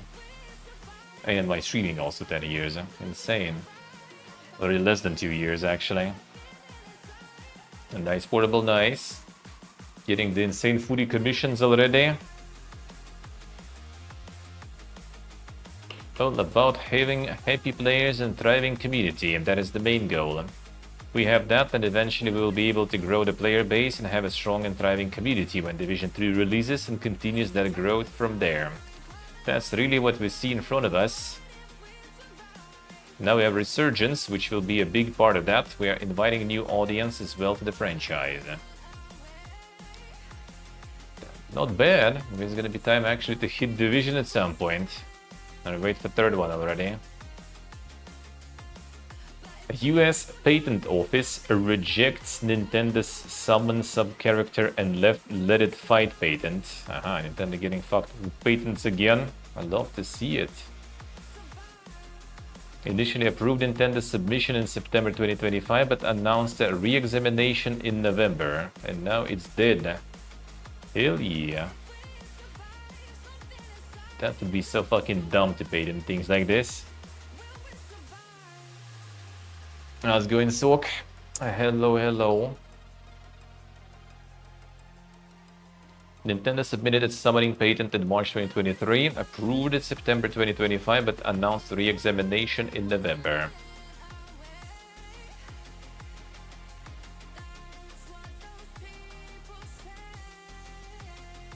All because of the Apollo world there.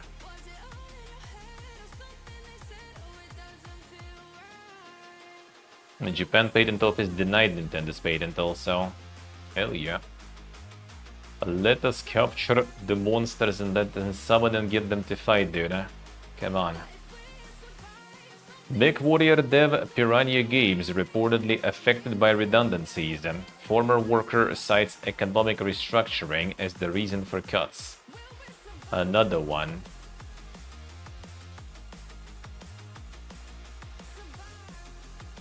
The last January cuts affected 38 employees.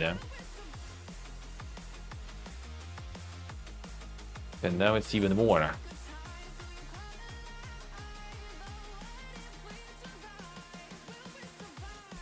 Nice portable, nice. They're drawing Forsen. You can send for his competition for the t-shirt then. A Game Pass for indie games. Meet Indie Pass, $6.99 a month subscription, launching with 70 titles. The Indie Pass platform will help smaller creators with discoverability in an ever busier games landscape. Damn son. The Indie subscription now.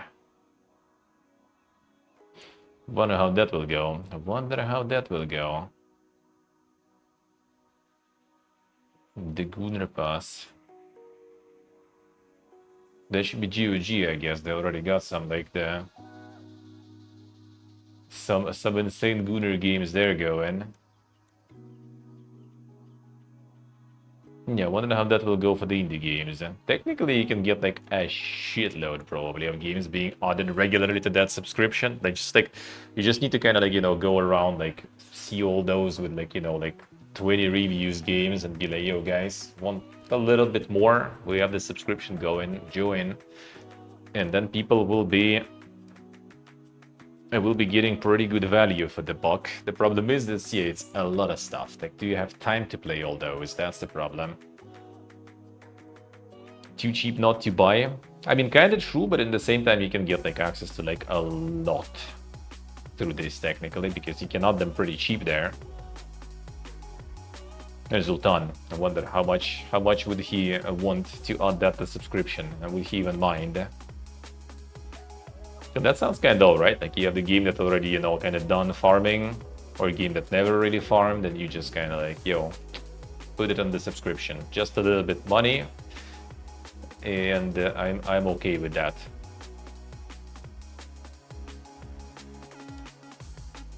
But yeah, there is like so much right now also that like having this subscription, I don't know, tricky.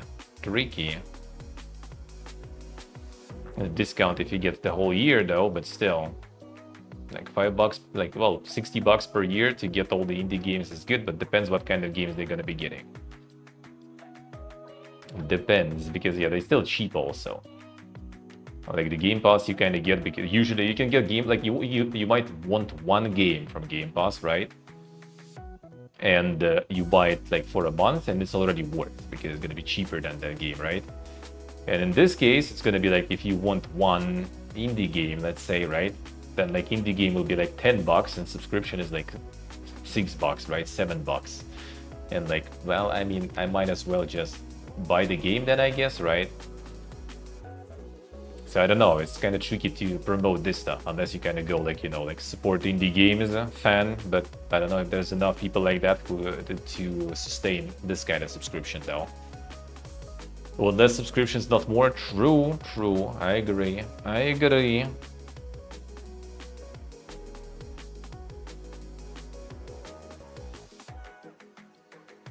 have a lot of quality games there. Well, I mean, we'll see.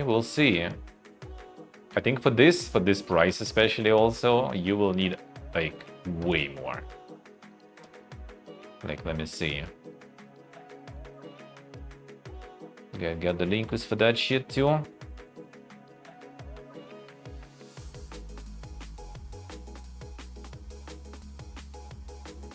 really don't like when like there's never a link there to something.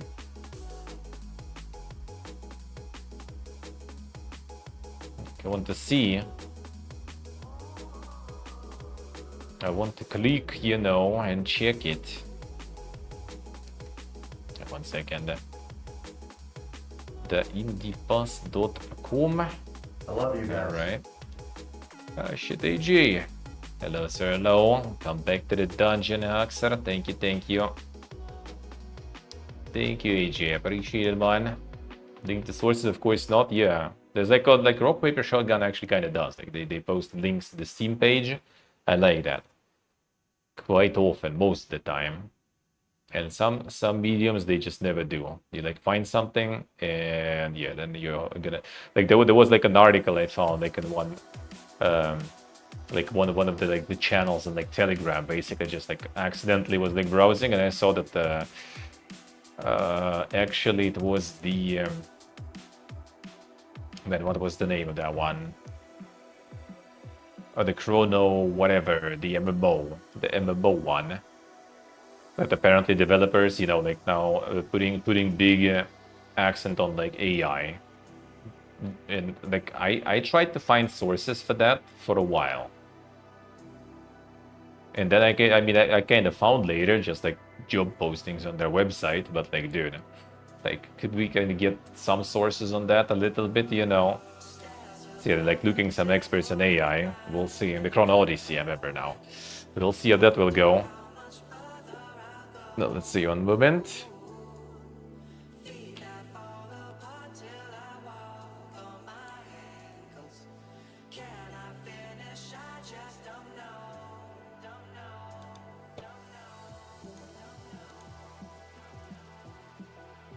Gonna open it up.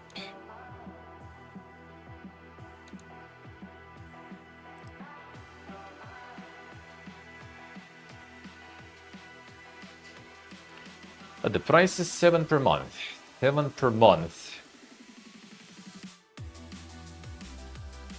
So what do you guys have, let's say? Coming April 13th, alright, soon.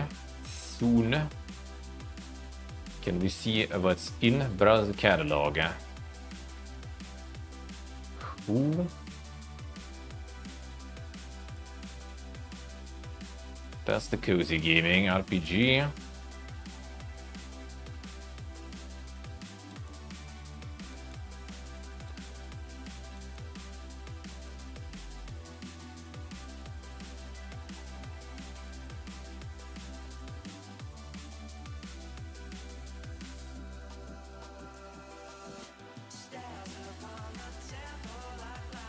Well, for now, I don't really feel sold much yet.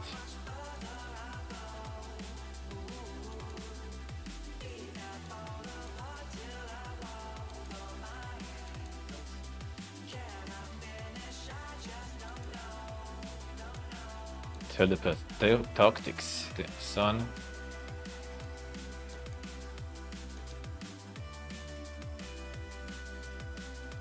The Cryophobia. And the SCP also, they got some, alright. I guess horror does have something going there. Something is going there.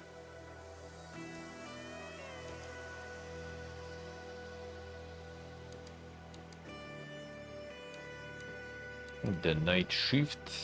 Survivor. I mean, there is some stuff, but like it doesn't have any, you know, crazy edition 33 though. Of course not. I mean, I think only the stuff that they publish, they only put in the sub for now at least.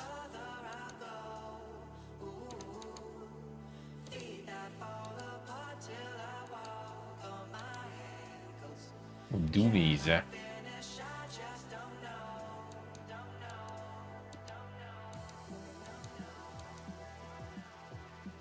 Yeah, not so sure yet for now, I would say. Not so sure. It's a lot of games, but isn't that many, you know, really dank ones, eh? Yet not sure. We get some side also publishers or developers to get on board. That would be kinda poke though.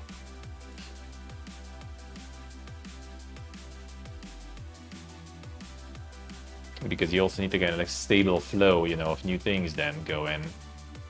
Guess we'll see. I mean, good luck there. Hope that will work. As I said, like for some developers that would be nice. Just, you know, like get your game out there. If it didn't sell well or something, at least like get a little bit of a like spotlight on it, you know. Get your name out there too for the future games, for example. Assim só quer ser. Monka is Take-Two Interactive reportedly lays off AI team. Damn, finally some decent layoffs, I guess. Former employee says decision was made following shifting priorities from upper management. Been developing a cutting-edge technology to support game development now for 7 years. Those folks know how to match innovation and novel problem-solving approaches with strong product design chops to create systems that empower people throughout the development workflow. The past 6 years, first leading Zynga's Game Services division and Central Tech, then spending the last 2 years building out the AI team at Take-Two, we push the edge of what's possible, applying emerging technologies to real game development problems. That chapter has come to a close as shifting priorities from upper management have impacted my team and me. Several other team members confirmed they were affected by the layoffs. Take-Two declined game industry-based request for comment. A RIP. Dude was embracing the AI and now they're just laying them off. I mean, layoffs are bad, but it's kind of interesting though that they're laying off the AI people though. Currently, in current year, actually. Evil Landfall is the latest publishing label from an indie developer. Another one. The developer behind Peak launched a publishing arm. Kirsten Lee Naidoo, the new CEO of Evil Landfall, explains all. Another giga indie into the publisher. There's a lot of yaparu on this one. Alright, let's see how it is. Peak farmed. Time to get your own publisher now.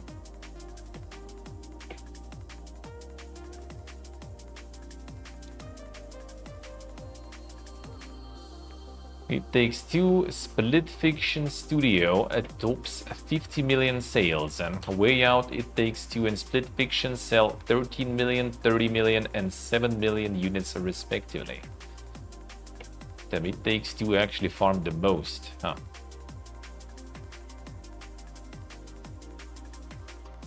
Interesting. Rockfish Games lands €8 million grant as Germany boosts game industry support. Everspace developer reflects on the impact of Germany's grant program, which increased its annual funding for the sector to €125 million. Damn, Everspace also getting some German money there. Insane. Damn, dude is like really looking really happy to get that money from government. A newly expanded €125 million games fund. Grants range from 300,000 to 8 million per project. That's good now. I like that. I like that. Germany financing all the good games there. Well, games. Not necessarily all of them good, but we'll see. Hey, Master, hello. How we doing? At least that I think is kind of not a bad thing. I feel like a German dev today. It's time, man. 125. Now you got only 8, and the whole budget is 20 million. So they got nearly 45% of development costs.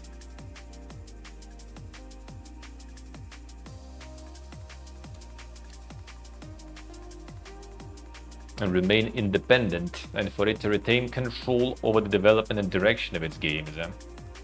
The government basically becoming a publisher. A new matchmaking platform, Sale.game, launches to combat discovery fatigue between developers and publishers. So basically you can put your pitches on the platform now and get yourself a publisher potentially. Where is Ultan? We got him some good shit, maybe. He's gonna probably like shit on it, but still. Get some Nautica 2 news. Not this week, I think. Don't think so. Don't think so.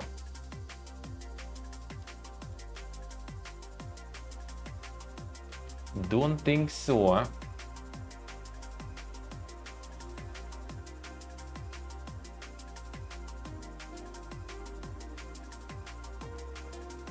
Yeah, sounds like a good platform. Sounds like a good platform. They just yank your ideas. Well, I mean, that's what you already kind of do. You want to get a publisher, you already need to, just like drop your ideas to a whole bunch of, your not idea, just idea no one gives a fuck about, honestly. Like, I guess maybe if you Kojimbo or something, you can just go to some publisher and like, yo, guys, I have an idea, and they just like, like throw fucking money at you. But if you're kind of like no one, sorta, even someone, but not Kojimbo level, then yeah, your ideas no one gives a fuck about, honestly. Ideas are something that, yeah, everyone basically has in crazy amounts. Like, until you actually form them in at least like the design document or something. And preferably with some sort of like, like vertical slice of the game, like no publishers will even like scratch, Maybe if you manage to get viral with some like fucking TikToks or something of your upcoming game, maybe then they also gonna get you. Like, there are some publishers who just kind of like farm some specific types of games when they already, sort of starting exploding something. They also, well, might as well publish you. Here's some money. Seems like you're kind of doing something already, so might as well.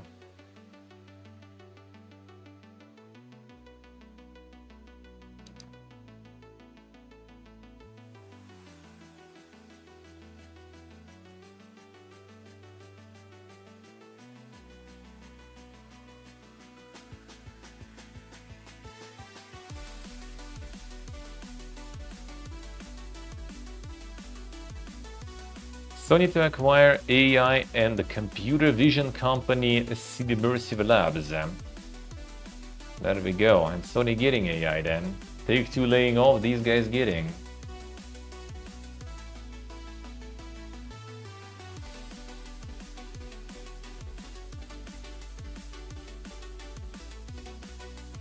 Oh, you mean this way, Terry? I mean, I don't think someone from the street will be able to kind of do that. I assume it's gonna be like, you know, just between the developers and publishers.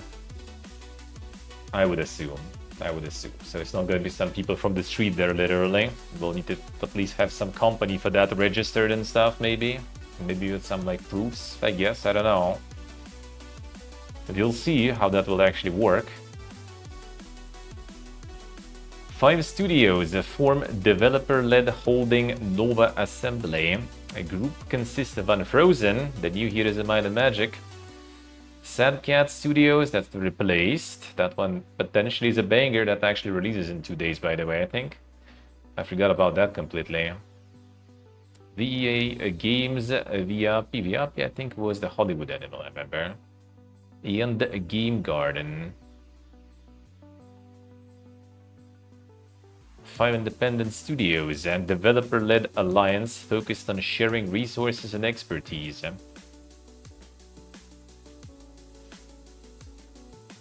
Ten games in development. First release will be Sad Cat Studios platformer Replace, scheduled for April 14th. Demo was really cool.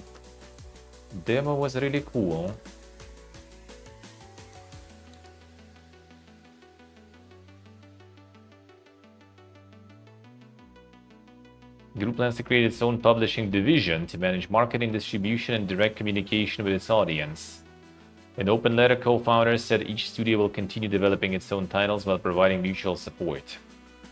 Formation a single holding structure, bringing together 5 commercially successful, highly promising gaming studios will not only enable creators and ambitious gaming projects to share invaluable expertise accumulated over years of experience, but will also allow for more efficient and strategic use of shared resources. And all that without compromising creative independence, which ultimately remains the key driver of competitiveness in today's challenging market. Well, we'll see. Flush and KCD2, Monkaes. Actually, Darren Keller, developer of Dawnfolk, played that one. I recently shared that leaving what he thought was his dream job at Ubisoft allowed him to create the indie puzzle strategy game and made him happier. Yeah, I remember when I got the demo for the first time years ago. It was already pitched like, you know, like the hobby indie one-man project from ex-Ubisoft dev.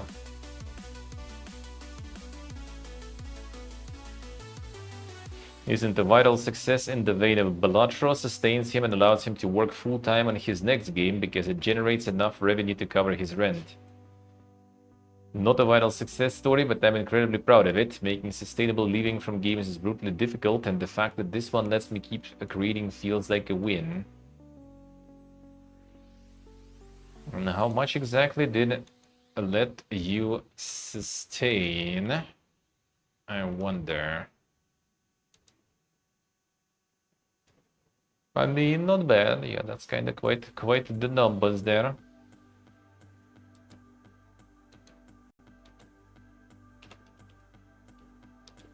Well, the price is also kind of low, but yeah, still.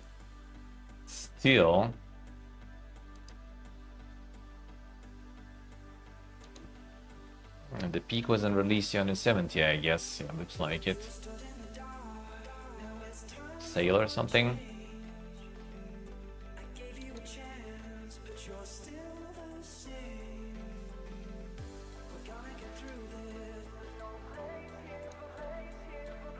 No, there it is. McDonald's launches gamer menu with anti-AFK tool in Turkey. There it is. The Pro Gamer menu. Big Mac, medium fries, medium Coke, and 8-piece order of onion rings. Time to go to Turkey, dude. Let's go. Get insane rare collectibles.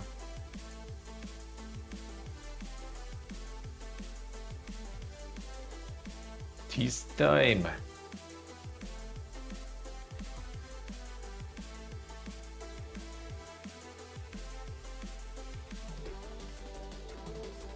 The game is too big. I see, I see. Supposed to do? So basically it doesn't kick you from the game is when you're AFKing. Pretty much. Like makes you runs and rounds in circles. That's it. That's it. Can buy like 3 or 4 doner with that. How much is doner then? $3? 3-4 bucks? That sounds good. That sounds good.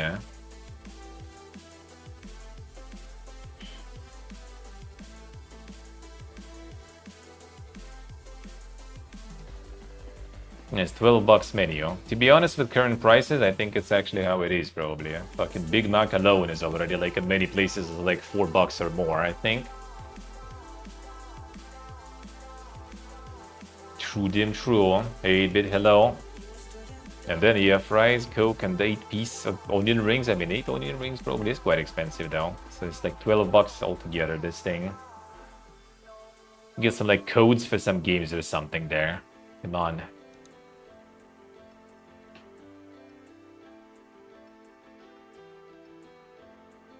For more, that's cheap. Yeah, that's even kind of in the cheaper countries. That is already, you know, that is already a kind of like the price in the cheaper countries, and then countries it's probably insane already.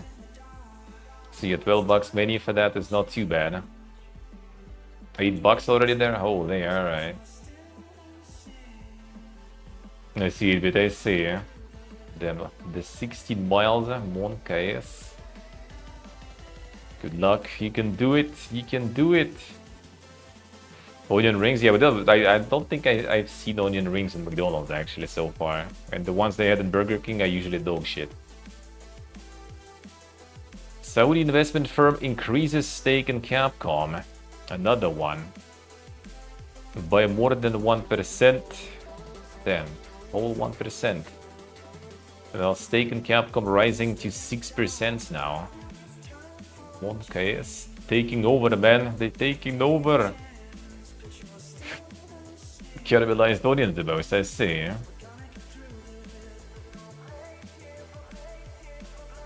PlayStation State of Play may happen next week, it is claimed. Next potential date, April 16th. The Galaxy Showcase also April 16th, right? Oh man, I don't know, like not so sure. I see, that's probably like just the meal with Big Mac, fries, and Coke though, right? With no onion rings and stuff, so... Sounds kinda okay, I guess.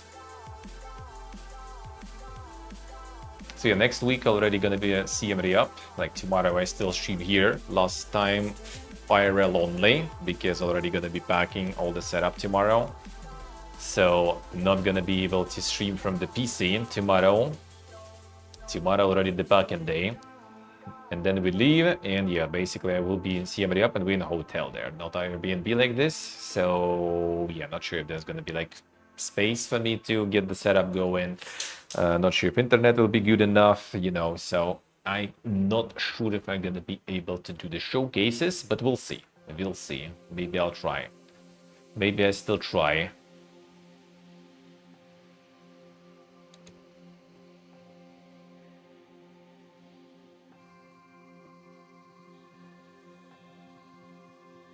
I see. Steam GPT is reportedly in the works for support and CS2 anti-cheat. What was that about? Like the pre-integeben. There it is. Steam support issues and somehow connected to Trust Score and CS2 anti-cheat. There it is.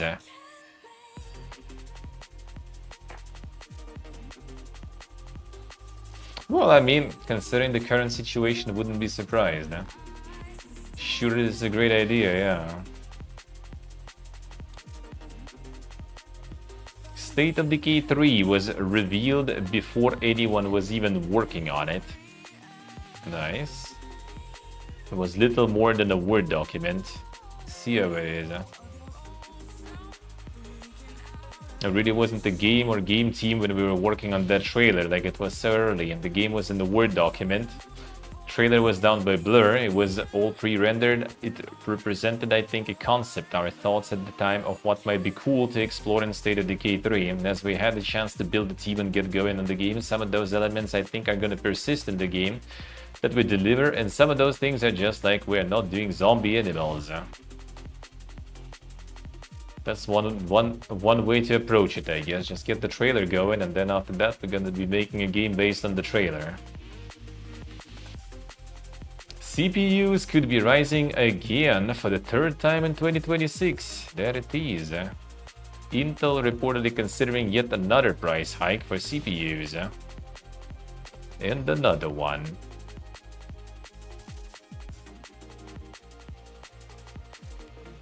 Yes, it's because of AI. There it is. AMD can't keep up with the demand. Seemingly neither can Intel. Instead opting to increase the prices across the board to try and stagnate the amount of chips being bought.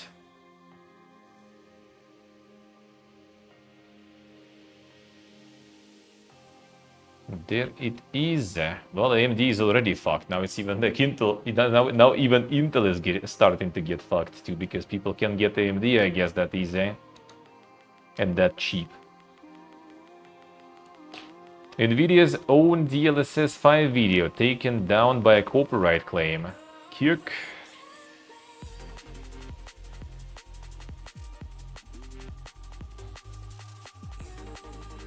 Channel used some footage from the announcement trailer and then started taking down other YouTube videos that used the same footage, claiming it was their footage. Okay. This has seemingly led to Nvidia's own video being taken down, and it's still down at the moment.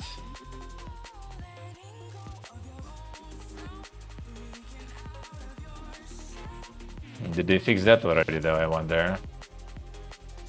Yeah, they did already. Of course they did. Of course they did. Already returned. Triple I Initiative Showcase, everything announced. See, this was a really good showcase. This seemed dank, even though maybe not exactly my jam, but did seem interesting. Alkahest, still no date, nothing, so I still don't believe it actually fucking exists, but I mean, looks good. Way too good to be true. That's why I will believe when it's actually out, probably, you know. Or there will be something we'll be able to touch at least, and I will believe that it's real, because otherwise that looks like way too good to be true.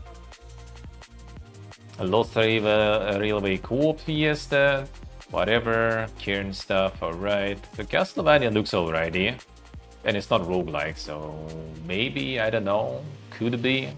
Like, I love Dead Cells, but like I feel like I burnt out on those like so hard somewhat that I don't really want to grind that shit anymore. But the single player with a story, maybe. Spacecraft would be, like, I don't know, Spacecraft seems like I still don't really get what it is that much. It seems really interesting, but I don't know. There's gonna be some, like, also, yeah, early access is already coming, and I think there is some sort of, like, playtest or demo going right now. If it's the demo, could actually kind of check, maybe. But it might be interesting, though. Undertale DLC for the Rift. Not my GM, but apparently good stuff. Thick as Thieves is now like the co-op PvE center game. That's really good. That's really good. Homestead is good thing. The Battle Guild kind of whatever. Not my GM. Frost Trail, I think was kind of alright. Like Crop is like the horror Stardew sort in a way. It could be alright, I guess. Machine Party, don't remember actually. Windrose, Super Mega Giga Pog, but fucking April 14th, exactly on the day we're fucking traveling and stuff, and like, we'll see, dude. I don't know, man. Will I be able to on release or something? We will see, because yeah, if there's not gonna be a way to put my setup down in CM Reab, then yeah, there's just no way. There is just no way then for me when I'm gonna play that even. But we'll see. I'll try. Oh, but the heal not exactly my GM. Star Seeker seemed alright. Shifted Midnight not my GM. That was kind of like post-show was like weird with this one. It was just like Brother Mon just flexing how like, you know, he made some like content creators play his game and like flexing his like numbers on TikTok and everything. Like, bro, are you like trying to get like viewers to, you know, like to play your game, or are you telling viewers that the game is good, or are you just telling viewers that like the game is like, you know, pog and viral and that's why you need to play it, not because it's good? I don't know, that was weird. That is Disco not my gem but looks good. Paratrauma good shit. Dance Castle 2 kinda like, I don't know. Sliding Time also not my gem. Solarpunk was alright, demo was kinda alright. But like if I would be playing some survival, you know, like the 4 Horsemen of Apocalypse with survivals, I would rather play something else, probably not this. The Warhammer Survivors could be good. Why not? Why not? Everwind's good shit. Oxygen not included is good. Valor Mortis looks nice initially and still looks. We'll see. Hopefully will be out soon and nice. Long Gun kinda whatever. Temtem kinda whatever. Potato, I mean good shit, but eh. Far West not my GM. Graveyard Keeper 2 nice. Might play the first one on release back in the day on stream. Then here tomorrow, Friends Nope. No. Clover Pit, maybe I'll return. We'll see. Like Clover Pit I did play a bunch and it was real fun, so maybe I'll return for some new shit. Maybe. The Lift, not so sure. I mean, look kinda okay, I guess. Got the Buster Dawn, seem kinda good. I love you guys. Ah, shit, must grow then. Come back to the dungeon. Thank you, sir. Thank you, man. Thank you. Appreciate it a lot. Thank you, man. How we doing? Risk of Rain 2 DLC. Too Deep to Quit, not my jam. But Neverway did seem kind of potentially interesting. Stylish. Dink. Final Sentence not my jam. Don't Starve could be good shit. But yeah, like overall, that was a really good showcase though. That was really good. We watched together, so kind of no point going over all of them again. But yeah, it was good.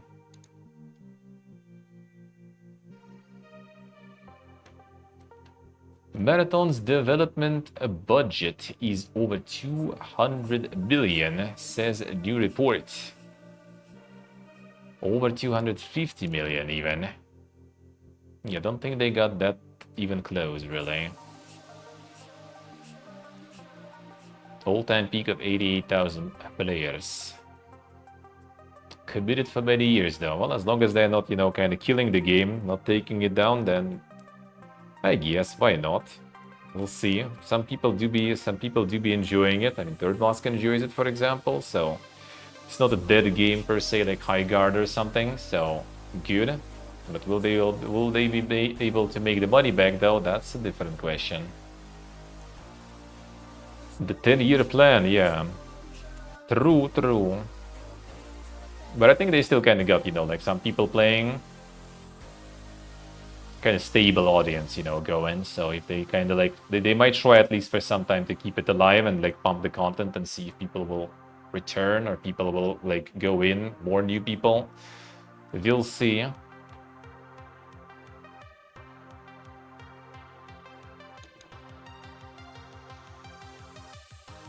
Amazon Luna makes major changes that impact all users. There we go. Amazon eliminating the following: a la carte game purchases. Bring your own library is no longer supported. Ubisoft Plus and Jackbox Games subscriptions have been discontinued. Third-party game stores such as Ubisoft, GOG, and EA are being removed from Luna. Damn. Someone bought into this shit and now getting fucked hard. Always looking for ways to better serve our players. Yep, that does make you serve us better for sure then. Feedback has been clear. You want easy access to great games, more social experiences, and steady flow of new content.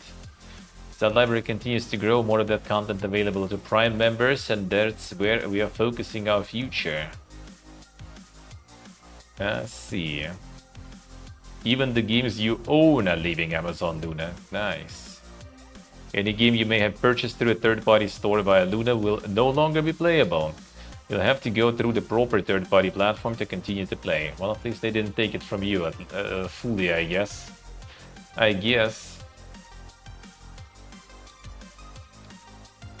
Godzilla CEO fires back at claims of not paying employees. There it goes. There it goes. Earlier this week, talent acquisition lead Ada7 posted LinkedIn. Yeah, that just went through. Right away, Karalyov called the claims nothing more than FUD, which stands for fear, uncertainty, and doubt, and that it was only done to farm views. He said that it was a way to target the biggest Web3 game ever created, damn son, and then went on to focus on the studio's NFT Battle Royale game off the grid. Karalyov said that if people want to spread FUD, he'd be willing to set up a live dashboard to see new players joining in real time.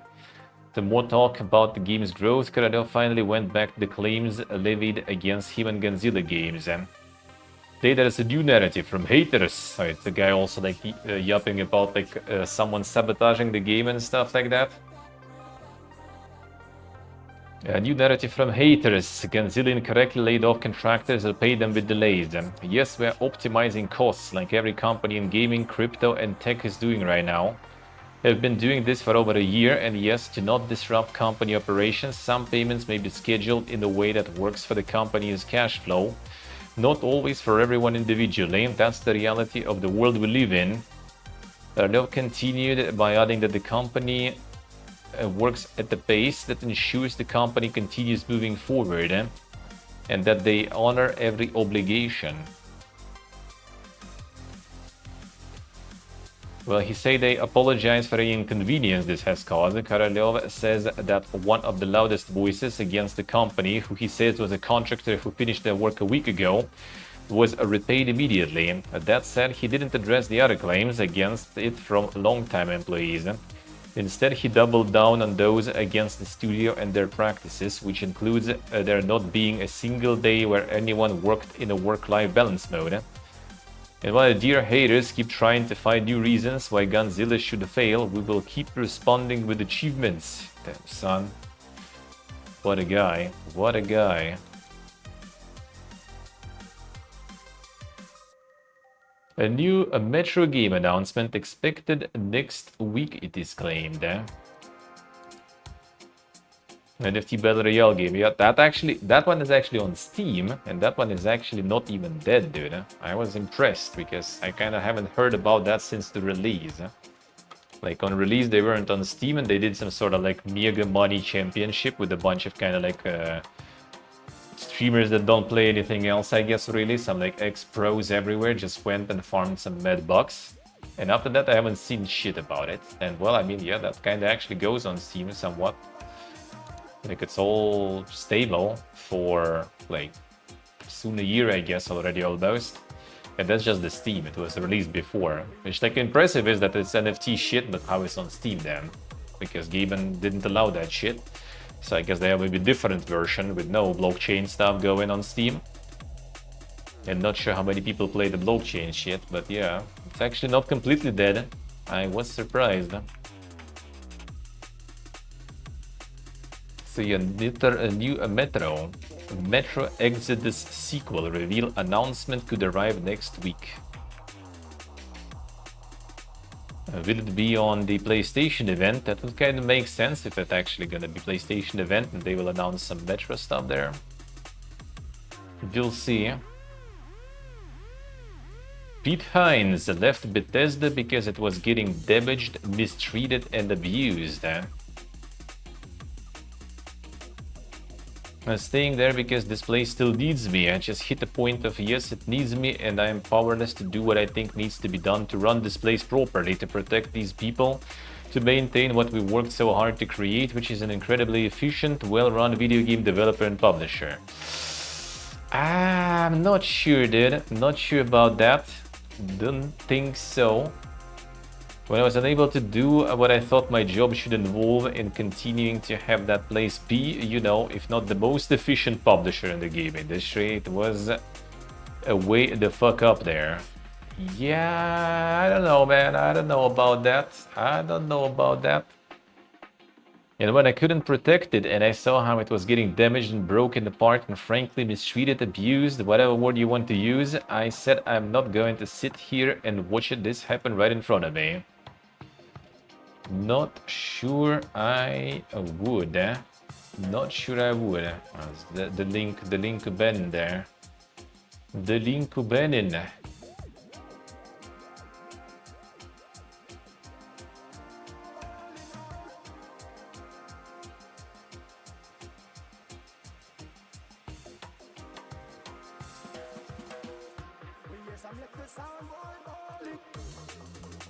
The insane tweets. The insane tweets. He then explained that Todd Howard, his friend and colleague for more than 20 years, was the only one who knew he was leaving the company for such a long time.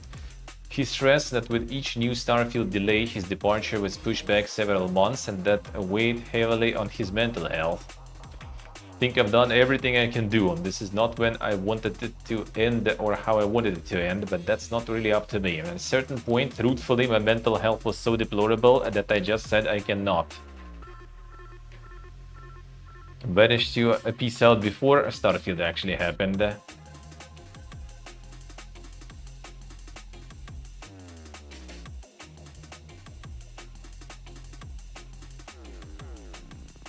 Yeah, about all this most effective and everything, like, bro, that's cup. That's a cup right there.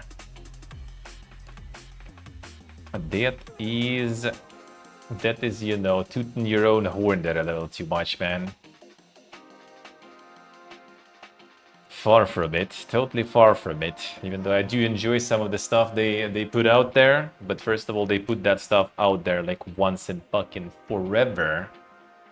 First of all, so that's already not well run and totally not most efficient, right? Because with this like cadence of releases, they suck fucking balls with development.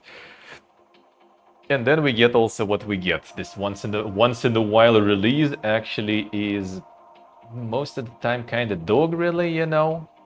And if not complete dog, then at least very flawed. So again, big cup with all this efficiency and everything. So yeah, and then again, everything is relying on modders salvaging the situation after that. So like, while I do like some of the things, and most of the things I do like, they are old actually, even, or not Bethesda at all, technically. I do believe they are not that good. Let's be real there.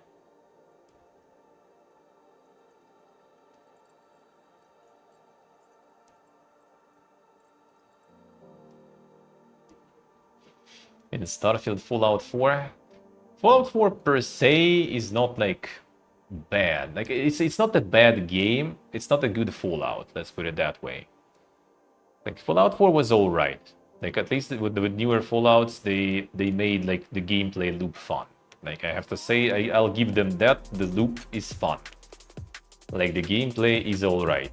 Story writing is fucking dog shit though. But like at least it's fun to play kinda. So I wouldn't say it's like that bad. Starfield is kind of the same actually, I think. Like the gameplay actually good. I did enjoy space shooting, I did enjoy shooting, you know, all that stuff was fun. How it's all like slapped together, like narrative, I'm not even talking. Narrative is absolute trash in Starfield. That was only one memorable thing that I did like. Everything else was absolute dog, really. And in the new DLC, they try to get all this, like, you know, actual, what I was talking about for a while, right? That like, why do you have like all this like space stuff when you don't do space? Like you don't actually spend time in space. You only spend loading screens in space, basically. And they fixed it in the DLC, but looking at the DLC, actually we haven't looked at the DLC because it looks like the reviews are pretty dogs, so it didn't even display it anywhere.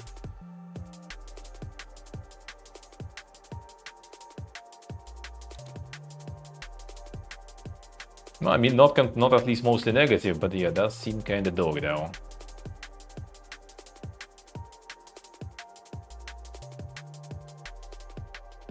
The role-playing is lacking, yeah. The character system like is very simplified and absolute trash. Yeah, I agree. I agree. Dialogue system simplified and trash. The shooting is alright. Like modifying weapons and shooting is okay. I'm kind of fine with that, really. Like it was fun at least to play that way.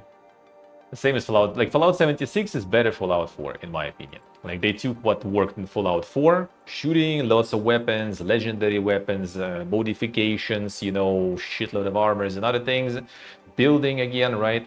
They took all that and made it like also like, you know, like with shitload of different things to do, with multiplayer, you know, like battle passes and all those things. 76 is better Fallout 4 even. I think so. And story doesn't really matter in that kind of game. And it sucks balls, huh? Except maybe for a few things that I kind of do like in 76. Starfield trash? No, like it's all right, but it's like, again, it's a lot of like kind of cool ideas, but they all together not good. Like when you actually go with all the different weapons and like, you know, like it was interesting to try different weapons. It felt satisfying to go kill shit in the game. It was satisfying to go kill stuff in space and everything too. I like that. I don't know. Like, would I call it trash? Like, it wasn't good. Let's put it that way. Like, it's something that they like, you could see that they just like were hoping that modders will come and save the day, but modders never fucking scratched and didn't bother with that shit. So they ended up just trying to do it themselves and not really succeeding with that. Looks like. Blended lacking soul. I would actually even forgive that if like the space parts and stuff would be a bit better. Like if there would be no thousands and thousands of like planets and shit. If there would be like more focused experience, you know, like shooting and stuff was good. How do we do shooting? Can't you just like, you know, like how you do shooting in like Fallout, like any older Fallout? You just kind of like go in the wasteland like for the minute and you're most likely gonna have something to kill there and stuff, right? You fast travel somewhere, there are most likely some enemies there. You go in some sort of like cave, there are enemies there. How it's in Starfield? Well, you're on the planet, you know, like I don't know, like the planet shit. You need to like go to planet Piss or something with your mission. You go do that, and you basically kind of only do things that are like on this line between shit and piss, sort of. Like everything else on those, on shit and on piss, they don't matter at all. Like you don't explore shit or piss. You don't go to any caves there. Like it's pointless. You can, but it's pointless completely. And the only way to actually kind of enjoy, you know, like actual shooting gameplay and stuff is basically to get some of the Pipega Radiant AI missions, like, you know, go kill some sort of like super pirate on the planet Piss 2. All right, you fly there, you actually get kind of dungeon, right? Some station, whatever, where you actually shoot. It feels good, it's nice, you kill the guy, and it's done. Like you leave the station, endless emptiness, you know. You hop on your spaceship, fly in the orbit, endless emptiness, and you basically teleport again to the hub, get another like bounty like that, fly there again, and then you get to kill things. Like it's basically like you need to kind of like go out of your way and try really hard to actually do the fun stuff. Same in space also. You want space fight? You go take bounty for some pirate, but in space, not on land.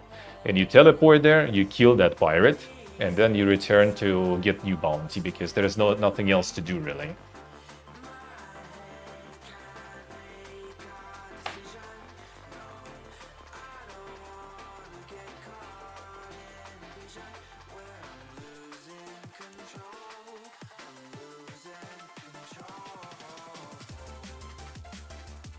Three games duct taped together, sorta, yeah, sorta. No, like the loops are like on their own, independently, it's all good. Shooting in space, shooting on land, you know, like flying ships, it's all fun, it's all good. But you don't get to do that, almost. Like you don't have this like, you know, like running through the wasteland to get like next, you know, like checkpoint, for example, for future fast travel. And encountering on the way like some enemies to shoot, NPCs to talk, you know, you don't really get that. You kind of do sometimes between planets when you fast travel. Sometimes you arrive somewhere and there's like some pirates fighting someone, and then you're kind of happy because you get to shoot some shit. But like you need to kind of like go out of your way to find some action, basically. Like a lot out of your way. So that is annoying. That is annoying.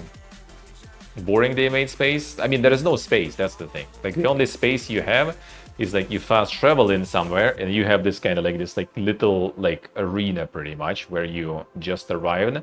If you're lucky, something spawned there, you can fight it. If you're unlucky, there is nothing there. There is no point flying in that arena. You can fly to another planet, that will take forever, which they changed in DLC. Now you can like switch some special mode and you kind of get giga speed and you fly to that planet, you know, directly without loading screens, without teleports. You actually fly through the solar system, which is good. And technically you should be able to get some random encounters on the way there, which is also good. But I don't know if it actually works and how it works. Apparently people not happy that you reach this giga speed like way too slow. Like ship speeds up really slow, which is probably some hidden loading screen again in the end. So like they still made it in a weird way. Hey Cosmin and hello. They still made it in a weird way. Phantom Blade Zero Dev speaks out against AI in gaming. Damn son. Fully aware that a profound technological revolution is unfolding around us. However, to this day, every single piece of content in our game has been crafted by hands of real artists. We will not use AI visual tech that could alter our artist's original creative intent. S-Game didn't just hire a group of developers to make a game. Rather, in our pursuit of continuously building an exceptional, passionate team, we decided to make a game that everyone here could be deeply proud of. That's nice.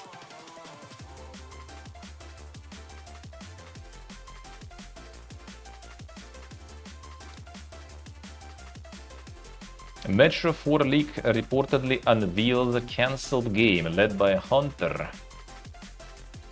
120 gigs a leak, holy. The game was about Hunter, took place from January 2033 to December 2034. It was fully open world, had a full crafting system with alt ammo types and more. Had upgradable NPC suit, and Khan and Bourbon were made the main characters too. Rumors in different stations you could disprove, such as alcohol and numbing radiation, and females wearing NPC suits shooting quicker than males. Huh? The fuck? What? Don't get that last sentence there, alright, I guess.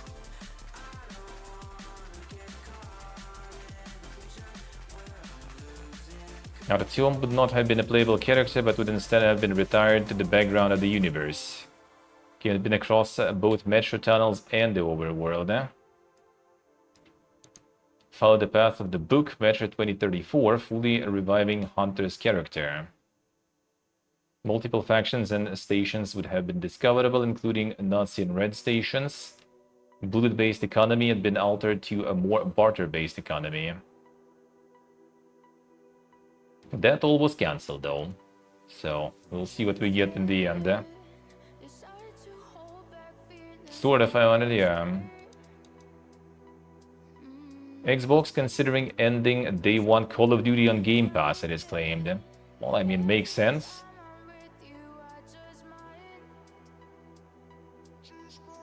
That's kind of plausible because, you know, otherwise they don't sell enough.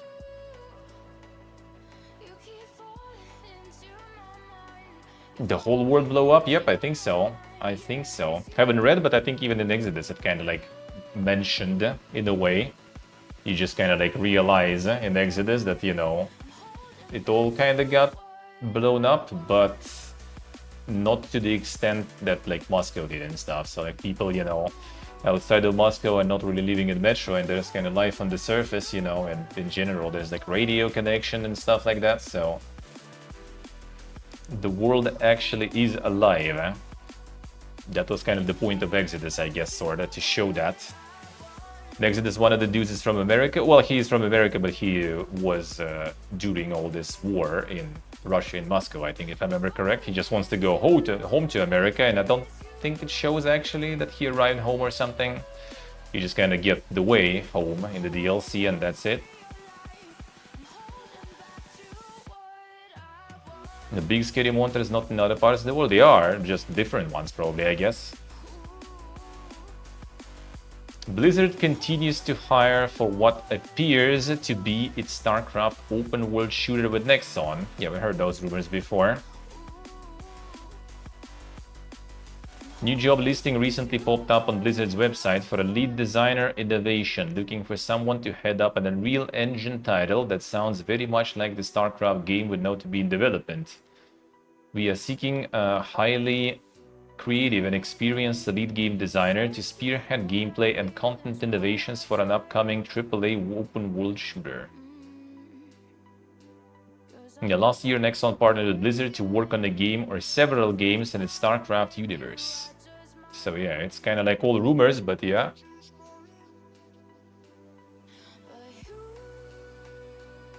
Open world shooter, like what Blizzard... I mean, they dreamt about the StarCraft shooter since like Project Ghost or whatever. Like, dude, that is legend already at this point. They wanted to make StarCraft shooters since like, bro, forever ago. That's not anything new. The fact that they're using the Nexon and stuff, yep, that means it's gonna be live service, battle pass, you know, microtransaction galore. And before it will be some gacha shit also, like, you know, gonna get like 5-star Kerrigan or something. We'll see, I guess, what it's gonna be.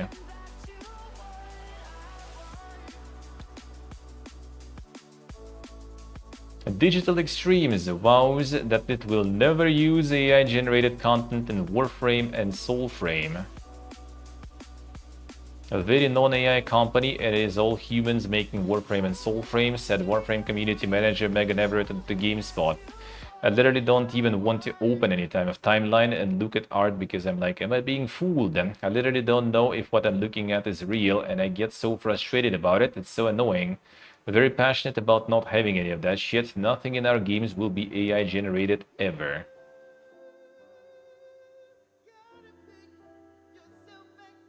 Yeah, I think like having a different take on StarCraft wouldn't be a bad thing overall. It's more about Nexon though. Like Nexon, like I don't think they kind of do, you know, like premium single player experiences. So it's gonna be like some multiplayer slope, most likely, but higher probability it's gonna be free to play. Even higher probability is gonna be super monetized, and that sucks balls. If it would be story-centered one with like, you know, Blizzard cinematics, you know, dank shooting and stuff, like, be my guest. I would be happy. It'd be a good excuse to actually play StarCraft 2 finally. Only played 1. A blockchain-powered digital storefront robot cache is closing and yoinking users' games. Ah, what a twist, man. The fact that you likely haven't, I did hear about this shit actually a while ago. I think I heard just because the Exile CEO and the ex-Interplay CEO was promoting that back then. Digital storefront that lets players sell copies of the games they buy from the store to others by using blockchain technology tied to the Ion cryptocurrency. And yes, you can already guess that currency's value is in the toilet. So with the decline of crypto and blockchain tech, it might not be that much of a surprise to learn that the storefront is reportedly shutting down. According to emails shared by users on Reddit and in other forums, and the bigger problem, however, is the fact that all of the digital games bought on the platform are going away too, when such safeguards were supposed to be the entire point of blockchain. Store will officially close in 30 days. After that point, the platform will no longer be accessible. Users will no longer be able to play games purchased through Robot Cash, even if they previously downloaded a full copy. And this is due to how our verification system is integrated into store infrastructure, which will no longer function once we go offline. All purchasing functionality on the store has already been disabled. Yuck. It's over. Nothing posted.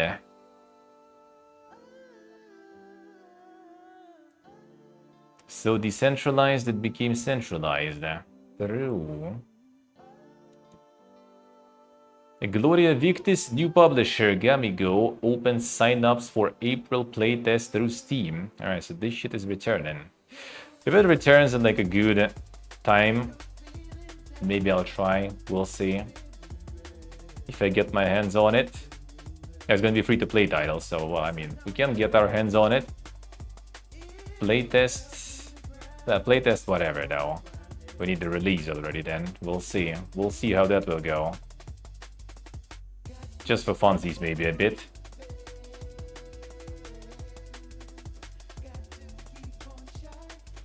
$50k wasted for pay-to-win mobile game. Oof, dude. Oof. Why would you do that? Why? It's like 50k euro, man. Like the life-changing shit, dude. When like people down that kind of stuff and like some gacha is just like, man, what the fuck, dude? Why? Why?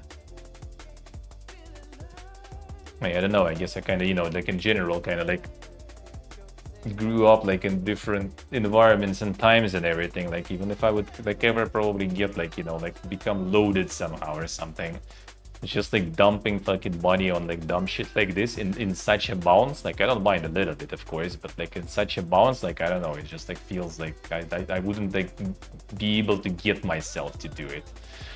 I would rather like go like, you know, like give it to like my fucking friend so he can like, you know, like get himself an apartment and not rent or something, you know, like something like that probably, and like feel better about myself with that. I don't know, man, if I would be like loaded and stuff to that extent, like I don't know, it's just like you can do so much more with that rather than just like fucking dumping it in the toilet, really. Sure, a little bit is fine. Like I mean, fucking World of Tanks and shit, I did buy some collector's editions and everything back in the day, sure. Which like amounted probably like to $100. No. World Tanks I probably dumped more. Like it was different currency conversion rate. Like World of Tanks I probably dumped in total like 500 maximum. Ever. You're going it alone, so is there something that you want me for? I'm nothing less than wishful. Every time I stop, reality strikes me down. Never thought this would be simple. Should have been a big amount of money, you would use almost none of it. I mean, that's good though. That's good though. Invest properly. Dune Awakening is finally splitting its PvP endgame up into separate PvP and PvE versions. 80% of Dune Awakening players play PvE only. That's something that a lot of like games need to realize, dude. Like you already like seen, so like there was New World, there was Fallout 76, like you have like all those like giga loud yelling, you know, specimens all over the place that just like scream about this, like, you know, brutal, realistic, you know, like survival hardcore. And in fact, that's gonna be like at best, yeah, like 20% of your like player base, and no one else gives a fuck about that shit. So if you kind of like fumble, you know, the PvE bag in your game, then you're gonna have like all those like 20% of people playing, and 20% of those people that are still playing, like 80%. Okay, fine. I don't know exact numbers, right? Obviously, but just kind of like out of there, like let's say 50% of those 20%, which is 10% total, right? Are people who are bullying those 80% of PvE players whenever there's an opportunity. So as soon as all those PvE players gone, they have no one else to bully then. They need to play with other PvPers, and other PvPers are fucking them up, so they also gonna fucking quit. And you're gonna have like 10% of your player base that is like super dedicated, you know, PvPers, who will be all already in their own like alliances and stuff. As soon as someone else tries to start the game and join all that, they just instantly get bullied either to quit or join one of the alliances. And your game fucking dies. That already been happening to like other games. There was the Worlds Adrift. I think, well, was it called Worlds Adrift? I don't remember. The one that got reborn recently as a single player game. That's exactly how it died when it was multiplayer game. People just starting the game, they get fucking bullied, and then they either join those who bullied them, or they just uninstall the game and gone.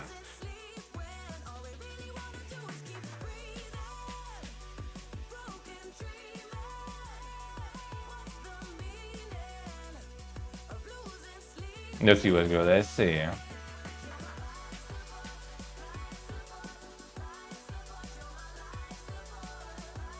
No, that's why I just muted and I don't hear anyone.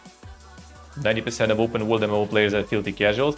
It's a lot of people who just yell a lot about all this like super hardcore stuff, but they never do that. That's pretty much it. I kind of accepted that. Like I was at some point also kind of like, yeah, man, like PvP, fuck yeah, dude, Warhammer Online, Realm versus Realm, this is best game ever. I could play that best game ever for like 2 months or something, and I would have a blast those 2 months. And then I get like fucking bored completely playing that because all this endless PvPing is just kind of like, okay, enough. Like it's the same shit again and again. I'm tired.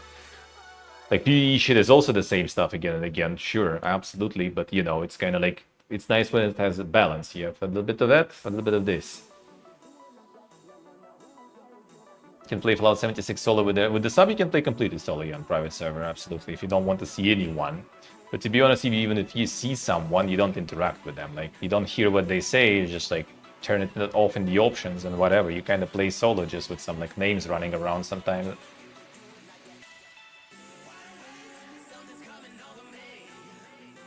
So they're moving towards the PvE now. Separating experiences. Okay, how this gonna work? Disabling PvP zones in a Haga Basin on official worlds and creating 2 separate deep desert instances, one for a fully PvP experience, fully PvP free experience, and one with full PvP and higher harvesting yields commensurate with the risk. Okay, that sounds fair. So when we return to some dune in summer or something, we can actually just like get our fucking big fucking ass harvester eventually. And just fly there and harvest that shit without like being afraid that there's gonna be like suddenly like 50 people arriving and just nuking your ass completely. Feels good.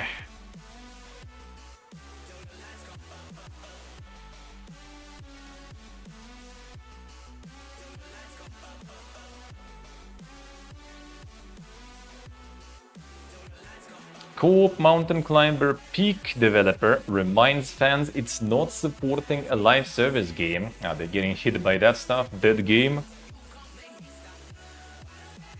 The hunger to keep adding to the game turned a bit sour, and co-developer Landfall Games waded into the mire of Twitter discourse. Oh no. To try and remind the fans that it and AgroCrab are very tiny teams and don't make live service titles, albeit with some arguably poor word choice. The studio replied to a post from a now locked account, oh damn, that guy got a lot of shit looks like, that complained about the lazy dev cycle for the game. Peak has had so many updates though, the post reads, and neither us or AgroCrab are live service studios. Any update is a bonus, not a right. True. For context, Peak has indeed received a sizable number of updates since its launch last June, and Landfall Games developed and released a large assortment of games, usually doing so annually on April 1st. That workload, combined with content patches for games like Peak, as well as ports of previously released games on consoles, has started to take its toll on the tiny team. Last year was our busiest ever, the Twitter thread explains. We've stretched ourselves too thin, and the pressure to deliver a new game every year can be a lot on such a small team. Don't worry, we'll still be working on new projects, just maybe a bit at more a reasonable pace. And now they're becoming a publishers too, so you know. Also, the game is still $8, which is an absolute bargain, all things considered. True.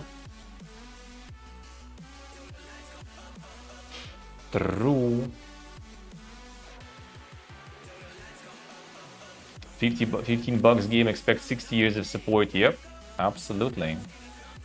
I wonder if we can go like now to Ultan's game. And we can find someone about the dead game. Probably not though. I doubt it. I doubt it.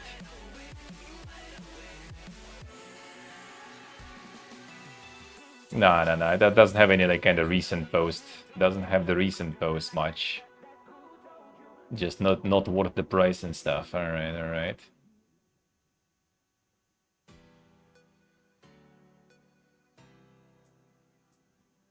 Yeah, all kind of old reviews. I was kind of hoping maybe there'll be something like someone fresh, you know, like who who recently bought it or bought it a long time ago and decided to, like, you know, to go ham now. Damn, 2024 it was released already. What the fuck, dude? Yeah, that's like the modern, you know, kind of like audience. Like, we, them, all of us, I guess, got kind of like spoiled by all this, like, you know, Fortnite, all these live service games that are free and that are just like pumping content regularly. So now some people who are not very smart, I guess, they just assume that it's just how it goes, you know. Like, if I get, you know, Fortnite for free and I get new content every 2 weeks, like, why, guys, you, who I paid $8, can't get content every 2 weeks, you know, for years to come? Come on, dude, I paid you even. I didn't pay Fortnite a cent.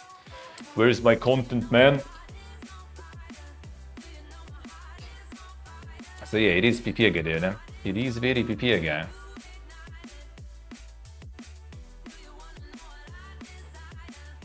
People just expect everything to run like a live service at this point. Everything needs to have updates for years to come, otherwise it's dog shit and dead.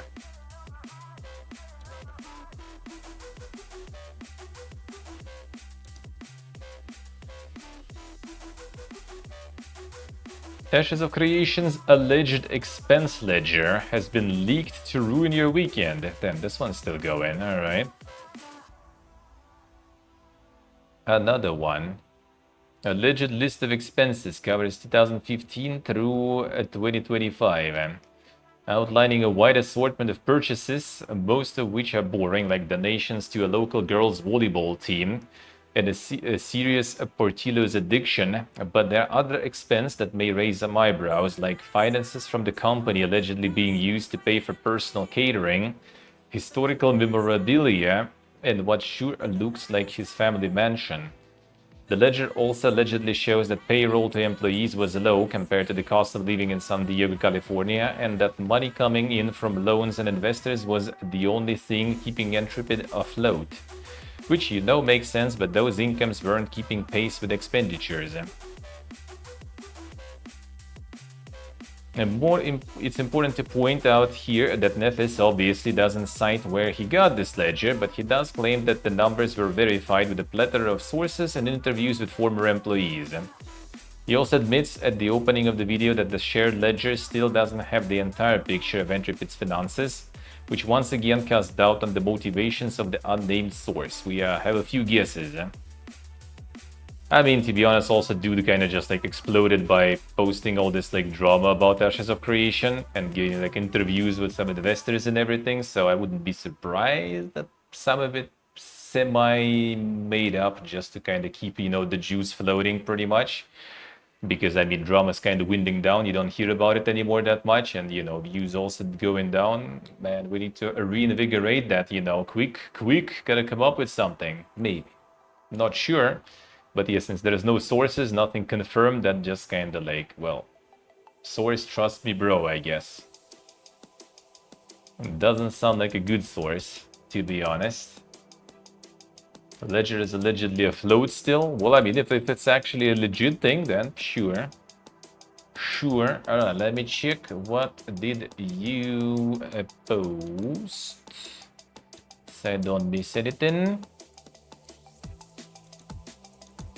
To add to the recap. All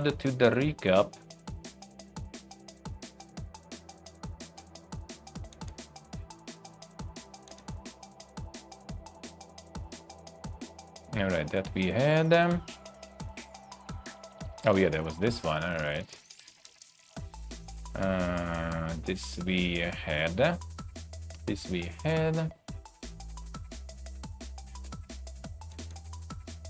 And this we had not, alright. Alright, this one I think I did cover last time. Maybe not, actually. I mean, about this then too. I don't remember. Did we talk about this before or not?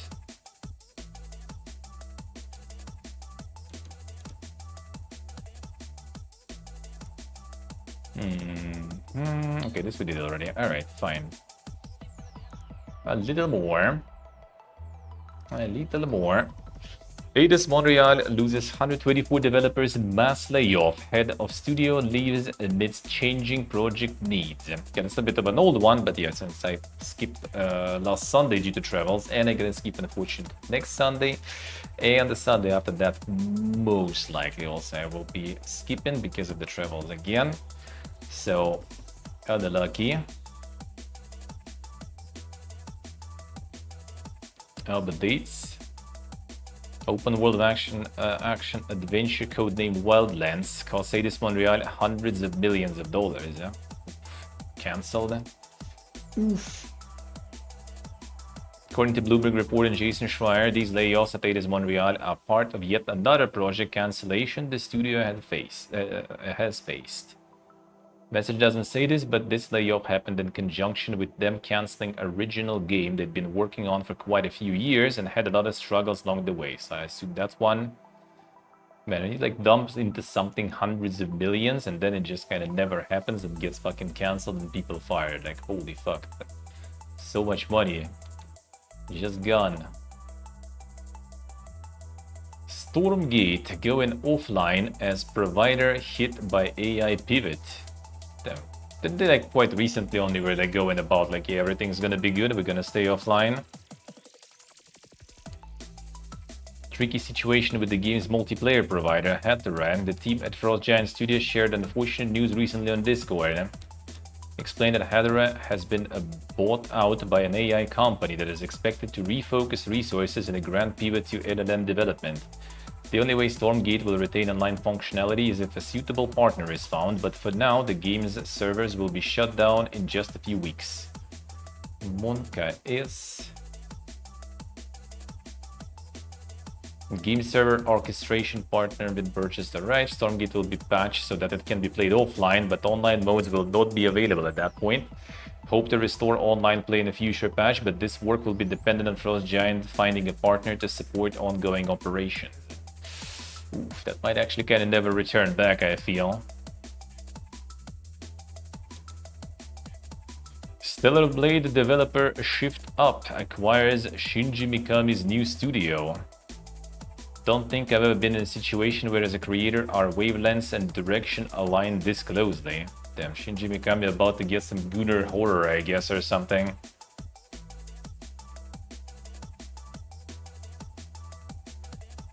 Strengthens global PC and console publishing capabilities with Unbound's upcoming titles.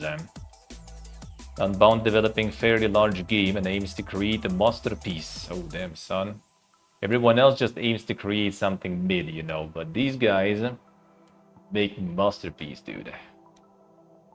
Come to see my vision and ideals more clearly. I don't think I've ever been in a situation where as a creator our wavelengths direction align this closely. I've come to see my vision and ideals more clearly. So I already like played Stellar Blade and got some post-nut clarity there. And now they're gonna be working together. For as long as my career continues, I would like to keep working together. For the first time in a while, I'll be fully involved on site to work on a fairly large game, and I'm looking forward to it. All the gamers waiting for this, I hope you can wait a little longer for its release. Shift Up will publish Unbound's upcoming titles and support the studio in building its own global service capabilities. Find it deeply meaningful to join forces with Unbound, which brings together a world-class development team led by Shinji Mikami, says Shift Up CEO Hyun Tae Kim. This acquisition will serve as an opportunity to deliver the best gaming experience to users worldwide and further solidify Shift Up's global development competitiveness. Mikami added, I am very pleased to be partnering with Hyun Tae Kim and all the employees. I sense strong synergy with Kim, who is also an active creator, and I believe this is an ideal partnership that allows us to focus on creativity. Insane, the Kumara horror coming in, man. All the Kumara horror. They're gonna get a bunch of that going, I guess. Well, they're already making something before the acquisition, so we'll see, we'll see. Amazon's new head of TV requested that the Mass Effect series should be rewritten to appeal to non-gamers. A green light for the series is expected shortly. Yep, that always worked well for the movies, so yeah, sure, go for it. Go for it. That sure will work for you this time for sure, basically, yeah. And this time for sure. I mean, it kinda can, but I don't think so. I don't think so. I think that's kind of how it works exactly. Like, non-gamers, they don't know what Mass Effect is. They don't give a fuck what Mass Effect is. It's just another sci-fi there or something. What I think is a good thing, you just need to kind of like get something good for gamers, and then, you know, like this, like the what's the name in English of that, the phrase like that, basically like people just gonna yap about it, you know, like all the gamers will start yapping about it and non-gamers will join themselves. Like, you don't need to like focus on them. They will arrive anyway when the hype levels are good. You do something good for gamers gonna hype it up. Not to mention the gamers is like a massive, you know, layer of people nowadays. And just make some fun service for nerds, and nerds will bring non-nerds on board. Start praising it, you know, people will start getting hyped up, people will go watch it, and everything's gonna be good. And another thing's gonna be good. Alright, so that is good with the news there a bit earlier today, which is a good thing because, yeah, I still gonna be live soon with some Fallout 76, but yeah, kinda gonna finish earlier overall today, I guess. Then that is nice. Catching up on some sleep gear. And yeah, tomorrow we IRLing. Tomorrow only IRL because I already gonna need to pack the setup tomorrow because Tuesday early in the morning we move in to Siem Reap. So next week, Wednesday, we already gonna be where a lot of Croft was, you know. We're gonna be in Angkor Wat on Wednesday IRL stream. But yeah, tomorrow another absolutely wholesome, cozy stream from Killing Fields of Phnom Penh. So the beautiful, you know, like a temple out of human skulls and all those amazing things to start your working week good. So yeah, tune in for some of that. Tune in for some of that, and then go into the post office, which I still do have. Well, these are already actually gone. I still have like 2 more like slots in the store. If someone wants a postcard, you can still get it. Tomorrow I will be already sending them. Tomorrow I'm gonna buy more. If someone buys some postcard tomorrow or until tomorrow, I will buy a new one right on stream tomorrow, and after I finish the stream I'm gonna fill it and send it right there. So yeah, these are already all bought, but yeah, there's still kind of, I might still get a couple more if someone will want to. So they still kind of available in the store for now until tomorrow, until I already send them and finish the stream. Then they're gonna be gone. Killing Fields sound peaceful. Yeah, we'll see.